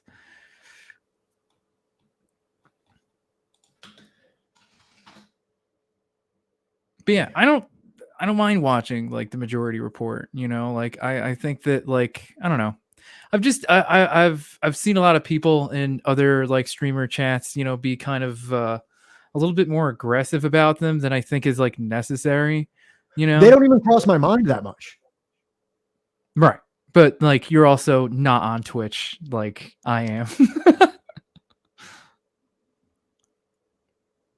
Pat has like a real life where like, you know, he's not on the internet like 24/7. In a world in which I imagine there are many people that have a clear interest in keeping the building from collapsing. Certainly the owners of the building and the people who live there. Now, look, mistakes are going to happen in any system. Mistakes are going to happen, right? No system is going to guarantee that no buildings ever collapse. No system is going to guarantee that no people ever get sick. I probably just pissed off so many people from chat because like people are like, oh, fucking Sam Cedar, right? And I'm like, oh, let's watch him. Yeah, let's pull him up. I'm sorry. But I like the incentives of the building owners, the people who own the condos, more than I like the incentive of the building inspector from the government. Now, it didn't work in this case. It didn't work in this case, but I said, I don't know if everybody remembers this, but a building fell down in Surfside, and it was Surfside, which is like a town right outside of Miami, Florida. And in this building, it's like apparently like the building codes were not like updated. It was just like absolutely the owner's fault that like this building was not maintained and it just fell the fuck down. And this guy you're on is pretty much he's like the head of the Ayn Rand Institute, like the largest libertarian. Oh God. And he pretty much is saying that like there shouldn't be any kind of like building codes or like state mandated inspections or anything like that. That's and insane. Right off the heels of a deadly building collapse. And this is how unhinged he gets about it. Sometimes things are not going to, but you know what? I also like the incentive of in a free market, not in the world in which we live now, where everybody hides behind the government, of the insurance company that insured that building.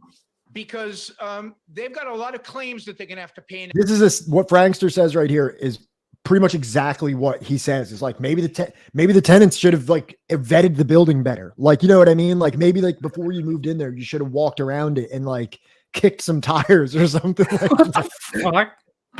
Now, and they're going to take a big hit. They, in a free market, they would have sent an inspector. Now, in the world we live in today, they don't, because they rely on the government inspector, which probably was not a good idea. No, because the government inspector made it quite clear that there were problems there. The private inspectors, I'm sorry, 20 years ago when the building was built with a basis. I'm sorry. The private inspectors also, the engineering company that was in there, the private owners of that building made the decision not to fix it. Now, were there stricter government regulations? Then why are we worried about it? And they made a decision and they suffered the consequences. Because there's 100 people who made a decision, who made a bad decision, and suffer the consequences of it. I'm not justifying the building collapsing. I'm saying that people make decisions. If I make a decision, that is what you're doing, bro. Looking, should the driver be limited in his capacity to drive because I made a stupid decision? The point is that there are, what you want is for the people who make the decision to suffer, to benefit from the consequence of their actions.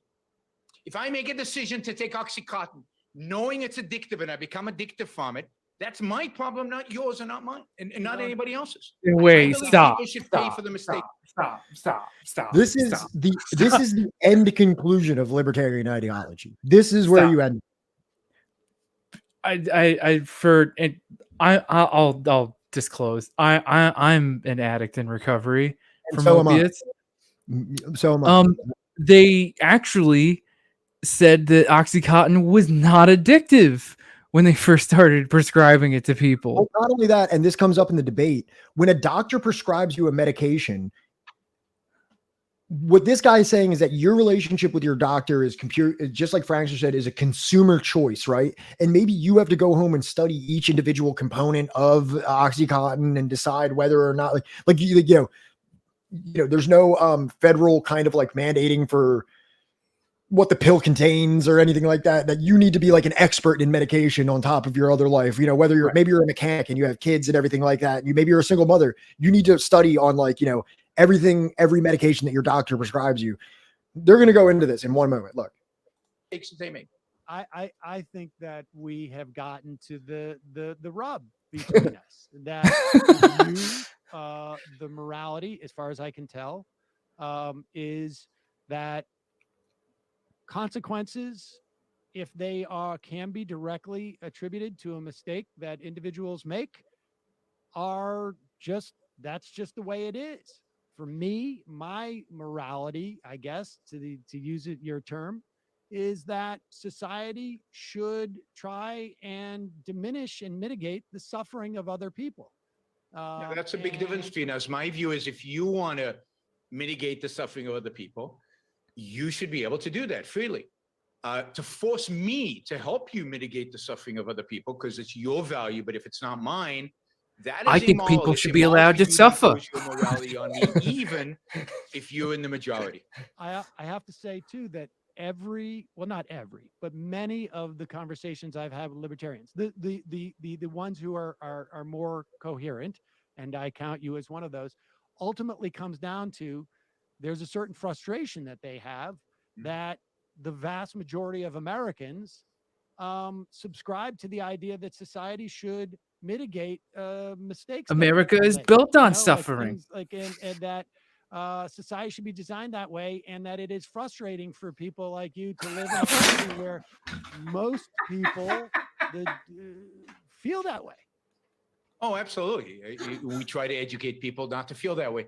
But yes, I would like to live in a place where people are free to aggregate their efforts together to mitigate problems that they see fit on a voluntary basis. I don't believe in coercion. I just don't believe in force. I don't believe anybody has a right to force somebody else to do Except to something they protect don't want. property. That is protect. I'm all for protection. I'm protecting your life. But Police that's- should protect your life. but that's I think force. property is an And extension property. of your life. But property is part of your life. I mean, you can't separate the two. Wait. If I need to produce Government stuff protecting in your order to life. live, What what's about that? government protecting your life if you if the building falls? Like, because not every one of the 150 people who died in there made that decision. Sure. The children didn't. They were shareholders of a building, and they had Well, representatives. the shareholders are owners, and they're responsible for the decision making the decisions they make. But it's to protect your life from somebody else using force against you. It's not from nature. I mean, a hurricane might blow through here. I'm in Puerto Rico right now, and you know, I don't expect the government to protect me from the hurricane. I do expect the government to protect me from somebody trying to shoot me in the street. What Did if the government help putting electricity back on there? what if I set up a Rube Goldberg machine that at the end of it, right, a tiny metal sphere sets off like a gun that takes his life? Like, am I still at fault? Right? What if I get somebody else to build the Rube Goldberg machine to set it up for Essentially, the him to point be that you're on? making is how many steps away from human error to a building falling and killing 150 people is this Rube Goldberg machine that you're proposing, right? Correct? Right. And also, if a government is not there to protect you from a hurricane, then what the fuck is a government for? Like, I'm not saying that they should obviously like shield you from the hurricane, but I'm just saying, like, okay, if I lived in Florida for a while. Right. When you're driving north to get away from the hurricane and you see coming down I-95 South, there's not a single car, but there's a million rail line electric trucks coming down.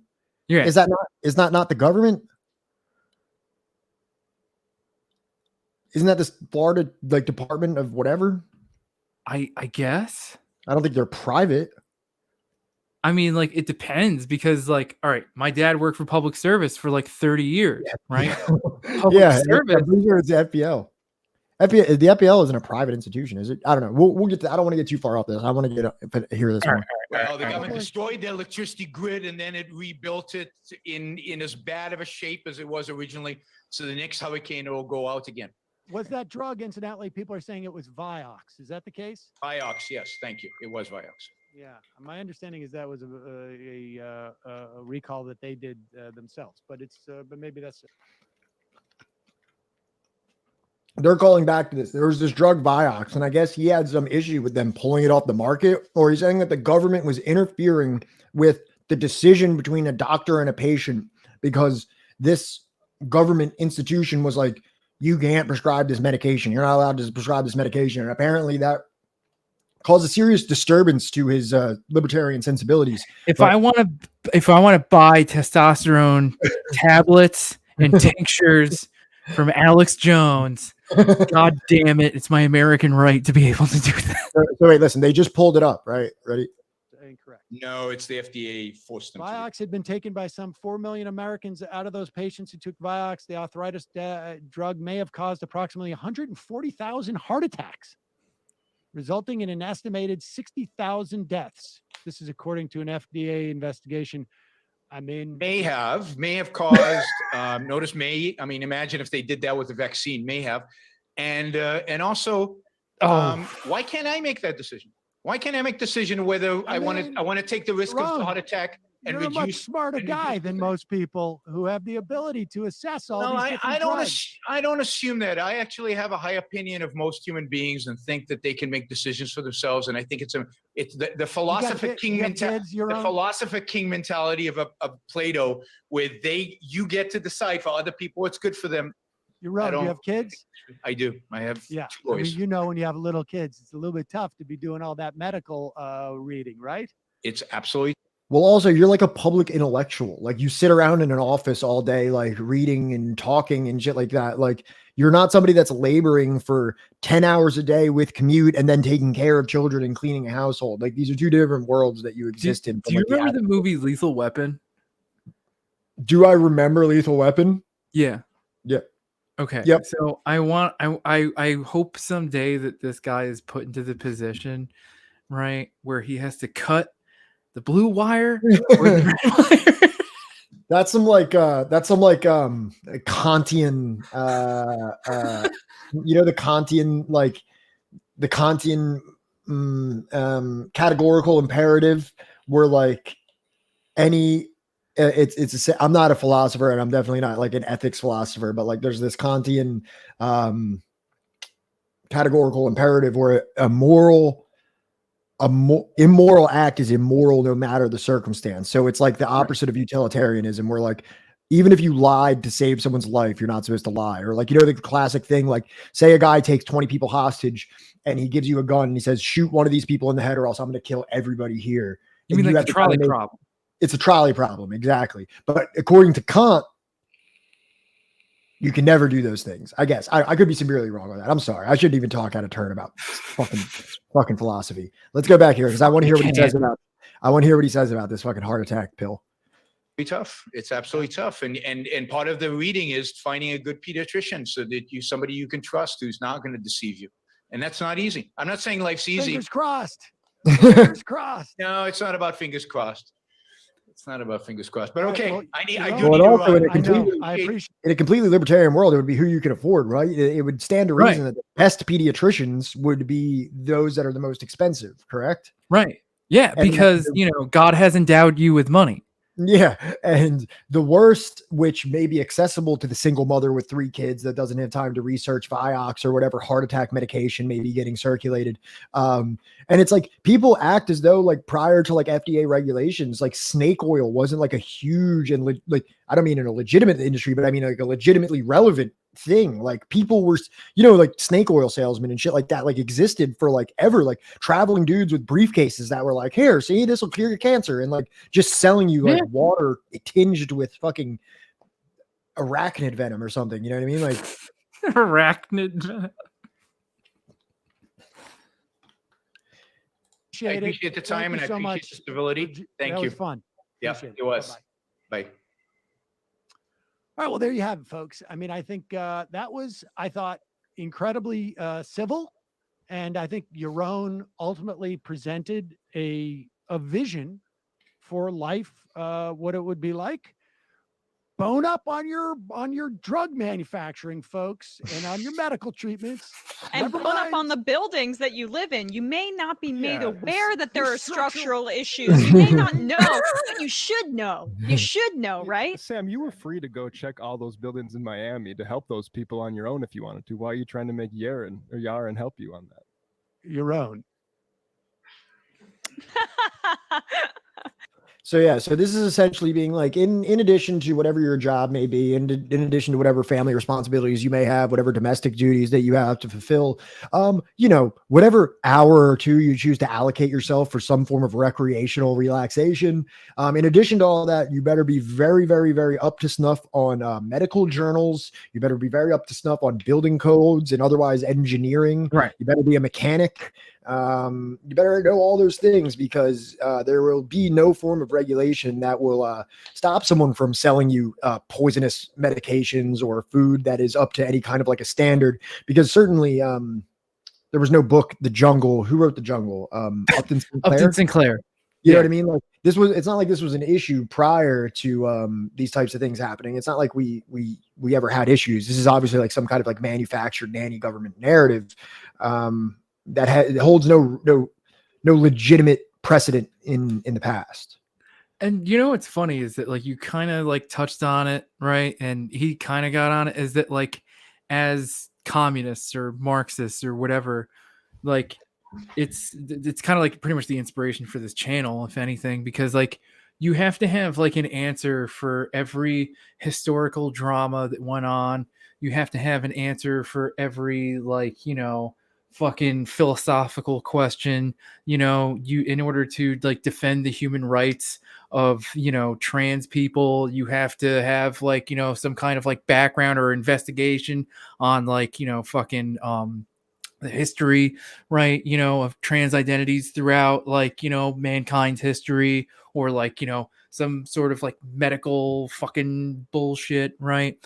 In order to defend like, you know, the economic aspect of like, you know, a planned economy, you need to have like, know who Richard Wolff is, or Hudson, or you know, one of these other assholes, and you need to just be like this renaissance man with like, you know, 15 different like offshoots of different things to answer every Yeah. little gotcha, you know, that, like not only just libertarians but just libs in general have. Yeah, I mean, I've always looked at it as like there's three ways that you need to, if you claim to be like an outspoken Marxist, there's three things that you need to be proficient on, and it's the history, because that's one of the first things that are going to get thrown in your face, the economics, and then the philosophy. Like those are the three branches to discuss this. Those are the three points of the trident of like detractors or disagreeers.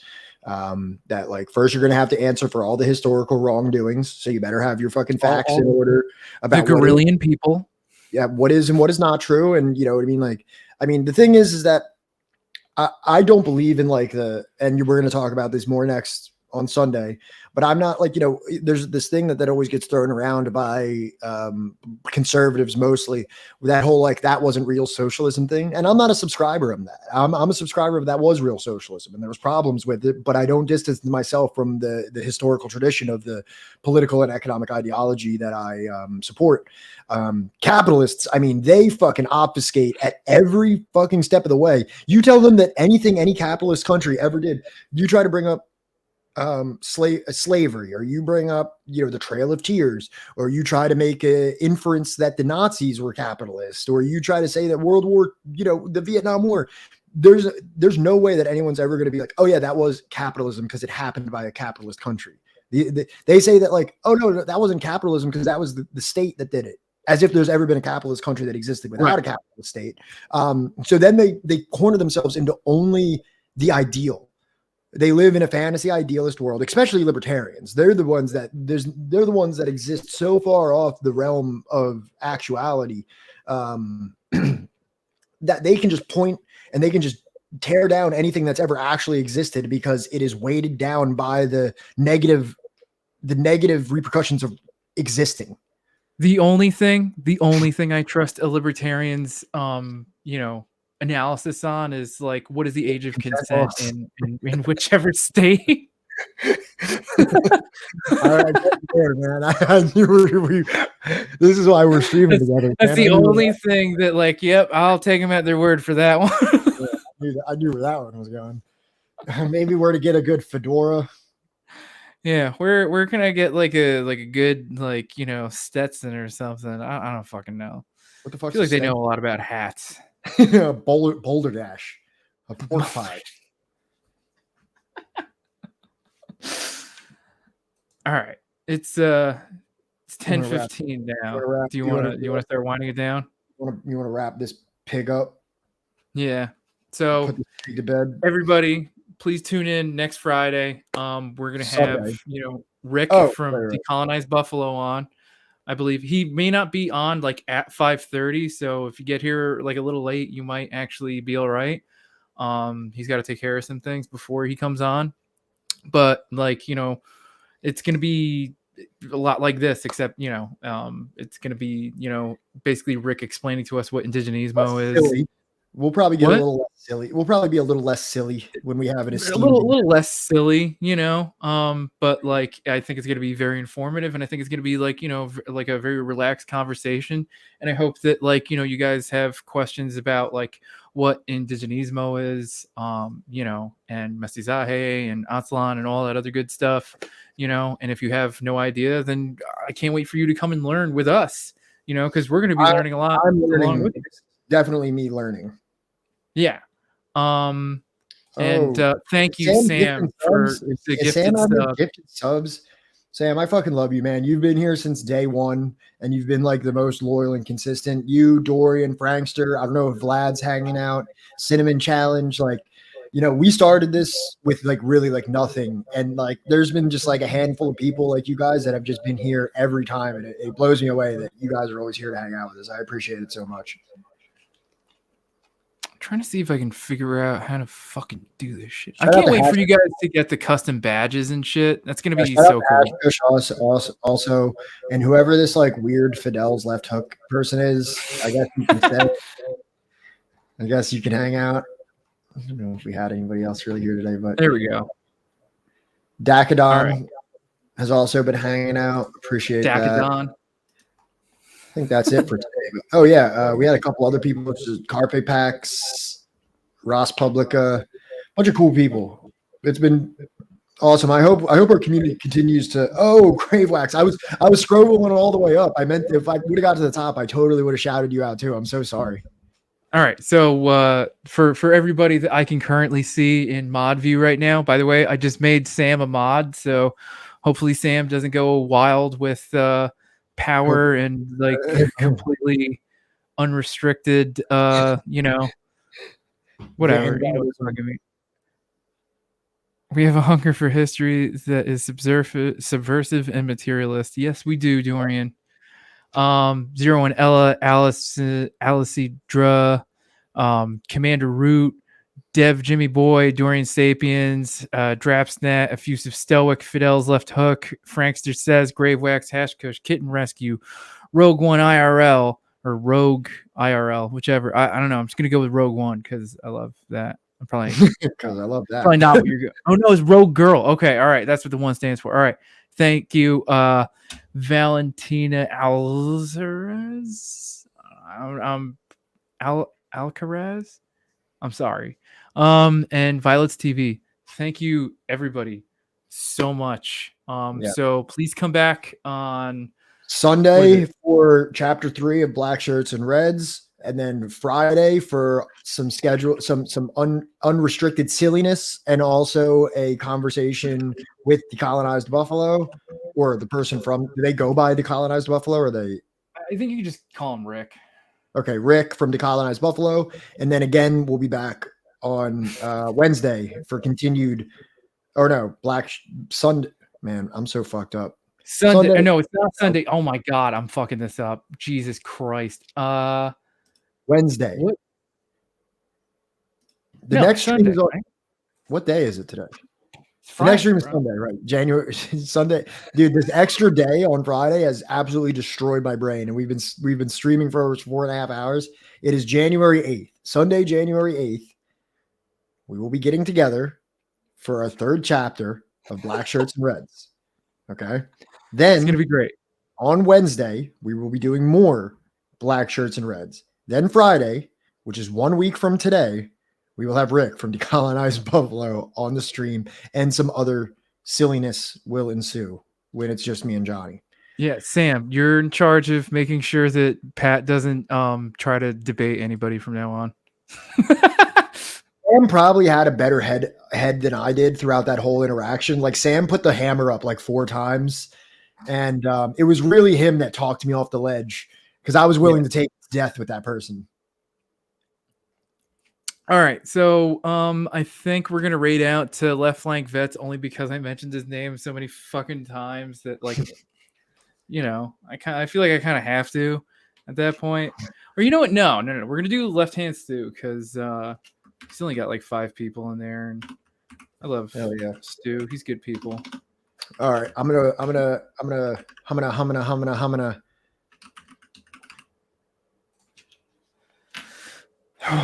I'm gonna head out. I love everybody. Talk to you soon. See you love on you, buddy. Sunday. Bye, everybody. All right, everybody. Lal Salam. Stay strong out there. Also, You know, world's you rough. never know. You never know when I'm still lurking. Keep your head up high. And yeah, see you Sunday.